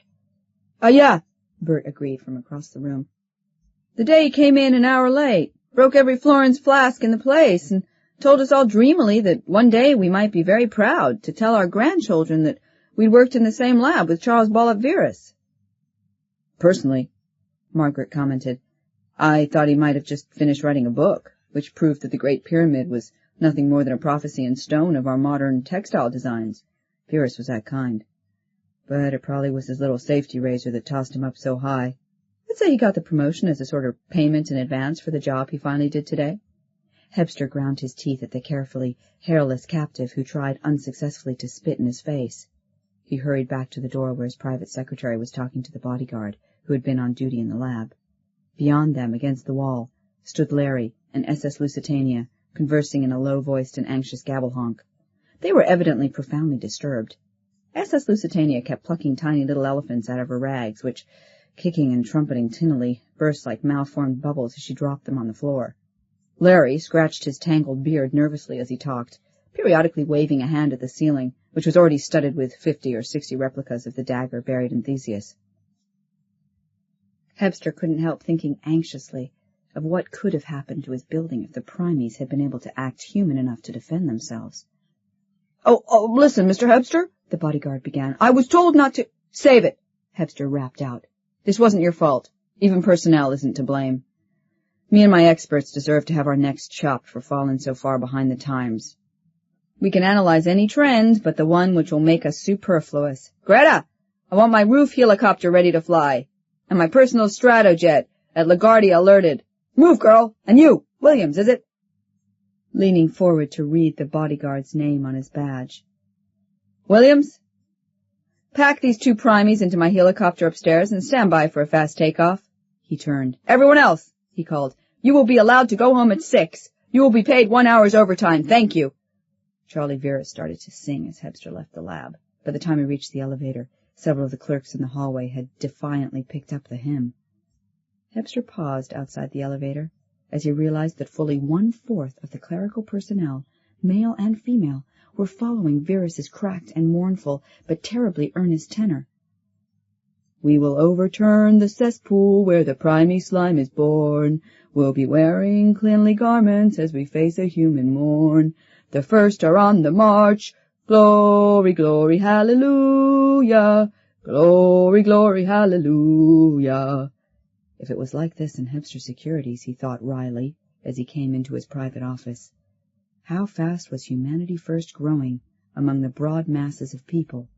Of course, many of those singing could be put down as sympathizers rather than converts, people who were suckers for choral groups and vigilante posses. But how much more momentum did an organization have to generate to acquire the name of political juggernaut? The only encouraging aspect was the SIC's evident awareness of the danger and the unprecedented steps they were prepared to take as a countermeasure. Unfortunately, the unprecedented steps would take place upon Hebster. He now had a little less than 2 hours, he reflected, to squirm out of the most serious single crime on the books of present world law. He lifted one of his telephones. Ruth, he said, I want to speak to Vandermeer Dempsey. Get me through to him personally. She did. A few moments later he heard the famous voice, as rich and slow and thick as molten gold. Hello, Hebster.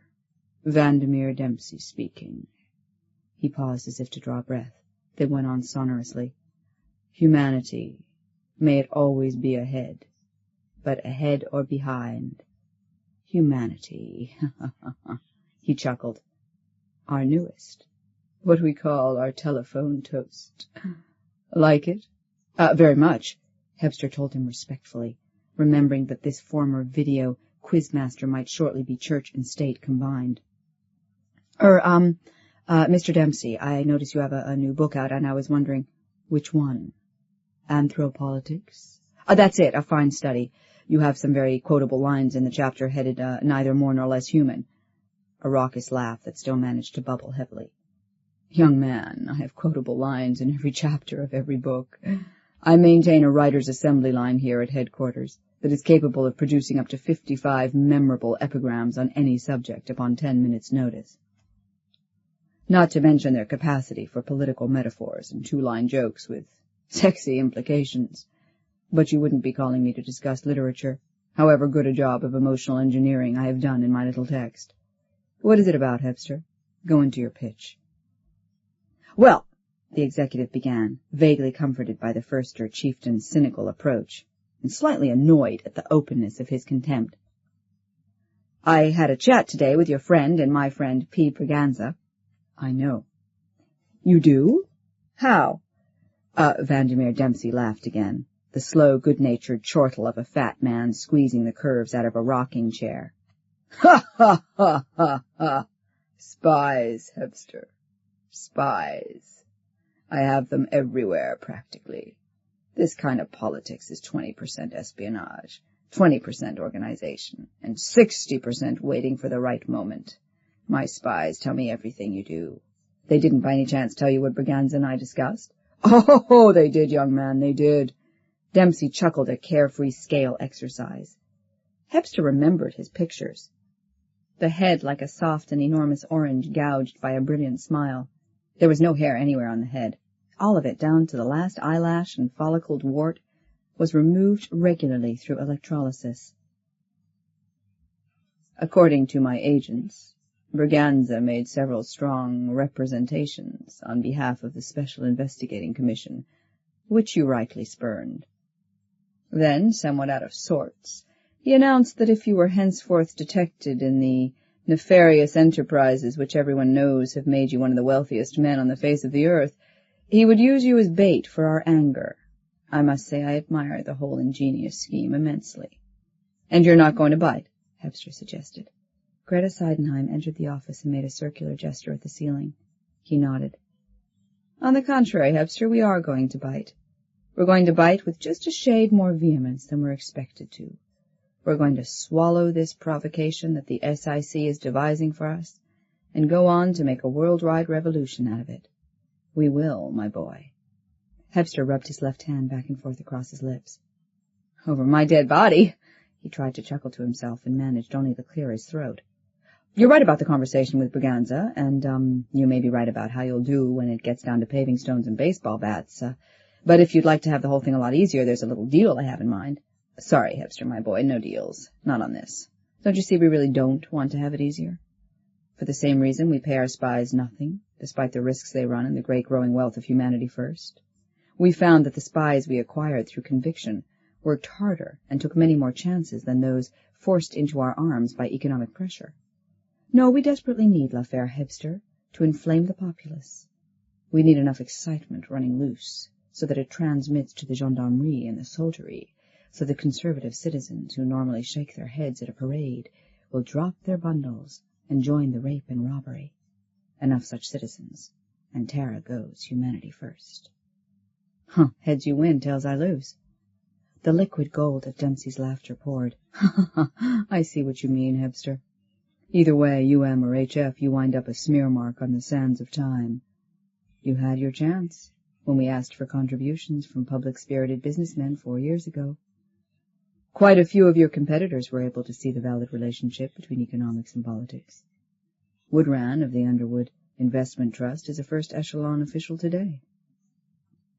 Not a single one of your top executives wears a razor.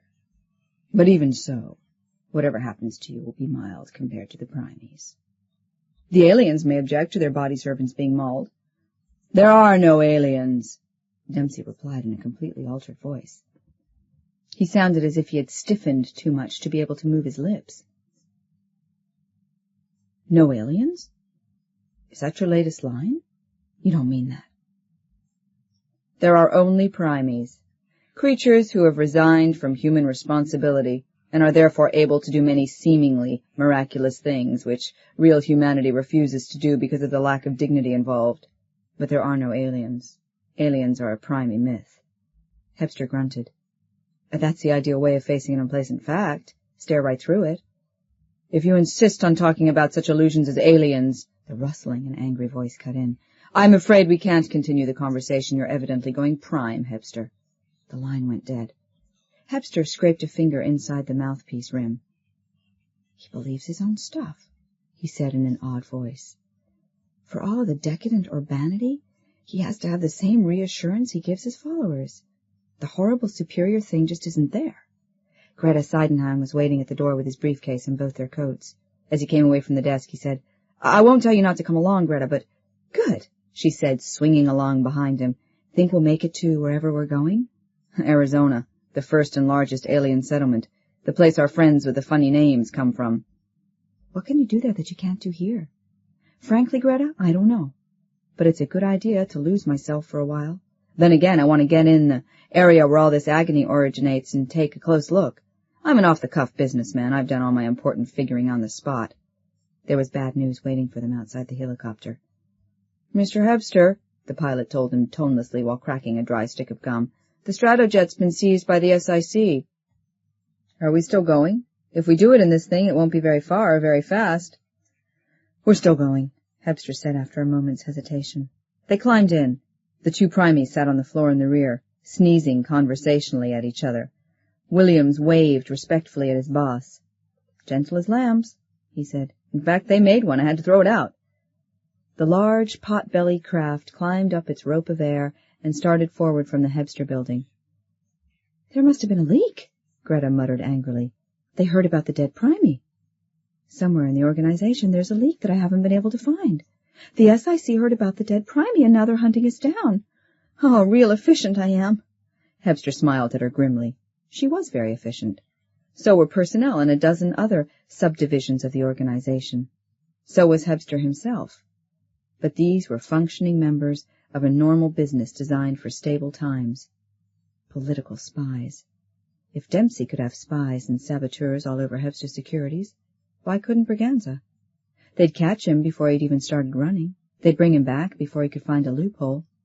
They'd bring him back for trial, perhaps, for what, in all probability, would be known to history as the Bloody Hebster incident, the incident that had precipitated a world revolution. Mr. Hebster, they're getting restless, Williams called out. Should I relax him out, kinda? Hebster sat up sharply, hopefully. No, he said. Leave him alone. He watched the suddenly agitated primies very closely. This was the odd chance for which he'd brought them along. Years of haggling with primies had taught him a lot about them. They were good for other things than sheer gimmick craft. Two specks appeared on the windows. They enlarged sleekly into jets with SIC insignia. Pilot! Hebster called, his eyes on Larry, who was pulling painfully at his beard. Get away from the controls, fast! Did you hear me? That was an order. Get away from those controls! The man moved off reluctantly. He was barely in time. The control board dissolved into rattling purple shards behind him. The veins of the gyro seemed to flower into indigo saxophones. Their ears rang with supersonic frequencies as they rose above the jets on a spout of unimaginable force. 5 seconds later, they were in Arizona. They piled out of their weird craft into a sage-cluttered desert. I don't ever want to know what my windmill was turned into, the pilot commented, or what was used to push it along. But how did the primie come to understand the cops were after us? I don't think he knew that, Hebster explained, but he was sensitive enough to know he was going home, and that somehow those jets were there to prevent it. And so he functioned in terms of his interests in what was almost a human fashion. He protected himself. Going home? Larry said. He'd been listening very closely to Hebster, dribbling from the right-hand corner of his mouth as he listened. Hemstadt, Hermerstadt, Hump. Home is where the hate is. Hate is where the hump is. Home and locks the door. SS Lusitania had started on one leg and favored them with her peculiar fleshy smile. Hindsight, she suggested archly, is no more than homesight. Gabble honk! Larry started after her some 3 feet off the ground. He walked the air, slowly and painfully, as if the road he traveled were covered with numerous small boulders, all of them pitilessly sharp. Goodbye, people, Hebster said. I'm off to see the wizard with my friends in Greasy Gray here. Remember, when the SIC catches up to your unusual vessel, stay close to it for that purpose. Oh, by the way, it might be wise to refer to me as someone who forced you into this. You can tell them I've gone into the wilderness looking for a solution, figuring that if I went prime I'd still be better off than as a punching bag whose ownership is being hotly disputed by such characters as P. Braganza and Vandermeer Dempsey. I'll be back with my mind. Or on it. He patted Greta's cheek on the wet spot. Then he walked deftly away in pursuit of SS Lusitania and Larry. He glanced back once and smiled as he saw them looking curiously forlorn, especially Williams, the chunky young man who earned his living by guarding other people's bodies. The Primes followed a route of sorts, but it seemed to have been designed by someone bemused by the motions of an accordion. Again and again, it doubled back upon itself, folded across itself, went back 100 yards, and started all over again. This was Primey country, Arizona, where the first and largest alien settlement had been made. There were very few humans in this corner of the Southwest anymore, just the aliens and their coolies. "Larry," Hebster called as an uncomfortable thought struck him. "Larry, do your masters know I'm coming?" Missing his step as he looked up at Hebster's peremptory question, the Primey tripped and plunged to the ground. He rose, grimaced at Hebster, and shook his head. "You are not a businessman," he said. "Here there can be no business. Here then can only be humorous, what you might call worship, the movement to the universal, the inner nature, the realization, complete and eternal, of the partial and evanescent, that alone enables.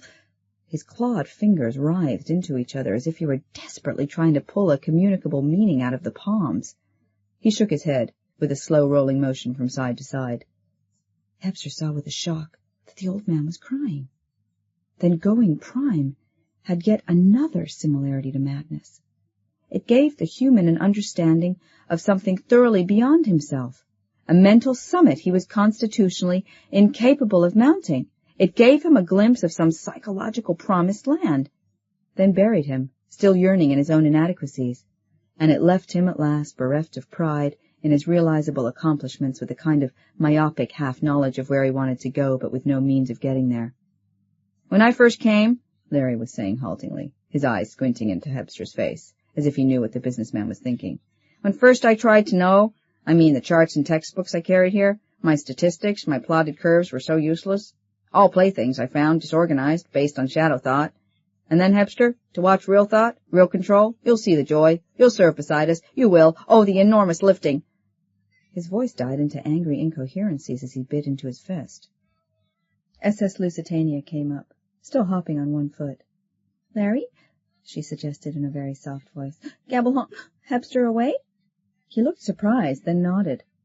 The two Primies linked arms and clambered laboriously back up to the invisible road from which Larry had fallen. They stood facing him for a moment, looking like a weird, ragged, surrealistic vision of Tweedledee and Tweedledum.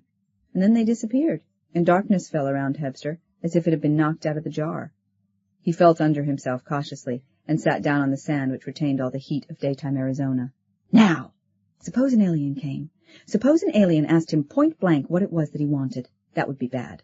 Algernon Hebster, businessman extraordinary, slightly on the run at the moment, of course, didn't know what he wanted, not with reference to aliens.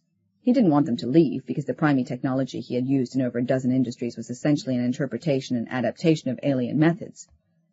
He didn't want them to stay, because whatever was orderly in his world was dissolving under the acids of their omnipresent superiority. He also knew that he personally did not want to go prime. What was left then? Business? Well, there was Braganza's question. What does a businessman do when demand is so well controlled that it can be said to have ceased to exist? Or what does he do in a case like the present, when demand might be said to be non-existent, since there was nothing the aliens seemed to want of man's puny horde? "He finds something they want," Hebster said out loud. "How? How?" Well, the Indians still sold his decorative blankets to the paleface as a way of life, as a source of income, and he insisted on being paid in cash, not firewater. If only, Hebster thought, he could somehow contrive to meet an alien, he'd find out soon enough what its needs were, what was basically desired.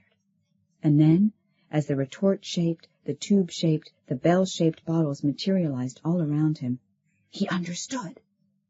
They had been forming the insistent questions in his mind, and they weren't satisfied with the answers he had found thus far.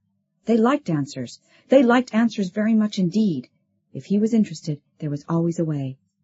A great Dotson bottle brushed his cortex, and he screamed. "No, I don't want to," he explained desperately. Bing! Went the Dotson bottle, and Hebster grabbed at his body. His continuing flesh reassured him. He felt very much like the girl in Greek mythology who had begged Zeus for the privilege of seeing him in the full regalia of his godhood. A few moments after her request had been granted, there had been nothing left of the inquisitive female but a fine feathery ash. The bottles were swirling in and out of each other in a strange and intricate dance, from which there radiated emotions vaguely akin to curiosity, yet partaking of amusement and rapture. Why rapture? Hebster was positive he had caught that note, even allowing for the lack of similarity between mental patterns. He ran a hurried dragnet through his memory, caught a few corresponding items, and dropped them after a brief, intensive examination. What was he trying to remember? What was his supremely efficient businessman's instincts trying to remind him of? The dance became more complex, more rapid. A few bottles had passed under his feet, and Hebster could see them, undulating and spinning some 10 feet below the surface of the ground, as if their presence had made the earth a transport as well as a permeable medium. Completely unfamiliar with all matters alien as he was, not knowing nor caring whether they danced as an expression of the counsel they were taking together or as a matter of necessary social ritual, Hebster was able none the less to sense an approaching climax. Little crooked lines of green lightning began to erupt between the huge bottles. Something exploded near his left ear. He rubbed his face fearfully and moved away. The bottles followed, maintaining him in the imprisoning sphere of their frenzied movements. Why rapture? Back in the city, the aliens had had a terribly studious air about them as they hovered, almost motionless, above the works and lives of mankind. They were cold and careful scientists, and showed not the slightest capacity for... So he had something. At last he had something. But what do you do with an idea when you can't communicate it, and can't act upon it yourself? Ping! The previous invitation was being repeated more urgently. Ping, ping, ping! No! He yelled and tried to stand. He found he couldn't. I don't want to go to Prime! There was detached, almost divine laughter. He felt that awful scrabbling inside his brain, as if 2 or 3 entities were jostling each other within it. He shut his eyes hard and thought. He was close. He was very close. He had an idea, but he needed time to formulate it. A little while to figure out just exactly what the idea was, and just exactly what to do with it. Ping, ping, ping! Ping, ping, ping! He had a headache. He felt as if his mind were being sucked out of his head. He tried to hold on to it. He couldn't. All right, then. He relaxed abruptly, stopped trying to protect himself. But with his mind in his mouth, he yelled. For the first time in his life, and with only a partially formed conception of whom he was addressing, the desperate call to, Algernon Hebster screamed for help. I can do it! He alternately screamed and thought. Save money, save time, save whatever it is you want to save. Whoever you are and whatever you call yourself, I can help you save. Help me, help me. We can do it, but hurry. Your problem can be solved. Economize the balance sheet, help. The words and frantic thoughts spun in and out of each other, like the contracting rings of aliens all around him. He kept screaming, kept the focus on his mental images, while, unbearably, somewhere inside him, a gay and jocular force began to close a valve on his sanity. Suddenly, he had absolutely no sensation. Suddenly he knew dozens of things he had never dreamed he could know, and had forgotten 1,000 times as many. Suddenly, he felt that every nerve in his body was under control of his forefinger. Suddenly he... Ping, ping, ping, ping, ping, ping, ping, ping, ping, ping, ping, ping. Like that, someone said. What, for example? Someone else asked. Well, they don't even lie normally. He's been sleeping like a human being. They twist and moan in their sleep. The Primies do, for all the world, like habitual old drunks. Speaking of moans, here comes our boy. Hebster sat up on the army cot, rattling his head. The fears were leaving him, and with the fears gone, he would no longer be hurt. Braganza, highly concerned and unhappy, was standing next to his bed with a man who was obviously a doctor. Hebster smiled at both of them, manfully resisting the temptation to drool out a string of nonsense syllables. Hi, fellas, he said. Here I come, ungathering nuts in May. You don't mean to tell me you communicated? Braganza yelled. You communicated and didn't go Prime? Hebster raised himself on an elbow and glanced out past the tent flap to where Greta Seidenheim stood on the other side of a port-armed guard. He waved his fist at her and she nodded a wide-open smile back. Found me lying in the desert like a waif, did you? Found you? Braganza spat. You were brought in by Primies, man. First time in history they ever did that. We've been waiting for you to come to in the serene faith that once you did, everything would be all right. The corporation president rubbed his forehead. It will be, Braganza. It will be. Just Primies, eh? No aliens helping them? Aliens? Braganza swallowed. What led you to believe, what gave you reason to hope that aliens would help the primies bring you in? Well, perhaps I shouldn't have used the word help, but I did think there would be a few aliens in the group that escorted my unconscious body back to you. Sort of an honor guard, Braganza. It would have been a real nice gesture, don't you think? The SIC man looked at the doctor, who had been following the conversation with interest. Mind stepping out for a minute? He suggested. He walked behind the man and dropped the tent flap into place. Then he came round to the foot of the army cot and pulled on his mustache vigorously. Now see here, Hebster. If you keep up this clowning, so help me I will slit your belly open and snap your intestines back in your face. What happened? Ha, what happened? Hebster laughed and stretched slowly, carefully, as if he were afraid of breaking the bones of his arm. I don't think I'll ever be able to answer that question completely. And there's a section of my mind that's very glad that I won't. This much I remember clearly. I had an idea. I communicated it to the proper and interested party. We concluded, this party and I, a tentative agreement as agents, the exact terms of the agreement to be decided by our principals, and its complete ratification to be contingent upon their acceptance. Furthermore, All right, Braganza, all right, I'll tell it straight. Put down that folding chair. Remember, I've just been through a pretty unsettling experience. Not any worse than the world is about to go through, the official growled. While you've been out on your 3-day vacation, Dempsey's been organizing a full-dress revolution every place at once. He's been very careful to limit it to parades and verbal fireworks, so that we haven't been able to make with the riot squads, but it's pretty evident that he's ready to start using muscle. Tomorrow might be it. He's spouting on a worldwide video hookup, and it's the opinion of the best experts we have available that his tagline will be the signal for action. Know what their slogan is? It concerns Virus, who's been indicted for murder.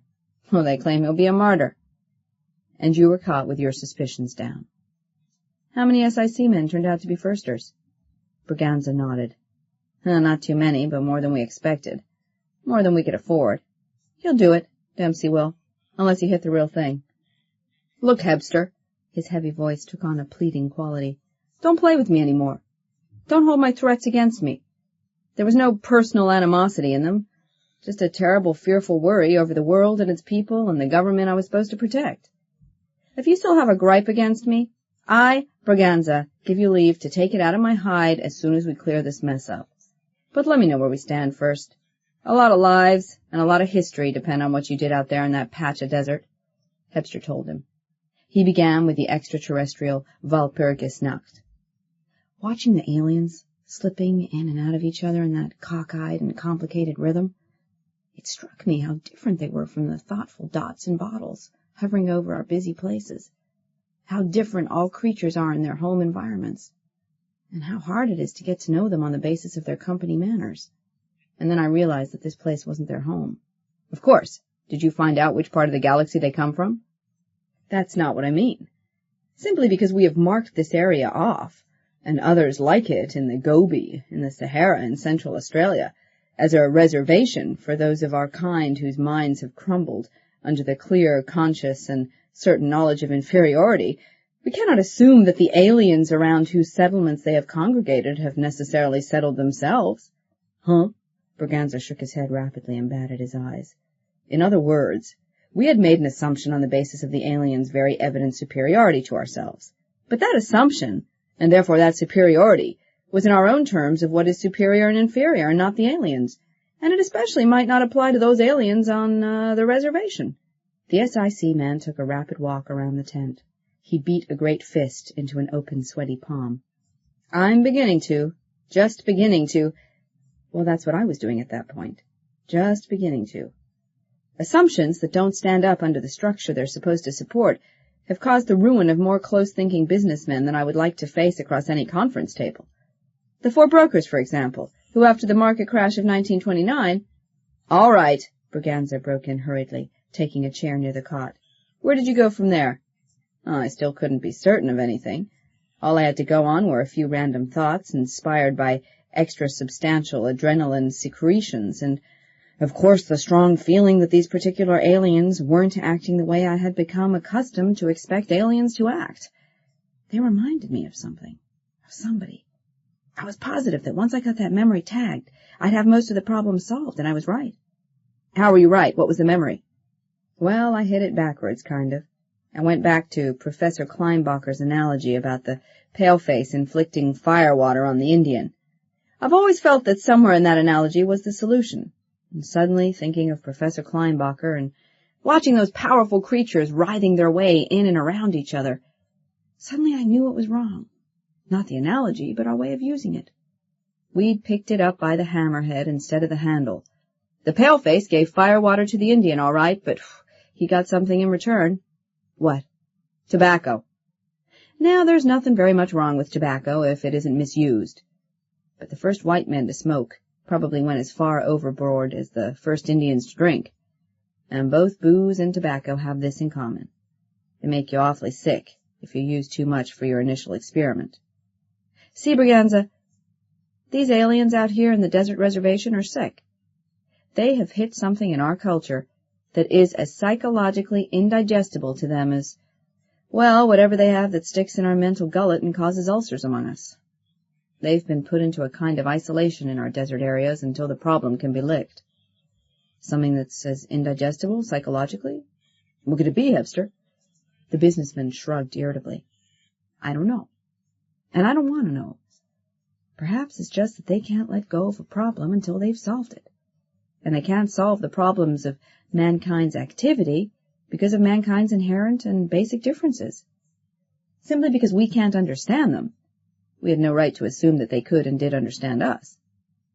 And that wasn't all, Hepster. As the comedians put it, everything we can do, they can do better. Then why did they keep sending primies in to ask for those weird gadgets and impossible gimcracks? Well, they could duplicate anything we made. Well, maybe that is it, Hepster suggested.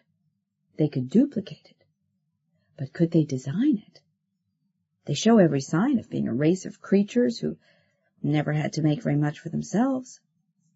Perhaps they evolved fairly early into animals with direct control over matter, thus never having had to go through the various stages of artifact design. This, in our terms, is a tremendous advantage, but it inevitably would have concurrent disadvantages.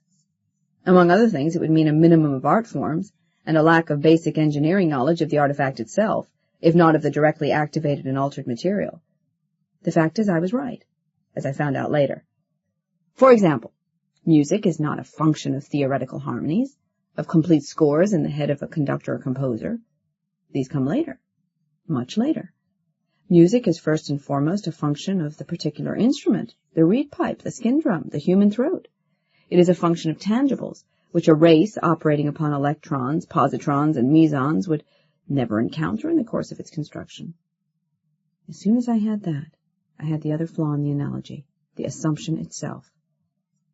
You mean the assumption that we are necessarily inferior to the aliens? Right, Braganza. They can do a lot that we can't do, but vice very much indeed versa. How many special racial talents we possess that they don't is a matter of pure conjecture, and may continue to be for a good long time. Let the theoretical boys worry that one a century from now, just so they stay away from it at present. Braganza fingered a button on his green jerkin and stared over Hepster's head. No more scientific investigation of 'em, huh? Well, we can't right now, and we have to face up to that mildly unpleasant situation. The consolation is that they have to do the same. Don't you see, it's not a basic inadequacy. We don't have enough facts, and can't get enough at the moment through normal channels of scientific observation because of the implicit psychological dangers to both races. Science, my forward-looking friend, is a complex of interlocking theories, all derived from observation. Remember, long before you had any science of navigation, you had coast-hugging and river-hopping traders who knew how the various currents affected their leaky little vessels, who had learned things about the relative dependability of the moon and the stars, without any interest at all in integrating these scraps of knowledge into broader theories. Not until you have a sufficiently large body of these scraps, and are able to distinguish the preconceptions from the actual observations, can you proceed to organize a science of navigation without running the grave risk of drowning while you conduct your definitive experiments. A trader isn't interested in theories. He's interested only in selling something that glitters, for something that glitters even more. In the process, painlessly and imperceptibly, he picks up bits of knowledge which gradually reduce the area of unfamiliarity, until one day there are enough bits of knowledge on which to base a sort of preliminary understanding, a working hypothesis. And then, some Kleinbacher of the future, operating in an area no longer subject to the sudden and unexplainable mental disaster, can construct meticulous and exact laws out of the more obviously valid hypotheses. I might have known it would be something like this. Few came back with it, Hebster. So their theorists and our theorists had better move out and the traders move in? Only how do we contact their traders, if they have any such animals? The corporation president sprung out of bed and began dressing. They have 'em. Not a board directory type, perhaps, but a business-minded alien. As soon as I realized that the dots in bottles were acting, relative to their balanced scientific colleagues, very like our own high IQ primies, I knew I needed help.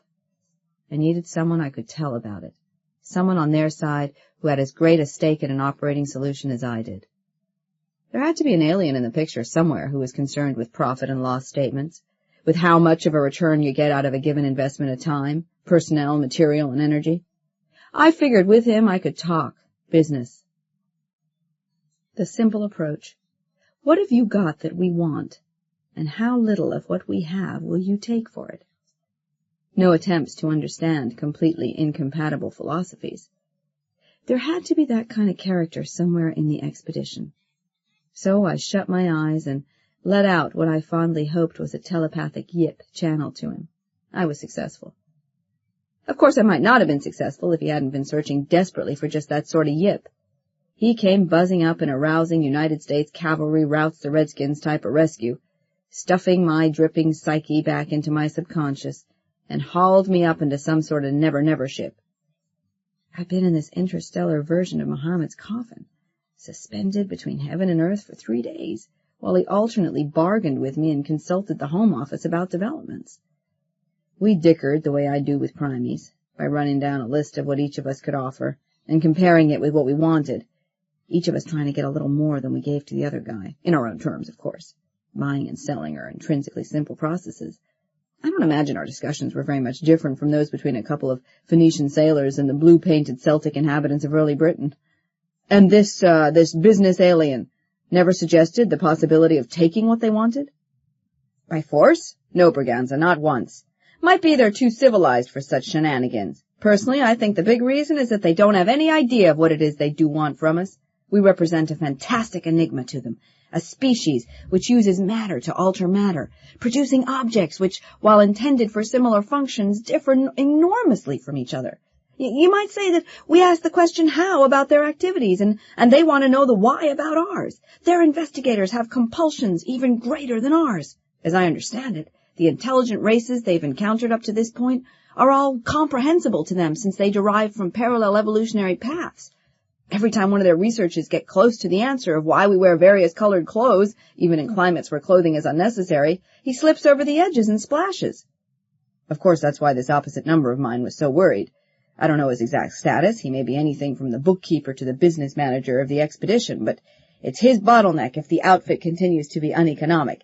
And I gathered that not only has his occupation kind of barred him from doing the investigation his unstable pals were limping back from into the asylums he's constructed here in the deserts, but those of them who've managed to retain their sanity constantly exhibit a healthy contempt for him.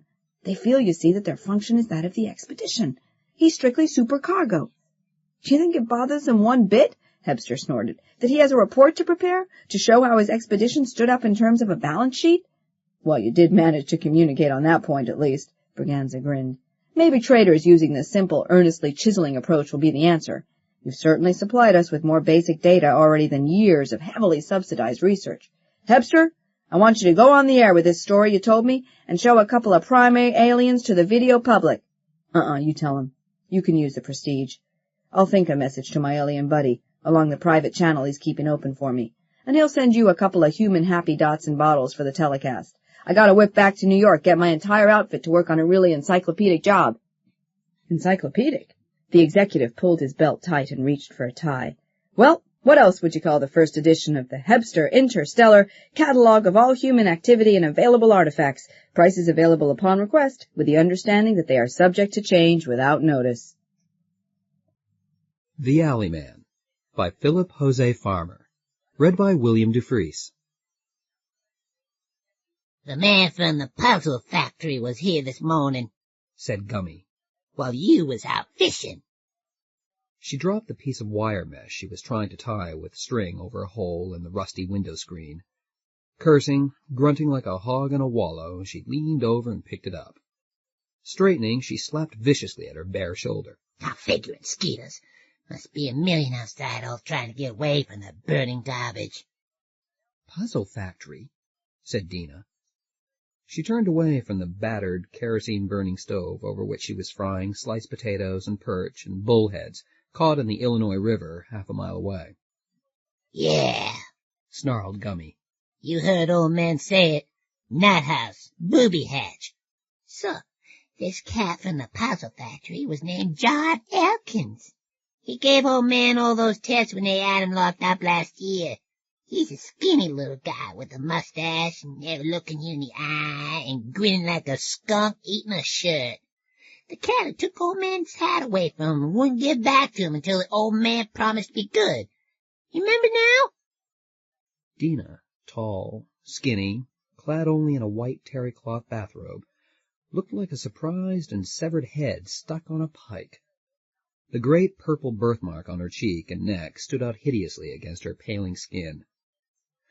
"Are they going to send him back to the state hospital?" she asked. Gummy, looking at herself in the cracked full-length mirror nailed to the wall, laughed and showed her 2 teeth. Her frizzy hair was a yellow-brown, chopped short. Her little blue eyes were set far back in tunnels beneath 2 protruding ridges of bone. Her nose was very long, enormously wide, and tipped with a broken-veined bulb. Her chin was not there, and her head bent forward in a permanent crook. She was dressed only in a dirty once-white slip that came to her swollen knees. When she laughed, her huge breasts, resting on her distended belly, quivered like bowls of fermented cream. From her expression, it was evident that she was not displeased with what she saw in the broken glass. Again she laughed. Nah, they didn't come to haul him away. Elkins just wanted to introduce his chick he had with him. A cute little brunette with big brown eyes behind real thick glasses. She looked just like a college girl, and she was. This chick has got a BM or something in sexology. Psychology?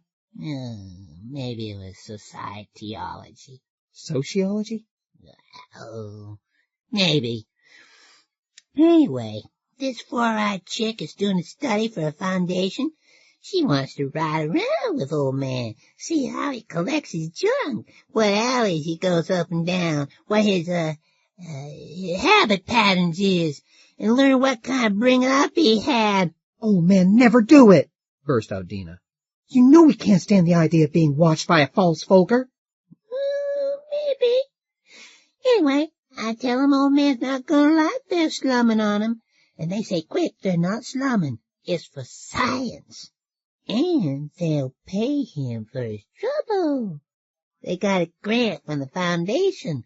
So I said maybe that'd make old man take another look at the color of the beer. And he left the house. "You allowed them in the house? Did you hide the birdcage?" Why hide it? His hat wasn't in it.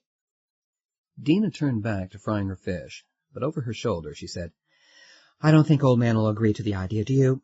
It's rather degrading." You kidding? Who's lowering old man? A snake's belly, maybe. Sure, he'll agree. He'll have an eye for the four-eyed chick, sure. "Don't be absurd," said Dina.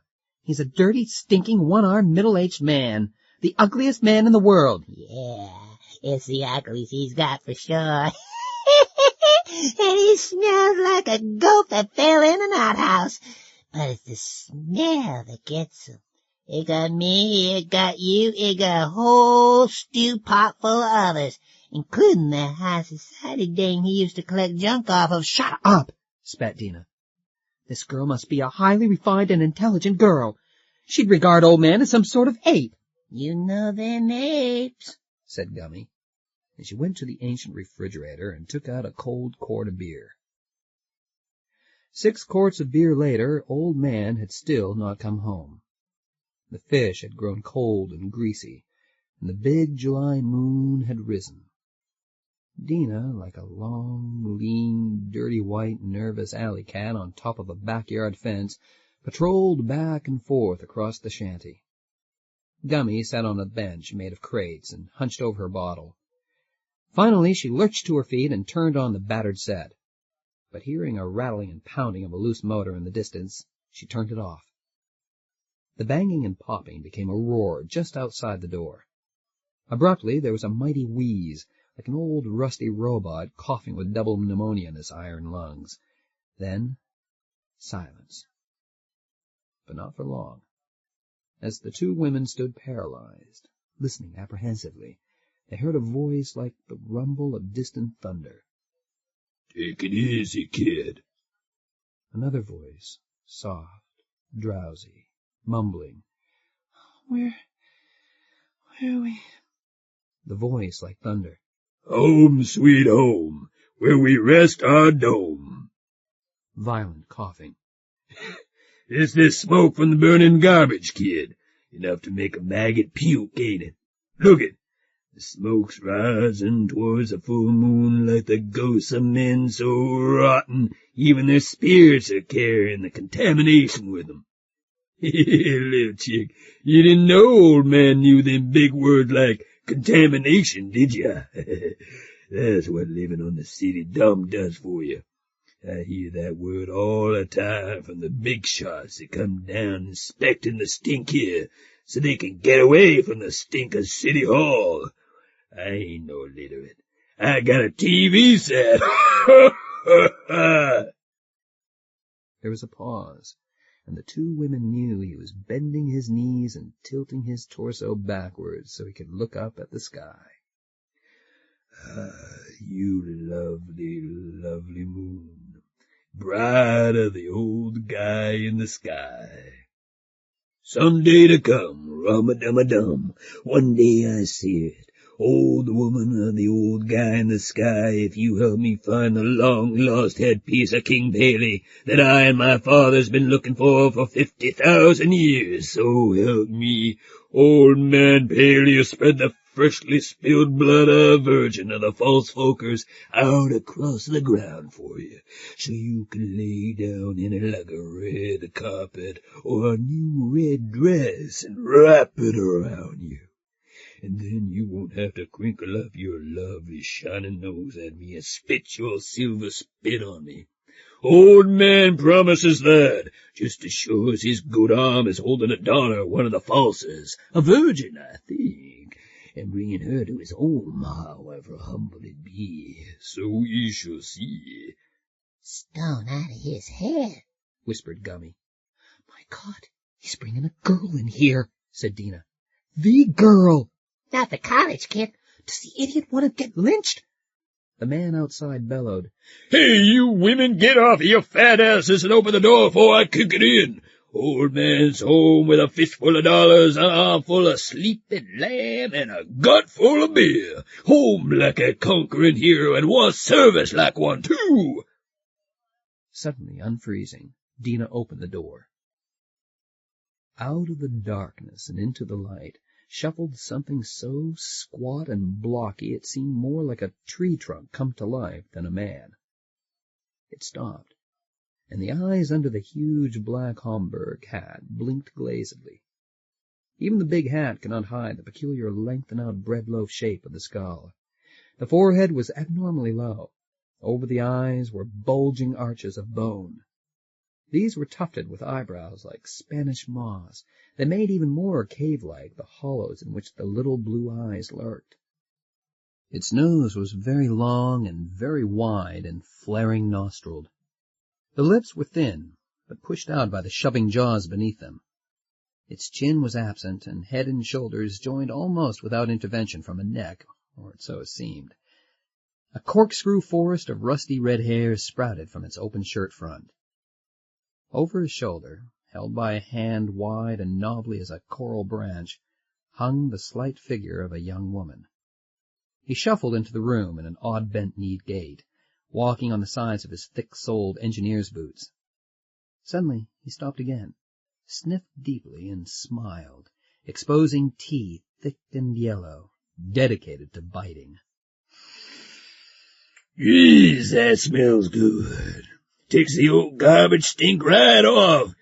Gummy, you've been sprinkling yourself with that perfume I found in a hash heap up on the bluffs, Gummy, giggling, looked coy.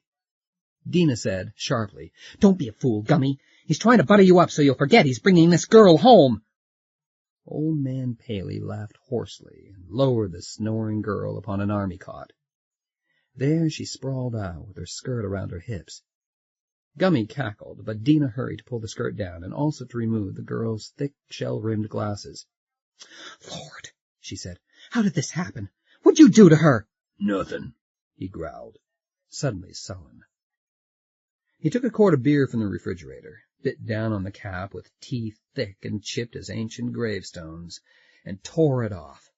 Up went the bottle. Forward went his knees, back went his torso as he leaned away from the bottle, and down went the amber liquid. Gurgle, gurgle, blub. He belched, then roared, "There I was, Old Man Paley, minding my own figuring business, packing a bunch of papers and magazines I found, and here comes a blue 51/4 sedan with Elkins, the doctor jerk from the puzzle factory, and this little four-eyed chick here, Dorothy Singer, and—" "Yes," said Dina, "we know who they are, but we didn't know they went after you." "Who asked you, huh? Who's telling this story?" "Anyway, they told me what they wanted. I was going to say no. But this little college broad says if I saw the papers that I'd agree to let her travel around with me and even stay in our house a couple of evenings with us acting natural, she'll pay me $50. I says, yeah, old guy in the sky, that's 150 quarts of beer. Yeah, I got principles, but they washed away in a roaring, foaming flood of beer. I says, yes, and the cute little run gives me the paper to sign, then advances me $10 and says I'll get the rest 7 days from now. $10 in my pocket. Yeah, so she climbs up into the seat of my truck. Then this figuring Elkins parks his Ford, and he says he thinks he ought to go with us to check on if everything's going to be okay. Yeah, he's not fooling, old man. He's after little Miss Four Eyes. Every time he looks at her, the love juice runs out of his eyes. So I collect junk for a couple of hours, talking all the time, and she scared me at first 'cause I'm so figured ugly and strange. But after a while, she busts out laughing. Then I pulls the truck up in the alley back of Jack's Tavern on Ames Street. She asks me what I'm doing. I says I'm stopping for a beer, just as I do every day. And she says she could stand one too. So... "You actually went inside with her?" asked Dina. Nah, I was going to try, but I started getting the shakes. I had to tell her I couldn't do it. She asked me why. I say, I don't know. Ever since I quit being a kid, I can't. So she says I got something like a fresh flower. What is it? "Neuroses," said Dina. Yeah, only I call it a taboo. So Elkins and the little broad go into Jack's and get a cold 6-pack and bring it out, and we're off.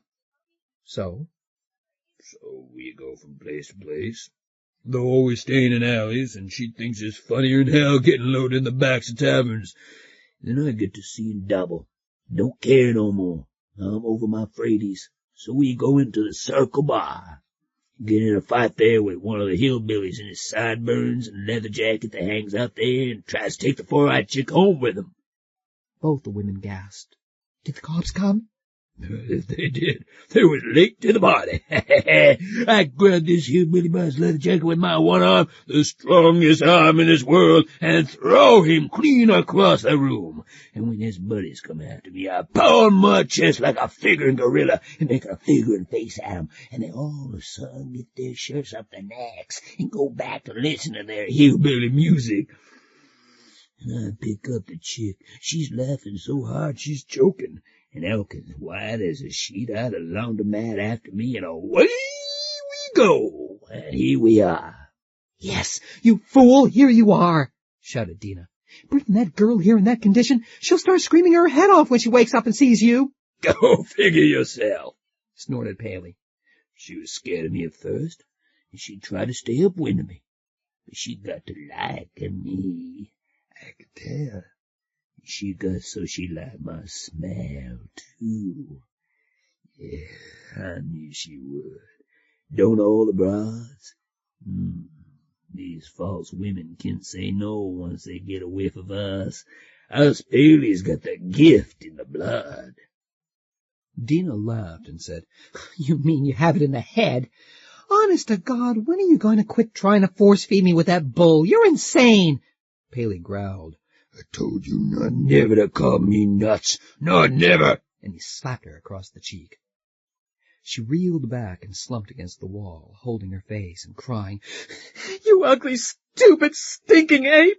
You hit me, the daughter of people whose boots you aren't fit to lick! You struck me!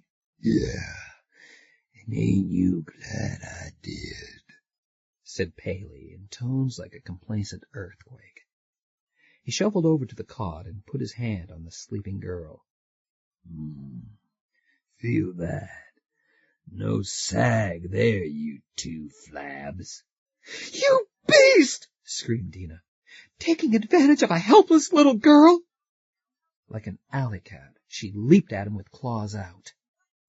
Laughing hoarsely, he grabbed one of her wrists and twisted it so that she was forced to her knees and had to clench her teeth to keep from screaming with pain. Gummy cackled and handed Old Man a quart of beer. To take it, he had to free Dina. She rose, and all three, as if nothing had happened, sat down at the table and began drinking.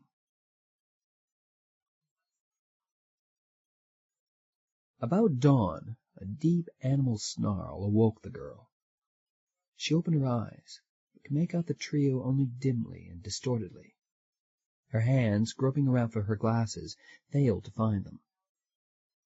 Old Man, whose snarl had shaken her from the high tree of sleep, growled again.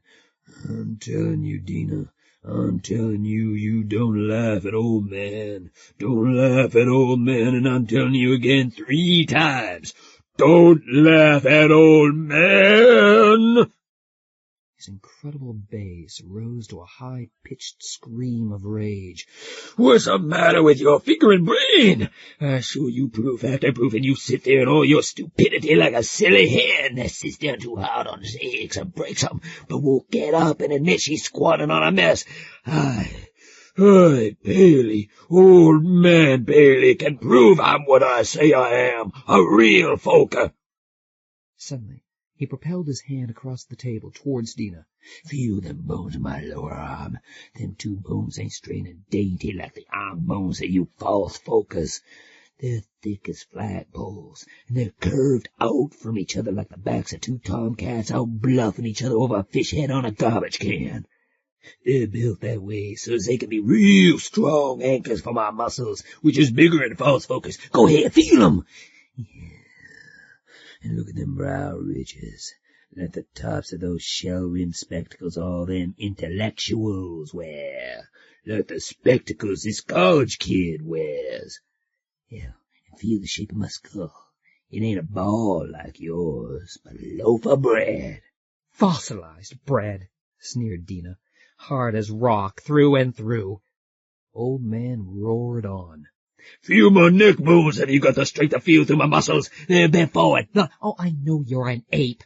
You can't look overhead to see if it was a bird or just a drop of rain without breaking your back. Ape? Hell, I'm a real man. Feel my heel bone.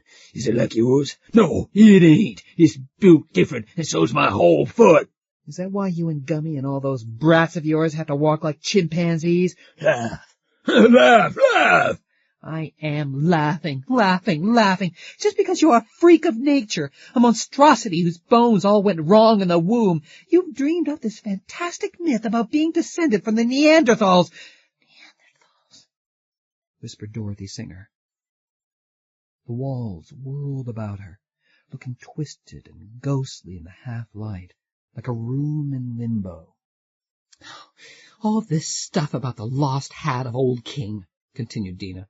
and how, if you ever find it, you can break the spell that keeps you so-called Neanderthals on the dump heaps and in the alleys, is garbage, and not very appetizing. And you, shouted Paley. I hit it for a beating. That's what she wants, mumbled Gummy. Go ahead. Beat her. She'll get her jollies off and quit needing you. We can all get some shut-eye.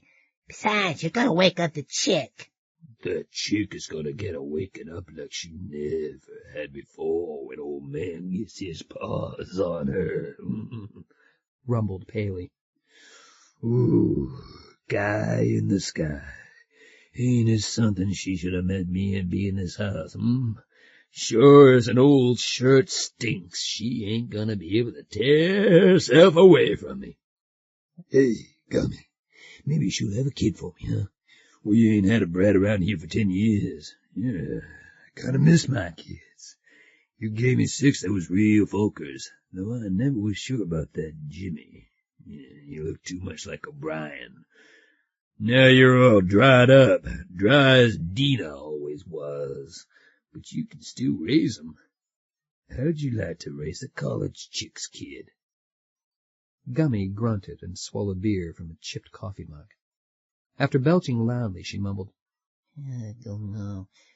You're crazier than even I think you are if you think this cute little Miss Four Eyes had anything to do with you. Even if she was out of her head enough to do it, what kind of life is this for a brat? Get raised in a dump, have an ugly old ma and pa, grow up so ugly nobody's have nothing to do with him and smelling so strange all the dogs bite him. Suddenly she began blubbering. It ain't only Neanderthals have to live on dump heaps. It's the criminal and the stupid and the queer in the head that has to live here. They become Neanderthals just as much as us real folk. No difference. No difference. We're all ugly and hopeless and rotten. We're all Neander. Old man's fist slammed the table. Name me no names like that. That's a Gyaga name for us Paleys. Real folkers. Don't let me never hear that other name again. It don't mean a man. It means something like a high-class gorilla. Quit looking in the mirror, shrieked Dina. There was more squabbling and jeering and roaring and confusing and terrifying talk, but Dorothy Singer had closed her eyes and fallen asleep again. Some time later she awoke.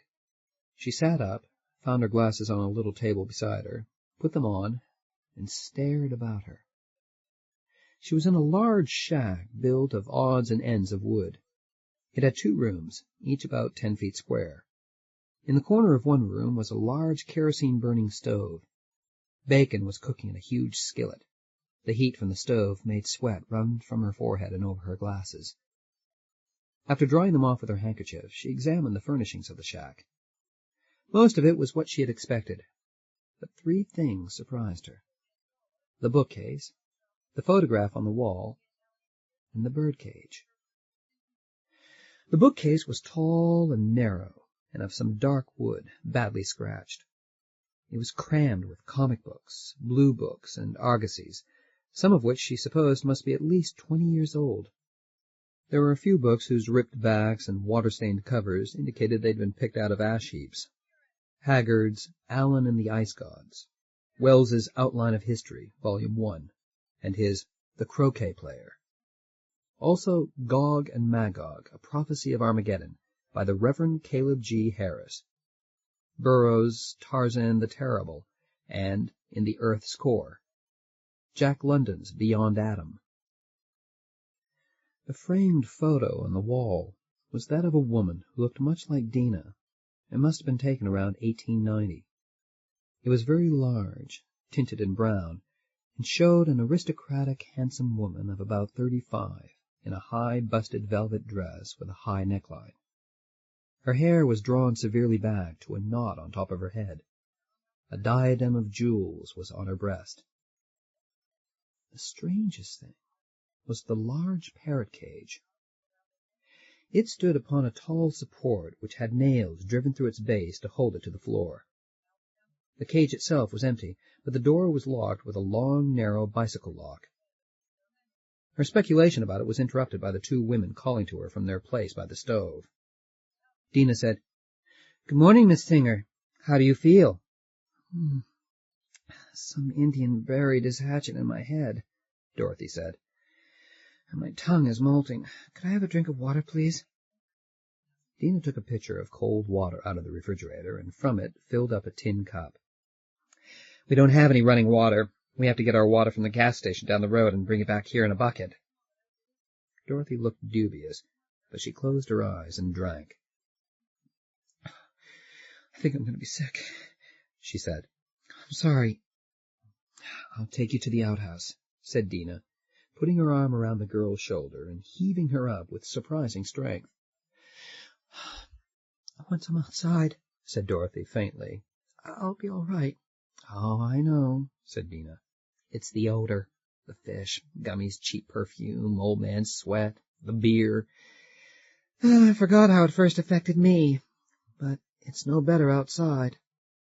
Dorothy didn't reply, but when she stepped through the door, she murmured, "Oh." "Yes, I know," said Dina.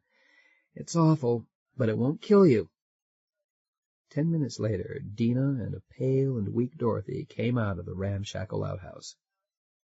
They returned to the shanty, and for the first time Dorothy noticed that Elkins was sprawled face up on the seat of the truck. His head hung over the end of the seat, and the flies buzzed around his open mouth. "Oh, this is horrible," said Dina. "He'll be very angry when he wakes up and finds out where he is. He's such a respectable man." "Oh, let the heel sleep it off," said Dorothy. She walked into the shanty, and a moment later Paley clomped into the room, a smell of stale beer and very peculiar sweat advancing before him in a wave. "How you feel?" he growled, in a timbre so low the hairs on the back of her neck rose. "Sick. I think I'll go home." "Sure. Only try some of the hair." He handed her a half-empty pint of whiskey. Dorothy reluctantly downed a large shot, chased with cold water. After a brief revulsion, she began feeling better and took another shot. She then washed her face in a bowl of water and drank a third whiskey. "I think I can go with you now," she said, "but I don't care for breakfast." "I ate already," he said. "Let's go. It's 10:30 according to the clock on the gas station.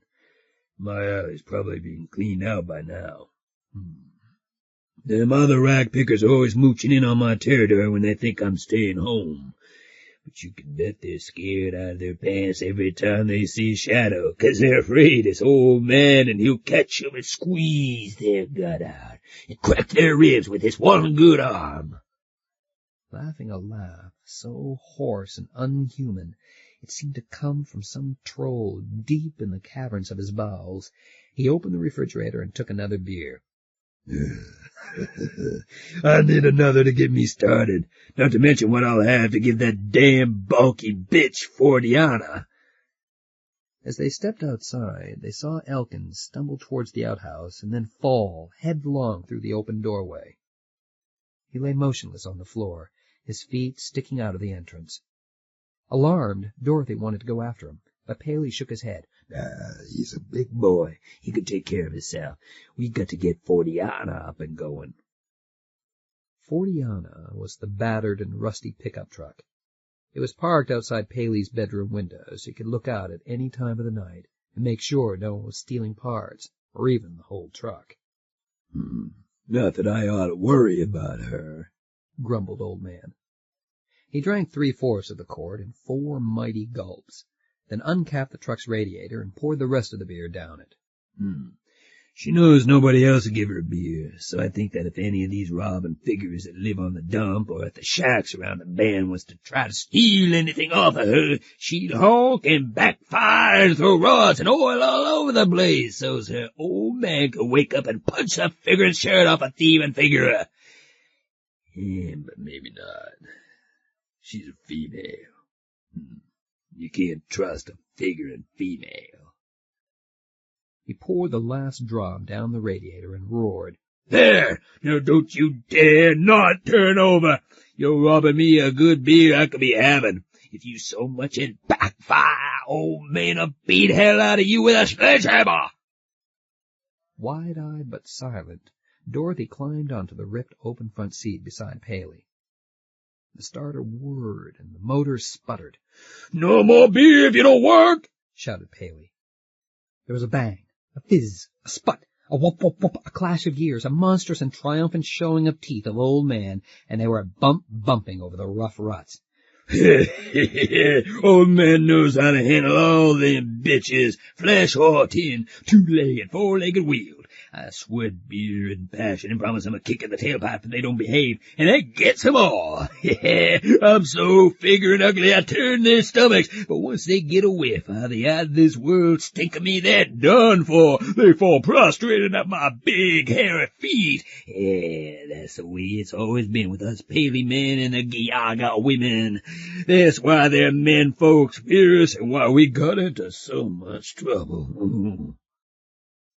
Dorothy did not say anything, and Paley fell silent as soon as the truck swung off the dump and onto U.S. Route 24. He seemed to fold up into himself, to be trying to make himself as inconspicuous as possible. During the 3 minutes it took the truck to get from the shanty to the city limits, he kept wiping his sweating palm against his blue workman's shirt. But he did not try to release the tension with oaths. Instead, he muttered a string of what seemed to Dorothy nonsense rhymes. Eeny, meeny, miny, mo. Be a good guy, help me go. Hula, boola, teeny, weeny, ram 'em, damn 'em, figure 'em, duck 'em, watch me go. Don't be a schmo. Stop 'em, block 'em, sing a go, go, go. Not until they had gone a mile into the city of Onabak and turned from 24 into an alley did he relax. Oh, you. That's torture, and I've been doing it ever since I was 16, some years ago. Today seems worse than ever, maybe because you're along. Giaga men don't like it if they see me with one of their women, especially a cute chick like you. Suddenly he smiled and broke into a song about being covered all over with sweet violets, sweeter than all the roses. He sang other songs, some of which made Dorothy turn red in the face, though at the same time she giggled. When they crossed a street to get from one alley to another, he cut off his singing, even in the middle of a phrase, and resumed it on the other side. Reaching the west bluff, he slowed the truck to a crawl while his little blue eyes searched the ash heaps and garbage cans at the rears of the houses. Presently he stopped the truck and climbed down to inspect his find. Woo-hoo! Guy in the sky, we're off to a flying start. Look, some old grace from a coal furnace, and a pile of coke and beer bottles, all redeemable. Get down, Dorothy, if you want to know how us rag pickers make a living. You gotta get in and sweat and cuss with us. And if you come across any hats, you be sure to tell us. Dorothy smiled, but when she stepped down from the truck, she winced. What's the matter?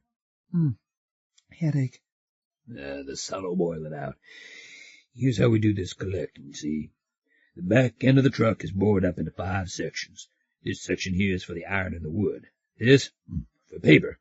This, for the cardboard. And you get a higher price for the cardboard. This for rags. And this for bottles we can get a refund on.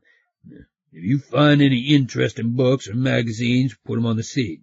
I'll decide if I want to keep 'em or throw 'em in with the old paper. They worked swiftly and then drove on. About a block later, they were interrupted at another heap by a leaf of a woman, withered and blown by the winds of time. She hobbled out from the back porch of a large 3-storied house with diamond-shaped panes in the windows and doors and cupolas at the corner. In a quavering voice, she explained that she was the widow of a wealthy lawyer who had died 15 years ago. Not until today had she made up her mind to get rid of his collection of law books and legal papers. These were all neatly cased in cardboard boxes, not too large to be handled. Not even, she added, her pale, watery eyes flickering from Paley to Dorothy, not even by a poor one-armed man and a young girl. Old Man took off his Homburg and bowed. Sure, ma'am. My daughter and myself would be glad to help you out in your house cleaning. Your daughter? Croaked the old woman. Well, she don't look like me at all, he replied. Well, no wonder. She's my foster daughter, poor girl. She was orphaned when she was still filling her diapers. My best friend was her father. He died saving my life. And as he lay gasping his life away in my arms, he begged me to take care of her as if she was my own. And I kept my promise to my dying friend. May his soul rest in peace.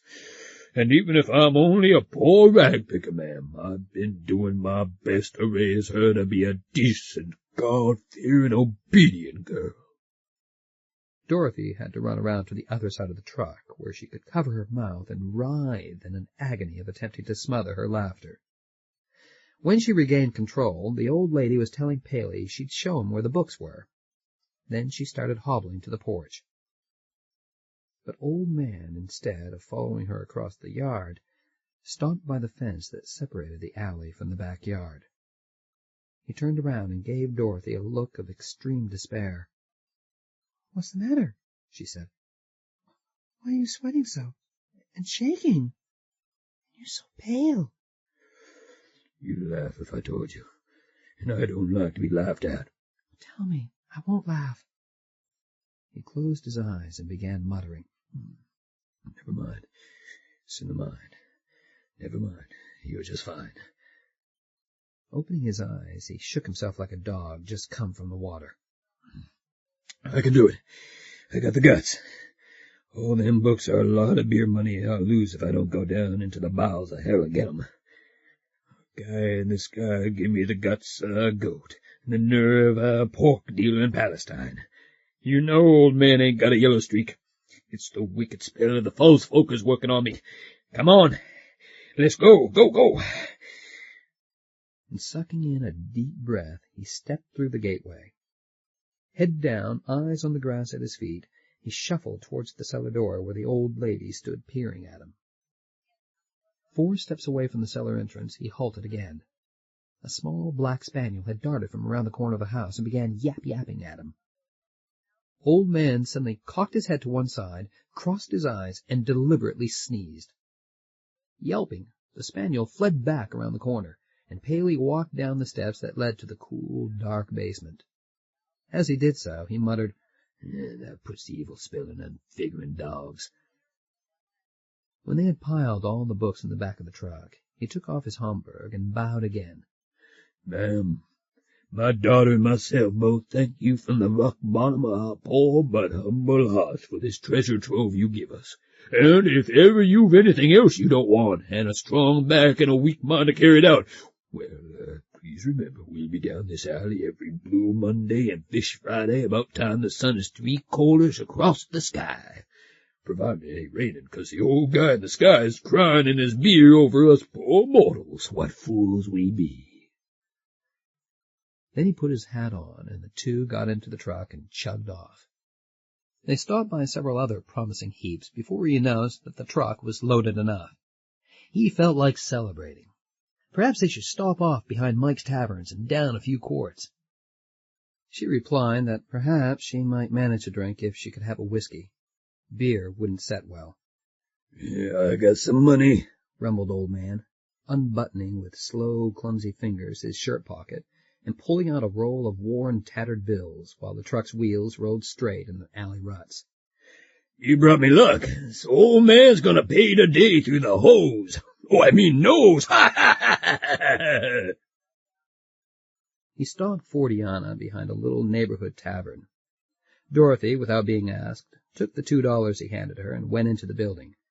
She returned with a can opener, 2 quarts of beer, and a half-pint of V.O. "I added some of my money. I can't stand cheap whiskey." They sat on the running board of the truck, drinking, Old Man doing most of the talking. It wasn't long before he was telling her of the times when the real folks, the Paleys, had lived in Europe and Asia by the side of the woolly mammoths and the cave lion. "We worship the guy in the sky, who says what the thunder says and lives in the east on the tallest mountain in the world. We faced the skulls of our dead to the east so they could see the old guy when he came to take them to live with him in the mountain.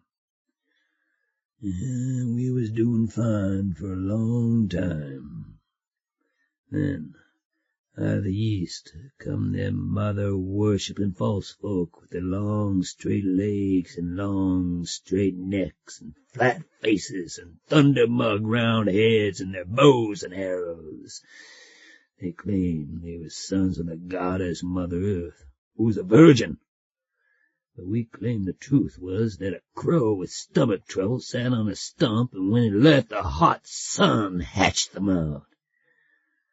Well, for a while we beat them hands down because we were stronger. Even one of our women could tear the strongest man to bits.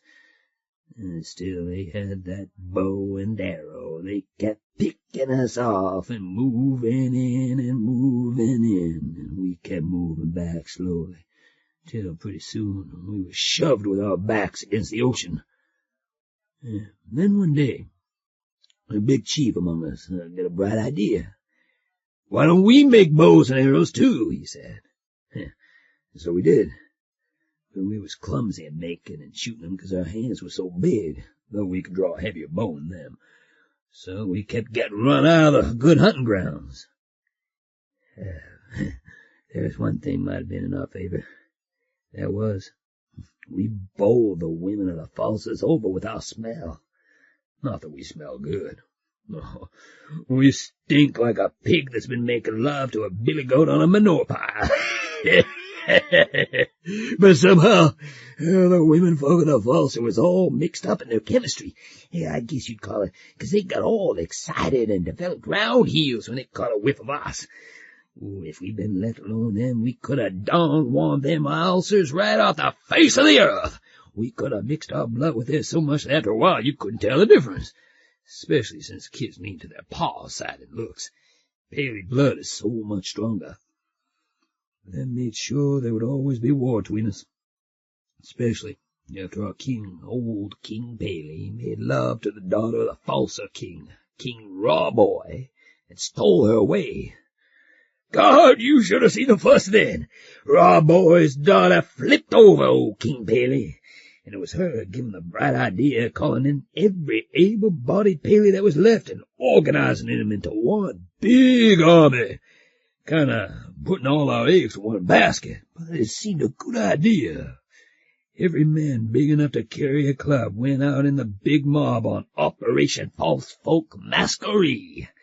And we ganged up on every little town of them mother-worshippers we found, and kicked hell out of 'em. Oh, yeah, and roasted the men's hearts and ate 'em. And every now and then took a snack off the women and kids, too. And then, all of a sudden, we come to a big plain, and there's an army of them false folk, collected by old King Rawboy. Yeah, they outnumber us, but we feel we can lick the world, especially since the magic strength of the Giaga lies in their womenfolk, 'cause they worship a woman god, the old woman in the earth, and we've got their chief priestess, Rawboy's daughter. All our own personal power is collected in old King Paley's hat, his magical headpiece. All us Paleys believe that a man's strength and his soul was in his headpiece. We bed down the night before the big battle. At dawn, there's a cry that'd wake up the dead. Oh, it still sends shivers down the necks of us Paleys 50,000 years later. Here's King Paley roaring and crying. We ask him why. He says that dirty little sneaking little whore, Rawboy's daughter, has stole his headpiece and run off with it to her father's camp. Oh, our knees turn weak as near beer. Our manhood is in the hands of our enemies. Oh, but out we go to battle. Our witch doctors out in front, rattling their gourds and whirling their bull roars and praying. And here comes the Giaga medicine men doing the same. Only thing, their hearts is in their work, 'cause they got old King's headpiece stuck on the end of a spear. And for the first time, they used dogs in war, too. Dogs never did like us any more. We like them. Then we charge into each other. Bang! Wallop! Crash! Smash! Whack! And they kick hell out of us, do it to us, and we're never again the same. Done forever. They had old King's headpiece, and with it our magic, 'cause we'd put all the soul of us Paleys in that hat. The spirit and power of us Paleys was prisoners, 'cause that headpiece was, and life became too much for us Paleys. Them of us wasn't slaughtered and eaten was glad to settle down on the garbage heaps of the conquering Falsters and pick for a living with the chickens, sometimes coming out second best. But we knew. Ooh. Old King's headpiece was hidden somewhere. We organized a secret society and swore to keep alive his name and to search for the headpiece if it took us forever.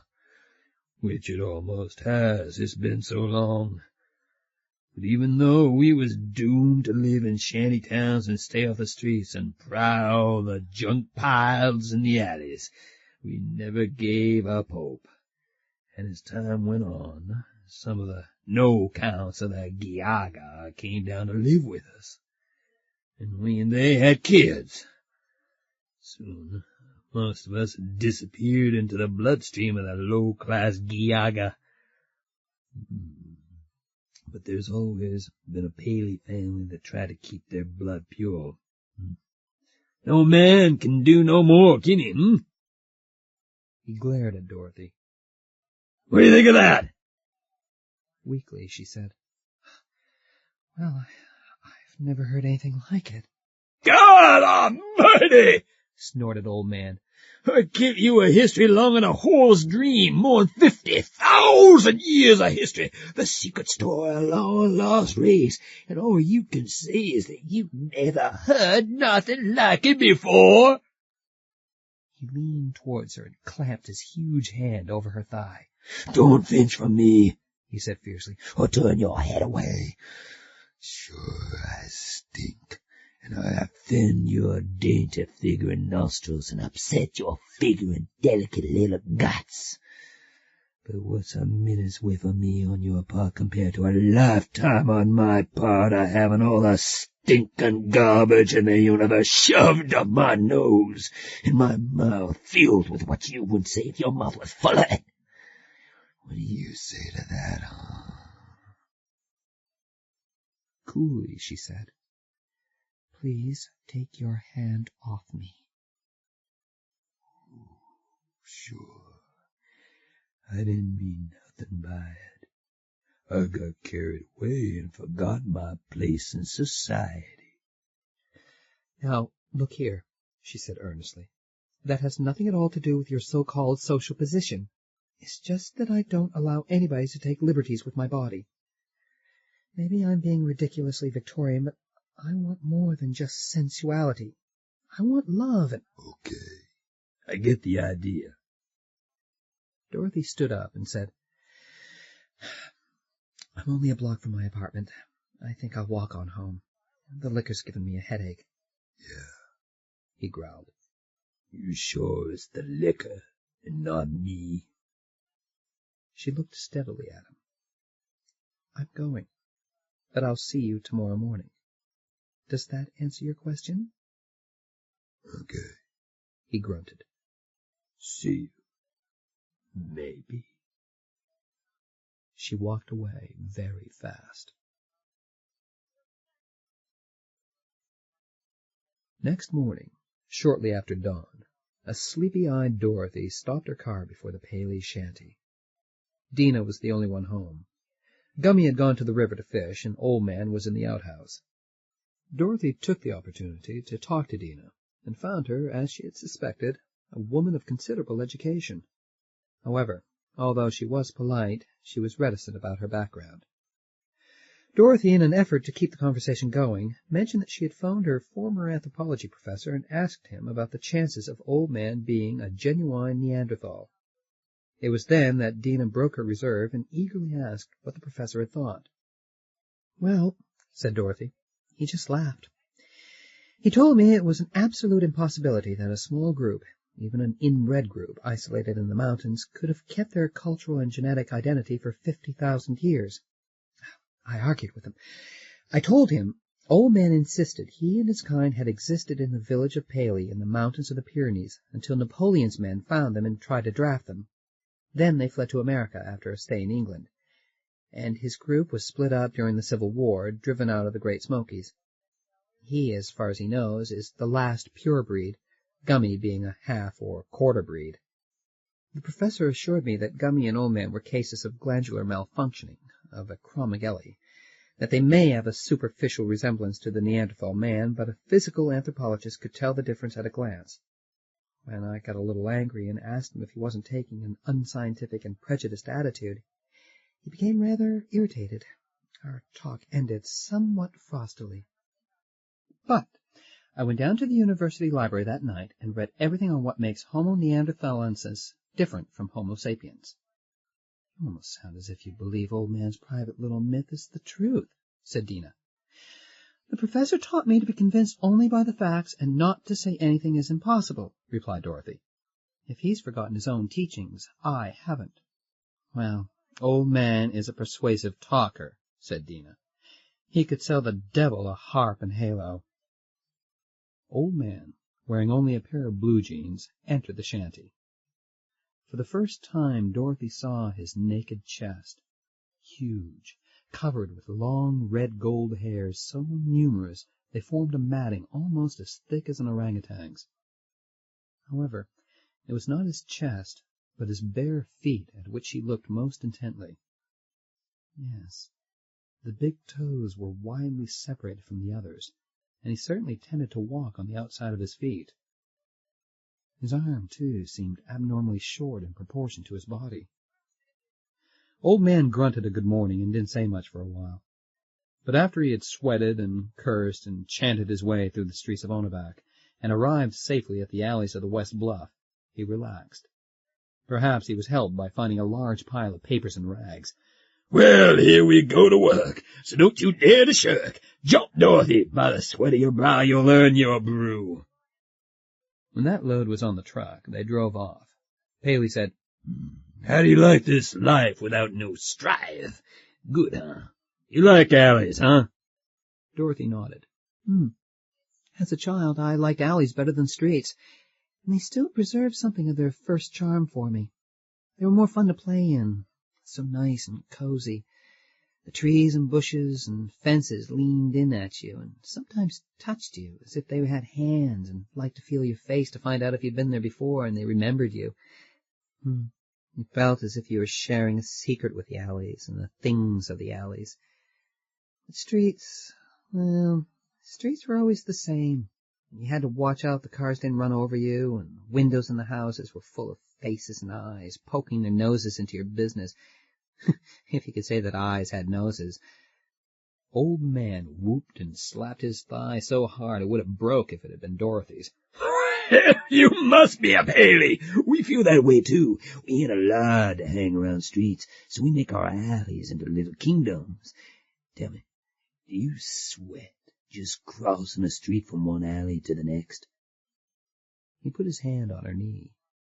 She looked down at it, but said nothing, and he left it there while the truck put-putted along, its wheels following the ruts of the alley.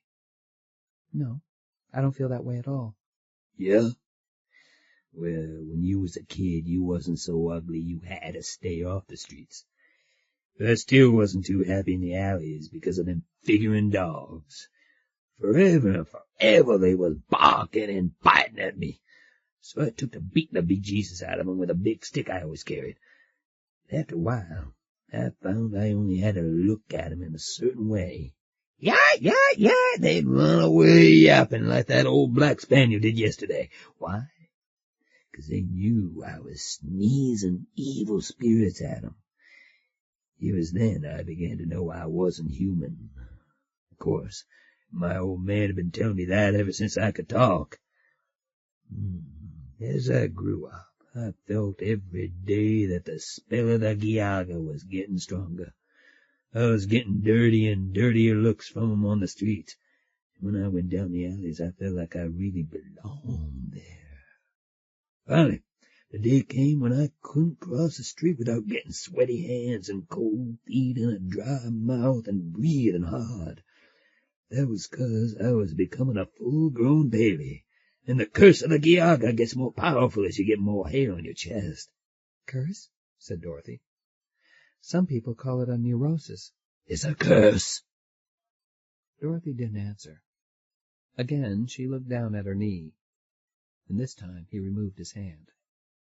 He would have had to have done it anyway, for they had come to a paved street. On the way down to the junk dealer's, he continued the same theme. When they got to the shanty, he elaborated upon it. During the thousands of years the Paleys lived on the garbage piles of the Giaga, they were closely watched. So, in the old days, it had been the custom for the priests and warriors of the false folk to descend on the dump-heap dwellers whenever a strong and obstreperous Paley came to manhood, and they had gouged out an eye or cut off his hand or leg or some other member to ensure that he remembered what he was and where his place was. That's why I lost this arm, Old Man growled, waving the stump. Fear the Giaga for the Paleys did this to me. Dina howled with laughter and said, Dorothy, the truth is that he got drunk one night and passed out on the railroad tracks, and a freight train ran over his arm. Sure, that's the way it was. But it couldn't have happened if the Falsers didn't work through their evil black magic. Nowadays, instead of crippling us openly, they use spells. They ain't got the guts anymore to do it themselves. Dina laughed scornfully and said, You got all those psychopathic ideas from reading those comics and weird tale magazines and those crackpot books and from watching that TV program, Alley-Oop and the Dinosaur. I can point out every story from which he's stolen an idea. You're a liar! Thundered Old Man. He struck Dina on the shoulder. She reeled away from the blow, then leaned back toward him as if into a strong wind. He struck her again, this time across her purple birthmark. Her eyes glowed, and she cursed him, and he hit her once more, hard enough to hurt, but not to injure. Dorothy opened her mouth as if to protest, but Gummy lay a fat, sweaty hand on her shoulder and lifted her finger to her own lips. Dina fell to the floor from a particularly violent blow. She did not stand up again. Instead, she got to her hands and knees and crawled toward the refuge behind the big iron stove. His naked foot shoved her rear so that she was sent sprawling on her face, moaning, her long, stringy black hair falling over her face and birthmark. Dorothy stepped forward and raised her hand to grab Old Man. Gummy stopped her, mumbling, It's all right. Leave him alone. Look at that figuring female being happy, ugh, snorted Old Man. You know why I have to beat the hell out of her when all I want is peace and quiet? 'Cause I look like a figuring caveman, and they're supposed to be their horse city. That's why she took up with me. You're an insane liar, said Dina softly from behind the stove, slowly and dreamily nursing her pain like the memory of a lover's caresses. I came to live with you because I'd sunk so low you were the only man that'd have me. She's retired high society mainliner, Dorothy, said Paley. You never seen her without a long-sleeved dress on. That's 'cause her arms are full of holes. It was me that kicked the monkey off her back. I cursed her with the wisdom and magic of the real folk, where you coax the evil spirit out by talking to it. And she's been living with me ever since. Can't get rid of her. Now, you take that toothless bag there. I ain't never hit her. That shows I ain't no woman-beating bastard, right? I hit Dina 'cause she likes it, wants it, but I don't ever hit Gummy. Hey, Gummy, that kind of medicine ain't what you want, is it? And he laughed, his incredibly hoarse, Ho, ho, ho! You're a bigger liar, said Gummy, speaking over her shoulder because she was squatting down, fiddling with the TV controls. You're the one knocked most of my teeth out. I knocked out a few rotten studs you was gonna lose anyway. You had it coming 'cause you was running around with that O'Brien in his green shirt. Gummy giggled and said, Don't think for a minute I quit go with that O'Brien in his green shirt just 'cause you slapped me around a little bit. I quit 'cause you was a better man than him. Gummy giggled again. She rose and waddled across the room towards a shelf which held a bottle of her cheap perfume. Her enormous brass earrings swung, and her great hips swung back and forth. "Look at that," said Old Man. "like 2 bags of mush in a windstorm." But his eyes followed them with kindling appreciation, and on seeing her pour the reeking liquid over her pillow-sized bosom, he hugged her and buried his huge nose in the valley of her breasts and sniffed rapturously. "Oh, I feel like a dog that's found an old bone he buried and forgot till just now," he growled. Dina snorted and said she had to get some fresh air or she'd lose her supper. She grabbed Dorothy's hand and insisted she take a walk with her. Dorothy, looking sick, went with her. The following evening, as the 4 were drinking beer around the kitchen table, Old Man suddenly reached over and touched Dorothy affectionately. Gummy laughed, but Dina glared.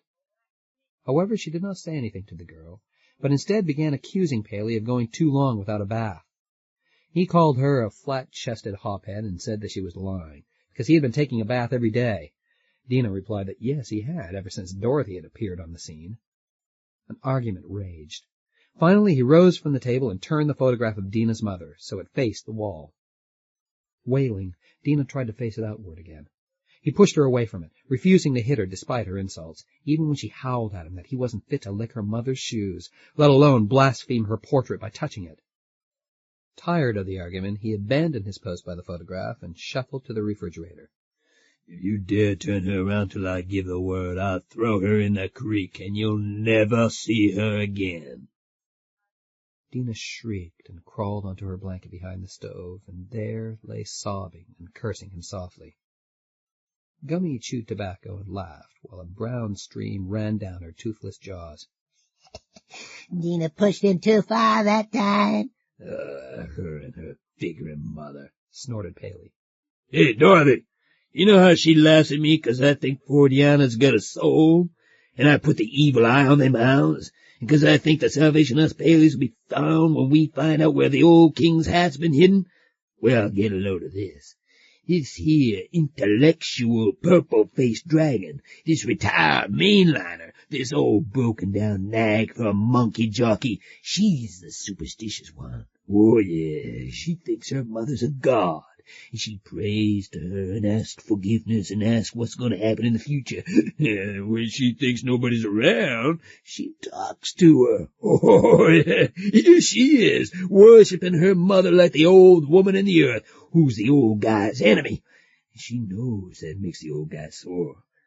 Yeah, maybe that's the reason he ain't allowed me to find a long-lost headpiece of old king, though he knows I've been looking in every ash heap from here to God knows where, hoping some fool Giaga would throw it away and never realize what it was. By all that's holy, that picture stays with this ugly face to the wall. Shut up, Dina, I want to watch Alley-Oop. Shortly afterwards, Dorothy drove home. There she again phoned her sociology professor. Impatiently, he went into more detail. He said that one reason Old Man's story of the war between the Neanderthals and the invading Homo sapiens was very unlikely was that there was evidence to indicate that Homo sapiens might have been in Europe before the Neanderthals. It was very possible that Homo neanderthalensis was the invader.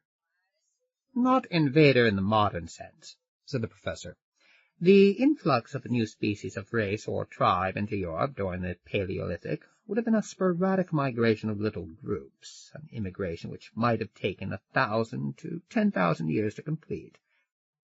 And it is more than likely that Neanderthalensis and sapiens lived side by side for millennia, with very little fighting between them, because both were too busy struggling for a living.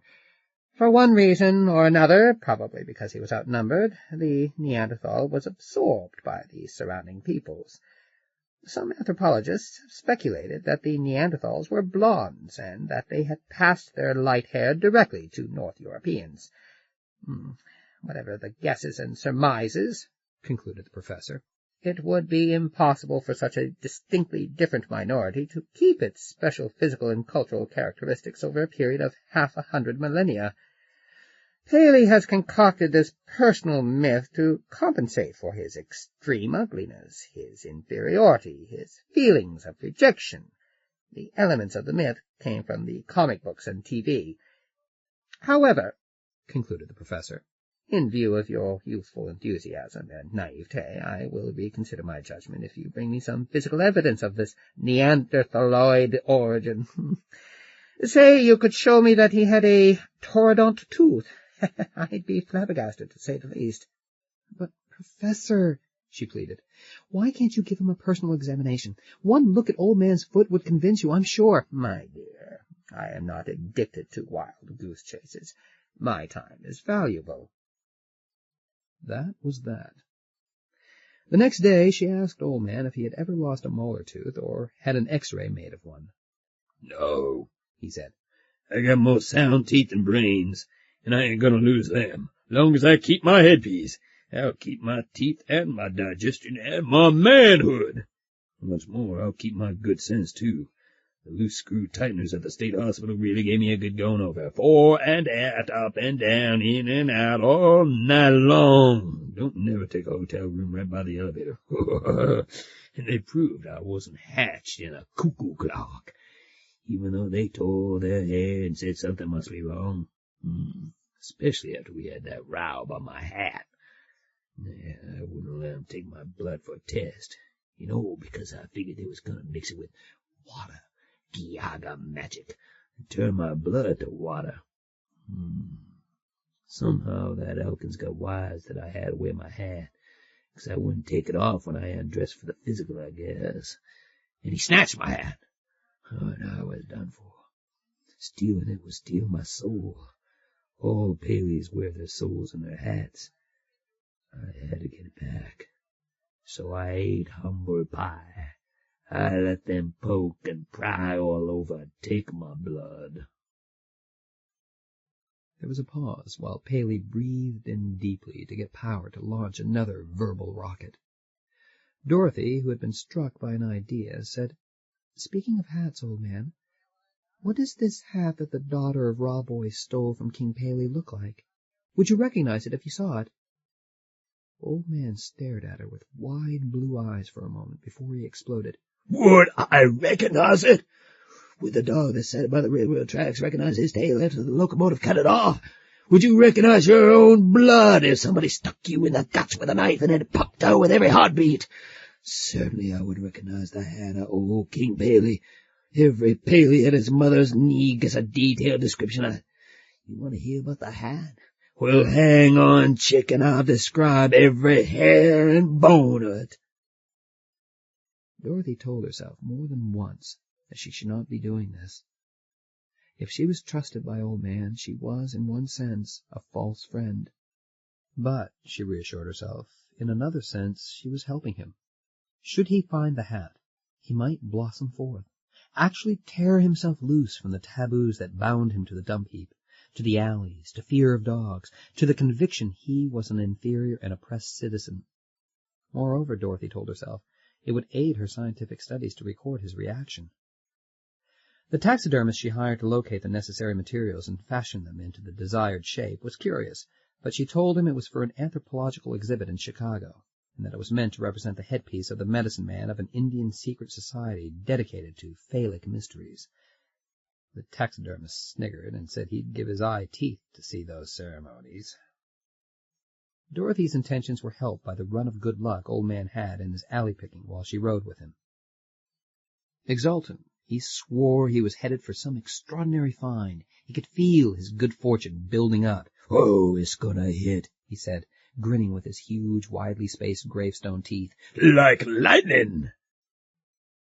2 days later, Dorothy rose even earlier than usual and drove to a place behind the house of a well-known doctor. She had read in the society column that he and his family were vacationing in Alaska, so she knew they wouldn't be wondering at finding a garbage can already filled with garbage and a big cardboard box full of cast-off clothes. Dorothy had brought the refuse from her own apartment to make it seem as if the house were occupied. The old garments, with one exception, she had purchased at a Salvation Army store. About 9 that morning, she and old man drove down the alley on their scheduled route. Old Man was first off the truck. Dorothy hung back to let him make the discovery. Old Man picked the garments out of the box one by one. Here's a velvet dress Dina can wear. She's been complaining she hasn't had a new dress in a long time. Here's a blouse and skirt big enough to wrap around an elephant. Gummy can wear it. And here... He lifted up a tall, conical hat with a wide brim and 2 balls of felted horsemane attached to the band. It was a strange headpiece, fashioned of roan horsehide over a ribwork of split bones. It must have been the only one of its kind in the world, and it certainly looked out of place in the alley of a mid-Illinois city. Old Man's eyes bugged out. Then they rolled up, and he fell to the ground as if shot. The hat, however, was still clutched in his hand. Dorothy was terrified. She had expected any reaction but this. If he had suffered a heart attack, it would, she thought, be her fault. Fortunately, Old Man had only fainted. However, when he regained consciousness, he did not go into ecstasies as she had expected. Instead, he looked at her, his face gray, and said, "It can't be. It must be a trick the old woman in the U.S. playing on me so she can have the last laugh on me. How could it be the hat of old King Bailey's? Wouldn't the Geauga that have been keeping it in their family all these years know what it is?" "Probably not," said Dorothy. "After all, the Geauga, as you call them, don't believe in magic anymore. Or it might be that the present owner doesn't even know what it is." Maybe. More likely it was thrown out by accident doing house cleaning. Yeah, you know how stupid them women are. Anyway, let's take it and get going. The old guy in the sky might have had a hand in fixing up this deal for me, and if he did, it's better not to ask questions. Yeah, let's go. Old Man seldom wore the hat. When he was home, he put it in the parrot cage and locked the cage door with a bicycle lock. At nights, the cage hung from the stand. Days, it sat on the seat of the truck. Old Man wanted it always where he could see it. Finding it had given him a tremendous optimism, a belief he could do anything. He sang and laughed even more than he had before, and he was even able to venture out onto the streets for several hours at a time before the sweat and shakings began. Gummy, seeing the hat, merely grunted and made a lewd remark about his appearance. Dina smiled grimly and said, "Why haven't the horsehide and bone rotted away long ago?" That's just the kind of question a Geauga dummy like you'd ask, said Old Man, snorting.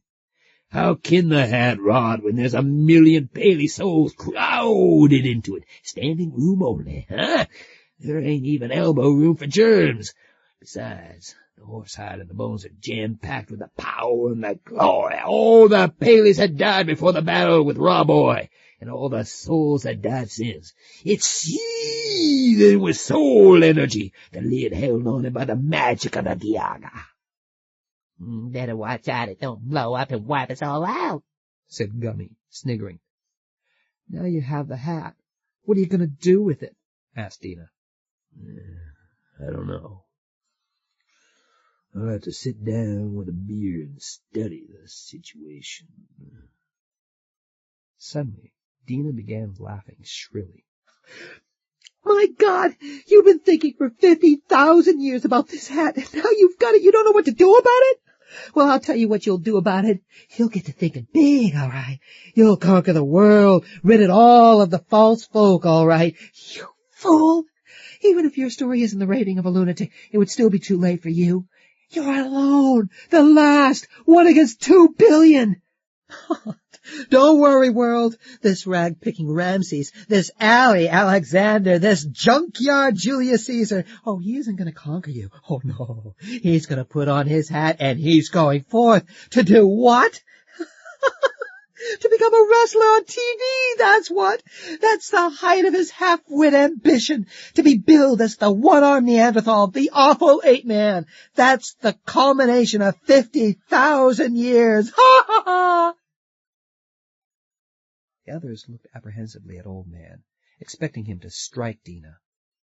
Instead, he removed the hat from the cage, put it on, and sat down at the table with a quart of beer in his hand.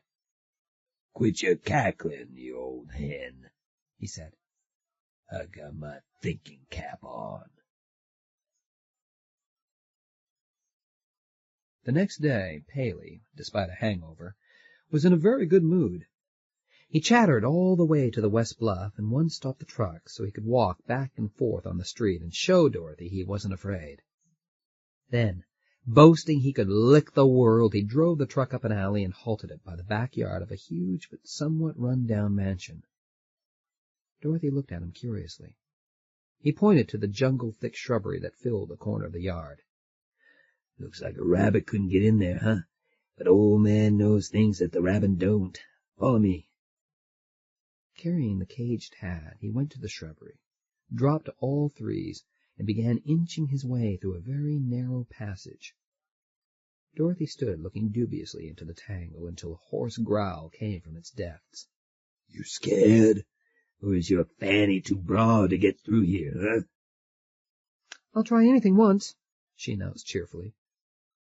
In a short time she was crawling on her belly, then had come suddenly into a little clearing.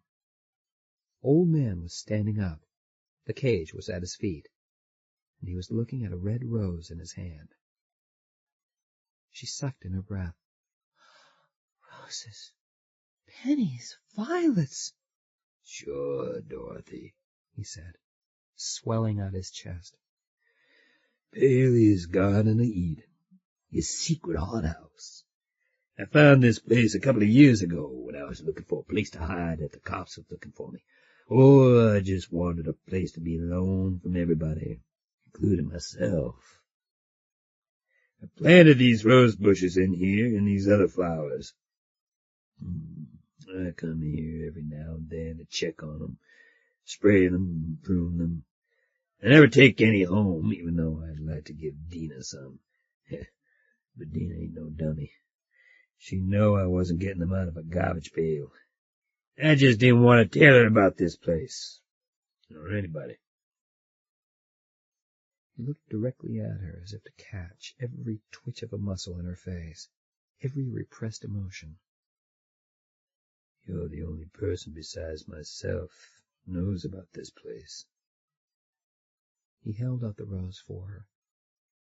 Here, it's yours. Thank you. I'm proud, really proud that you've shown this place to me. Really, huh? It makes me feel good. In fact, great. It's amazing. This spot of beauty and I'll finish it for you. You never thought the ugliest man in the world, a dump heap, a man that ain't even a man or a human being, I hate that word. A Neanderthal could appreciate the beauty of a rose, right? Well, I growed these because I loved them. Look, Dorothy. Look at this rose. It's round, not like a ball, but a flattened roundness, oval. Sure. Yeah, and look at the petals, how they fold in on one another, how they're arranged.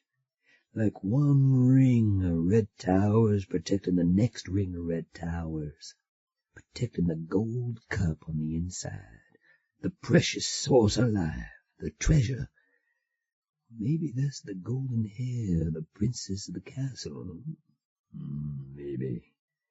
Hey, look at the bright green leaves under the rose.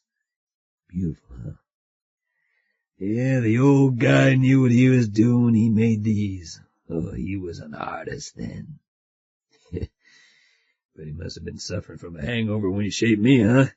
His hands were shaky that day, and he gave up after a while and never bothered to finish me, but went on down to the corner for some of the hair of the dog that bit him. Suddenly, tears filled Dorothy's eyes. You shouldn't feel that way. You've got beauty, sensitivity, a genuine feeling under this? He said, pointing his finger at his face. Yeah, sure, forget it. Anyway, look at these green buds and these baby roses. Pretty, huh? Fresh with the promise of the beauty to come. They're shaped like the breasts of young virgins. He took a step towards her and put his arm around her shoulders. Dorothy. She put both her hands on his chest and gently tried to shove herself away. "Please," she whispered, "please, don't. Not after you show me how fine you really can be." "What do you mean?" he said, not releasing her. "Ain't what I want to do with you just as fine and beautiful a thing as this rose here? And if you really feel for me, you want to let your flesh say what your mind thinks, like the flowers when they open up for the sun." She shook her head. "No, it can't be. Please, I feel terrible because I can't say yes, but I can't. There's too much Sure, we're different. Going in different directions, and then coming round the corner, bam, we run into each other, and we wrap our arms around each other to keep from falling. He pulled her to him so her face was pressed against his chest. "See," he rumbled. "Like this. Now breathe deep. Don't turn your head. Sniff away. Lock yourself to me like we was glued and nothing could pull us apart. Breathe deep. I got my arm around you like these trees round these flowers. I'm not hurting you. I'm giving you life and protecting you, right? Breathe deep." "Please," she whimpered. "Don't hurt me. Gently." "Gently it is. I won't hurt you. Not too much. That's right. Don't hold yourself stiff against me like you're stone. That's right. Melt like butter. I'm not forcing you, Dorothy. Remember that. You want this, don't you?" "Don't hurt me," she whispered. "You're so strong. Oh, my God, so strong."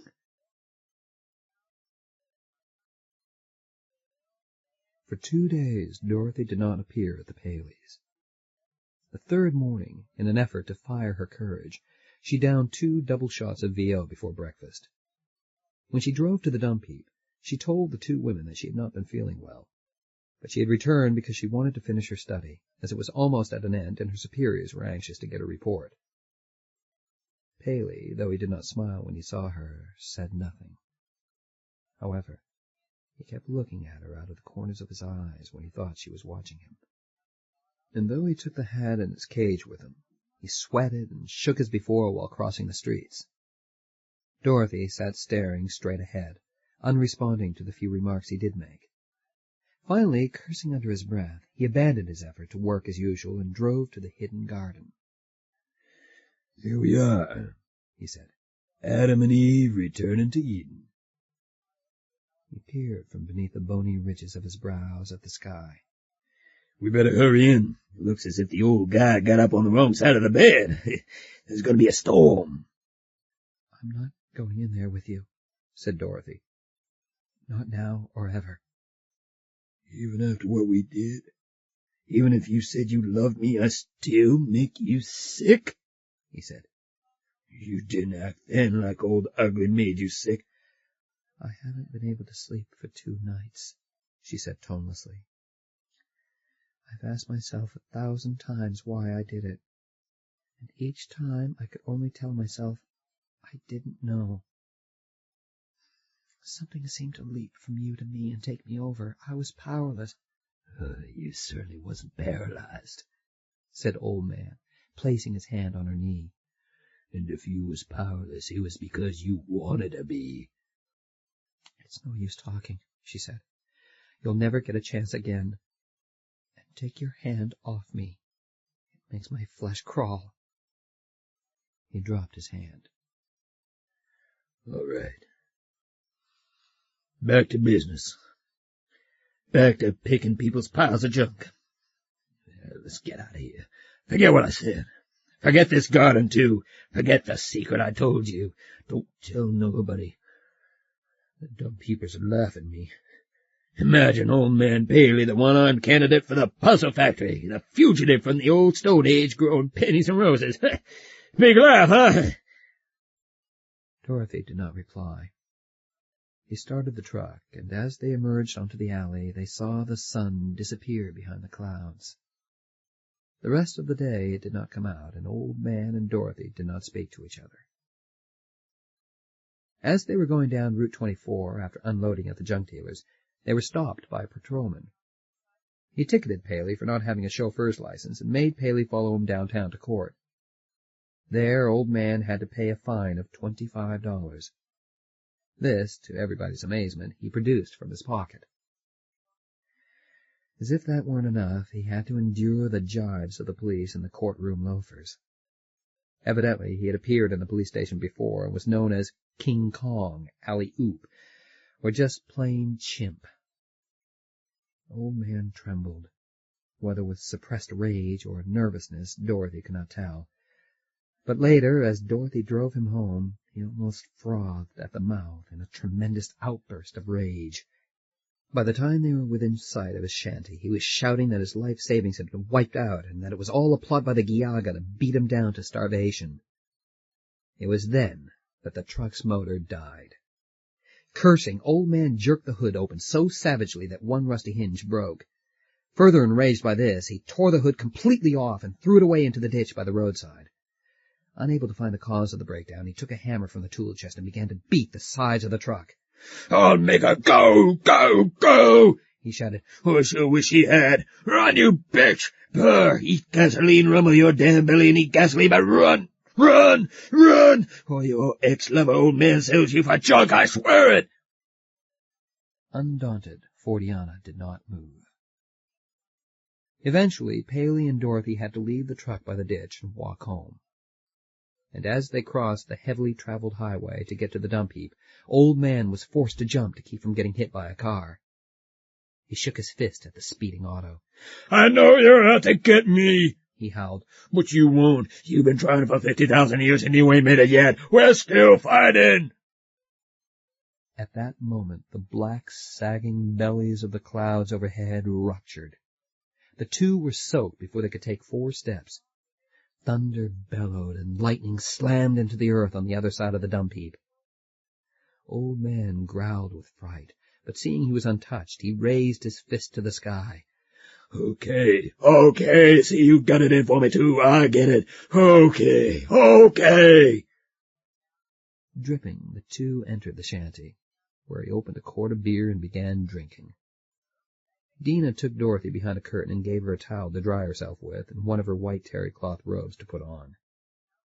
By the time Dorothy came out from behind the curtain, she found Old Man opening his 3rd quart. He was accusing Dina of not frying the fish correctly, and when she answered him sharply, he began accusing her of every fault, big or small, real or imaginary, of which he could think. In 15 minutes he was nailing the portrait of her mother to the wall with his face inwards, and she was whimpering behind the stove and tenderly stroking the spots where he had struck her. Gummy protested, and he chased her out into the rain. Dorothy at once put her wet clothes on and announced she was leaving. She'd walk the mile into town and catch the bus. Old Man snarled. "Go! You're too snotty for us anyway. We ain't your kind, and that's that." "Don't go," pleaded Dina. "If you're not here to restrain him, he'll be terrible to us." "I'm sorry," said Dorothy. "I should have gone this morning." "You sure should," he growled. And then he began weeping, his pushed-out lips fluttering like a bird's wings, his face twisted like a gargoyle's. "Get out before I forget myself and throw you out," he sobbed. Dorothy, with pity on her face, shut the door gently behind her. The following day was Sunday. That morning her mother phoned her that she was coming down from Waukegan to visit her. Could she take Monday off? Dorothy said yes, and then, sighing, she called her supervisor. She told him she had all the data she needed for the Paley report, and that she would begin typing it out. Monday night, After seeing her mother off on the train, she decided to pay the Paleys a farewell visit. She could not endure another sleepless night, filled with fighting the desire to get out of bed again and again, to scrub herself clean, and the pain of having to face Old Man and the two women in the morning. She felt that if she said goodbye to the Paleys, she could say farewell to those feelings, too, or at least time would wash them away more quickly. The sky had been clear, star-filled, when she left the railroad station. By the time she had reached the dump heap, clouds had swept out from the west, and a blinding rainstorm was deluging the city. Going over the bridge, she saw by the lights of her headlamps that the Kickapoo Creek had become a small river in the 2 days of heavy rains. Its muddy, frothing current roared past the dump and down to the Illinois River a half-mile away. So high had it risen that the waters lapped at the doorsteps of the shanties. The trucks and jalopies parked outside them were piled high with household goods, and their owners were ready to move at a minute's notice. Dorothy parked the car a little off the road, because she did not want to get it stuck in the mire. By the time she had walked to the Paley shanty, she was in stinking mud up to her calves, and night had fallen. In the light streaming from a window stood Fortiana, which Old Man had apparently succeeded in getting started. Unlike the other vehicles, it was not loaded. Dorothy knocked on the door and was admitted by Dina. Paley was sitting in the ragged easy-chair. He was clad only in a pair of faded and patched blue jeans. One eye was surrounded by a big black, blue, and green bruise. The horsehide hat of Old King was firmly jammed onto his head, and one hand clutched the neck of a quart of beer as if he were choking it to death. Dorothy looked curiously at the black eye, but did not comment on it. Instead, she asked him why he hadn't packed for a possible flood. Old Man waved the naked stump of his arm at her. It's the doings of the old guy in the sky. I prayed to the old idiot to stop the rain, but it rained hard than ever. So I figure it's really the old woman in the earth who's kicking up this rain. Yeah, the old guy's too feeble to stop her. He needs strength, so I thought about pouring out the blood of a virgin to him, so he can lap it up and get his muscles back with that. Yeah, but I give that up, because there ain't no such thing anymore, not within 100 miles of here, anyway. So I've been thinking about going outside and doing the next best thing. That is, pouring a quart or two of beer out on the ground for him. What the Greeks call pouring a liberation to the gods. Don't let him drink none of that cheap beer, warned Gummy. This rain falling on us is bad enough. I don't want no guy puking all over the place. He hurled the quart at her. It was empty, because he wasn't so far gone he'd waste a full or even half-full bottle. But it was smashed against wall, and since it was worth a nickel's refund, he accused Gummy of malicious waste. If you'd had held still, it wouldn't have broke. Dina paid no attention to the scene. I'm pleased to see you, child, she said. But it might have been better if you'd stayed home tonight. She gestured at the picture of her mother, still nailed face inwards. He's not come out of his evil mood yet. You could say that again, mumbled Gummy. You got a pistol whipping from the young limpy Doolin who lives in that packing box house with a Jansen bathing suit ad pasted on the side, when Limpy tried to grab Old King's hat off of Old Man's head just for fun.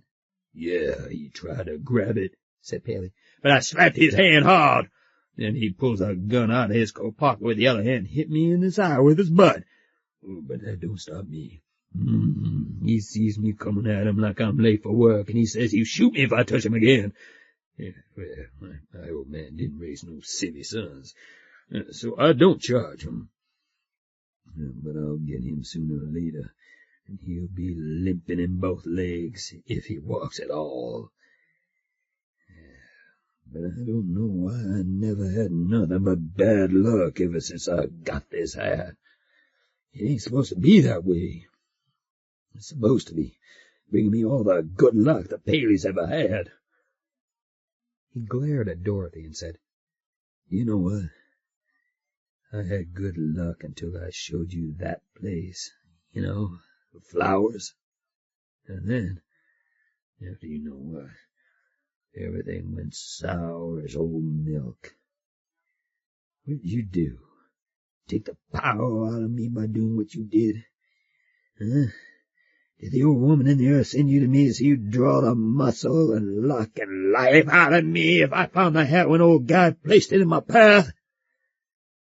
He lurched up from the easy chair, clutched 2 quarts of beer from the refrigerator to his chest, and staggered towards the door. Yeah, can't stand the smell in here. Talk about my smell. I'm sweet violets compared to the fish of some of you. I'm going out where the air's fresh. I'm going out and talk to the old guy in the sky, hear what the thunder has to say to me. He understand me. He don't give a damn if I'm an ugly old man that's half ape. Swiftly, Dina ran in front of him and held out her claws at him like a gaunt, enraged alley cat. So that's it!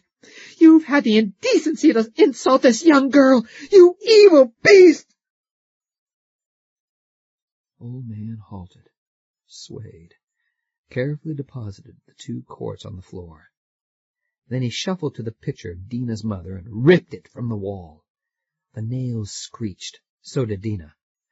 What are you going to do? Something I've been wanting to do for a long, long time. Only I felt sorry for you. Now I don't. I'm gonna throw this idol of yours into the creek. You know why? 'Cause I think she's a delicate of the old woman in the earth, old Guy's enemy. She's been sent here to watch on me and report to the old one on what I was doing. And you're the one brought her in this house. Over my dead body you'll throw that in the creek, screamed Dina. Have it your own way, he growled, lurching forward and driving her to one side with his shoulder. Dina grabbed at the frame of the picture he held in his hand, but he hit her over the knuckles with it. Then he lowered it to the floor, keeping it from falling over with his leg, while he bent over and picked up the 2 quarts in his huge hand. Clutching them, he squatted until his stump was level with the top part of the frame. The stump clamped down over the upper part of the frame. He straightened, holding it tightly, lurched towards the door, and was gone into the driving rain and crashing lightning. Dina stared into the darkness for a moment, then ran after him. Stunned, Dorothy watched them go. Not until she heard Gummy mumbling, "They'll kill each other," was Dorothy able to move. She ran to the door, looked out, turned back to Gummy. "What's got into him?" she cried. "He's so cruel, yet I know he has a soft heart. Why must he be this way?" "It's you," said Gummy. "He thought it didn't matter how he looked, what he did, he was still a Paley. He thought his sweat would get you like it did all them chicks he was bragging about, no matter how uppity the sweet young thing was. And you hurt him when you didn't dig him, especially 'cause he thought more of you than anybody before. Why do you think life's been so miserable for us since he found you? What the hell, a man's a man. He's always got the eye for the chicks, right, huh? Dina didn't see that. Dina hates old man, but Dina can't do without him either." "I have to stop them," said Dorothy, and she plunged out into the black and white world. Just outside the door she halted, bewildered. Behind her light streamed from the shanty, and to the north was a dim glow from the city of Onabak. But elsewhere was darkness. Darkness, except when the lightning burned away the night for a dazzling, frightening second. She ran around the shanty towards the Kickapoo, some 50 yards away. She was sure that they'd be somewhere by the bank of the creek. Halfway to the stream, another flash showed her a white figure by the bank. It was Dina, in her terry-cloth robe. Dina, now sitting up in the mud, bending forward, shaking with sobs. "I got down on my knees," she moaned, to him, and I begged him to spare my mother. But he said I'd thank him later for freeing me from worshipping a false goddess. He said I'd kiss his hand." Dina's voice rose to a scream. "And then he did it. He tore my blessed mother to bits, threw her in the creek. I'll kill him. I'll kill him." Dorothy patted Dina's shoulder. There. You'd better get back to the house and get dry. It's a bad thing he's done, but he's not in his right mind. Where'd he go?" "Towards that clump of cottonwoods where the creek runs into the river." "You go back," said Dorothy. I'll handle him. I can do it. Dina seized her hand. Stay away from him. He's hiding in the woods now. He's dangerous. Dangerous as a wounded boar. Or as one of his ancestors when they were herd and hunted by ours. Ours? Said Dorothy. You mean you believe his story? Not all of it. Just part. That tale of his about the mass invasion of Europe and King Paley's hat is nonsense. Or, at least it's been distorted through God only knows how many thousands of years. But it is true, he is at least part Neanderthal. Listen, I've fallen low. I'm only a junkman's whore. Not even that now. Old man never touches me anymore except to hit me. And that's not his fault, really. I asked for it. I want it. But I'm not a moron. I got books from the library, read what they said about the Neanderthal. I studied old man carefully, and I know he must be what he says he is. And Gummy, too. She's at least a quarter breed. Dorothy pulled her hand out of Dina's grip. I have to go. I have to talk to the old man. Tell him I'm not seeing him anymore. No, stay away from him, pleaded Dina, again seizing Dorothy's hand. You'll go to talk, and you'll stay to do what I did, what a score of others did. We let him make love to us because he isn't human, yet we found old man as human as any man, and some of us stayed after the lust was gone because love had come in. Dorothy gently unwrapped Dina's fingers from her hand and began walking away. Soon she came to the group of cottonwood trees by the bank where the creek and the river met, and there she stopped. Old man! She called in a break between the rolls of thunder. Old man! It's Dorothy! A growl as of a bear disturbed in his cave answered her, and a figure like a tree trunk come to life stepped out of the inkiness between the cottonwoods. What you come for? He said, approaching so close to her that his enormous nose almost touched hers. You want me just as I am. Old man Paley, descendant of the real folk.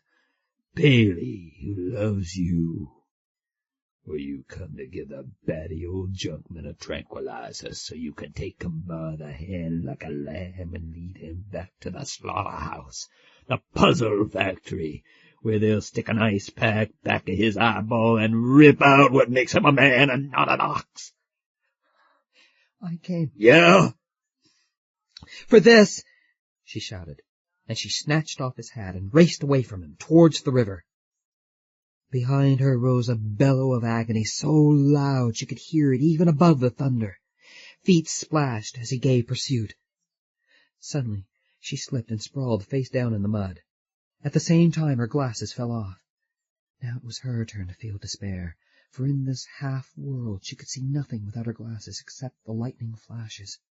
She must find them, but if she delayed to hunt for them she'd lose her head start. She cried out with joy, for her groping fingers found what they sought. But the breath was knocked out of her, and she dropped the glasses again as a heavy weight fell upon her back and half-stunned her.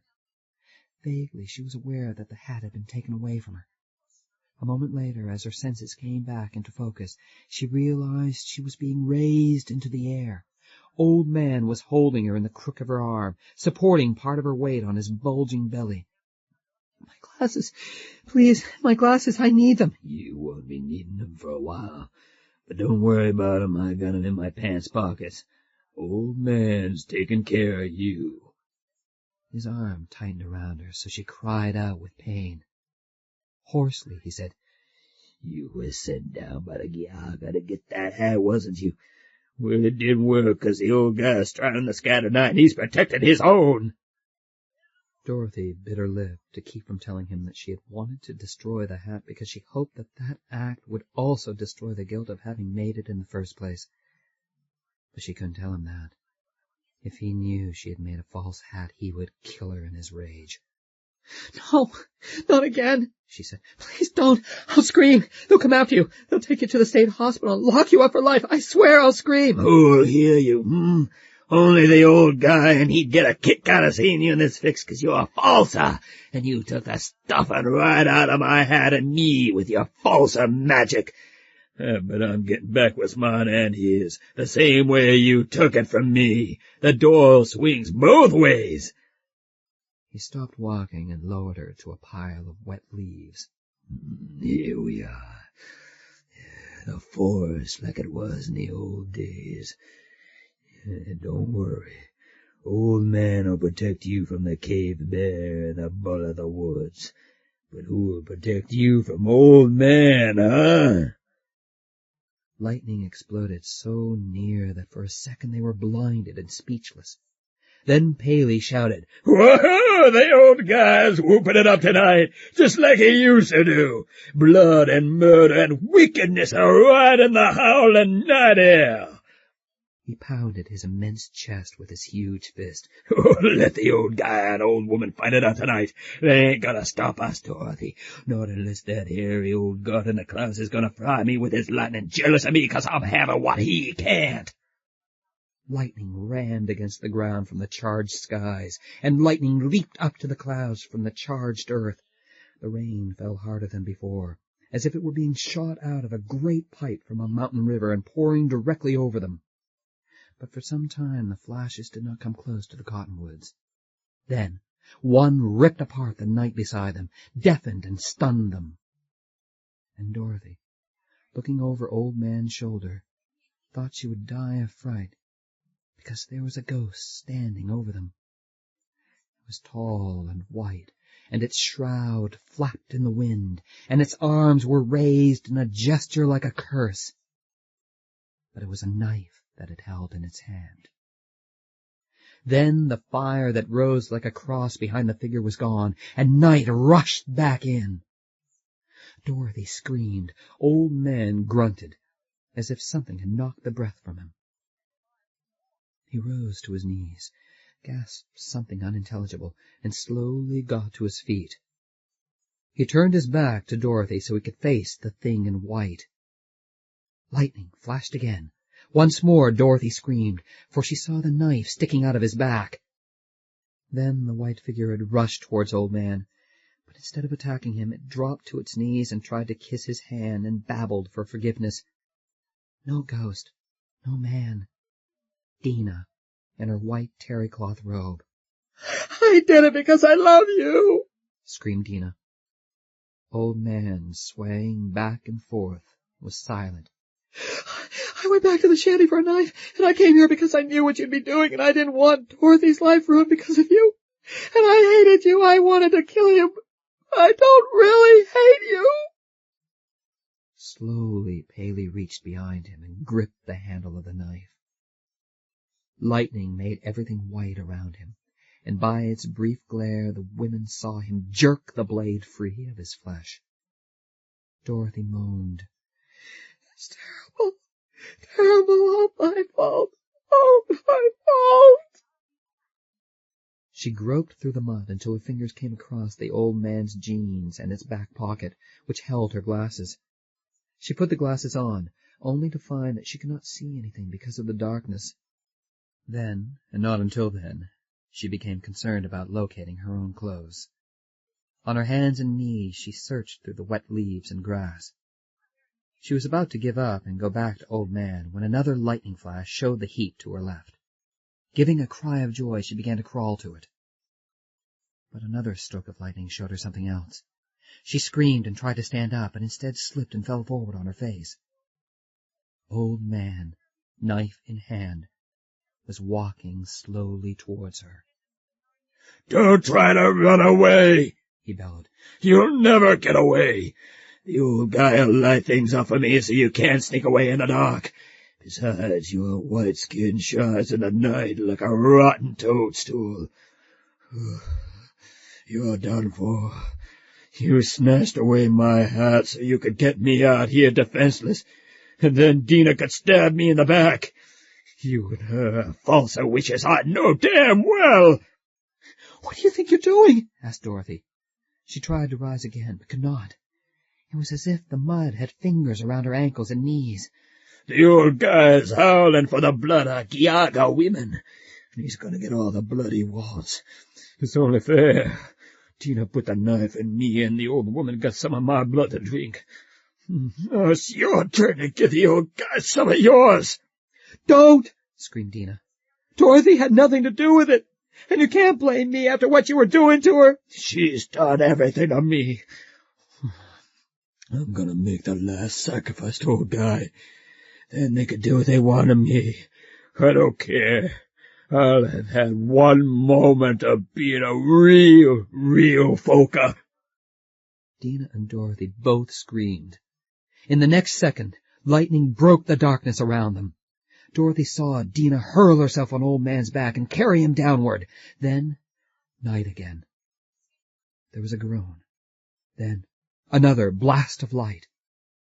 Old Man, bent almost double, but not bent so far Dorothy could not see the handle of the knife that was in his chest.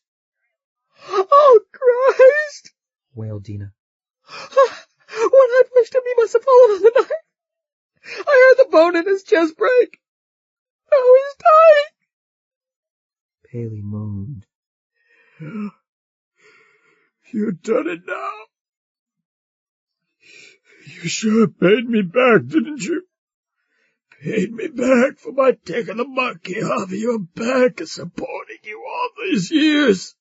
Oh, Sobbed Dina. I didn't mean to do it. I was just trying to save Dorothy and save you from yourself. Please, isn't there anything I can do for you? Sure you can.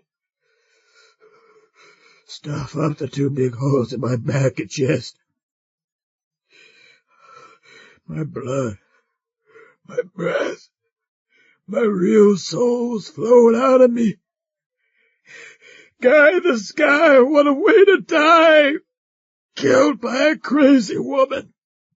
Keep quiet, said Dorothy. Save your strength. Dina, you run to the service station. He'll still be open. Call a doctor. Don't go, Dina, he said. It's too late. I'm hanging on to my soul by his big toe now. In a minute, I'll have to let go, and he'll jump out of me like a beagle after a rabbit. Dorothy, was it the wickedness of the old woman put you up to this, huh? I must have meant something to you. Under the flowers. Oh, maybe it's better. I felt like a god then, not what I really am. A crazy old young man, a alley man. Oh, just think of it, 50,000 years behind me, older than Adam and Eve by far. Now, miss. Dina began weeping. He lifted his hand, and she seized it. Let loose, he said faintly. I was gonna knock hell out of you for blubber. Just like a false bitch. Kill me, then cry. You never did appreciate me, like Dorothy. His hand's getting cold, murmured Dina. Dina, bury that damn hat with me. Least you can do. Hey, Dina, who are you gonna go for help when you hear that monkey chittering outside the door, huh? Who? Suddenly, before Dorothy and Dina could push him back down, he sat up. At the same time, lightning hammered into the earth nearby, and it showed them his eyes, looking past them out into the night. He spoke, and his voice was stronger, as if his life had drained back into him through the holes in his flesh. Old guy's giving me a good send-off. Lightning and thunder, the works. Nothing cheap about him, huh? Why not? He knows this is the end of the trail for me, the last of his worshippers. Last of the payments.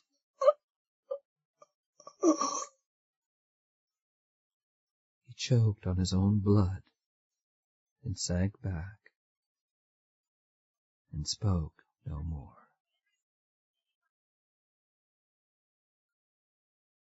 That is the end of the Mammoth book of vintage science fiction, edited by Isaac Asimov.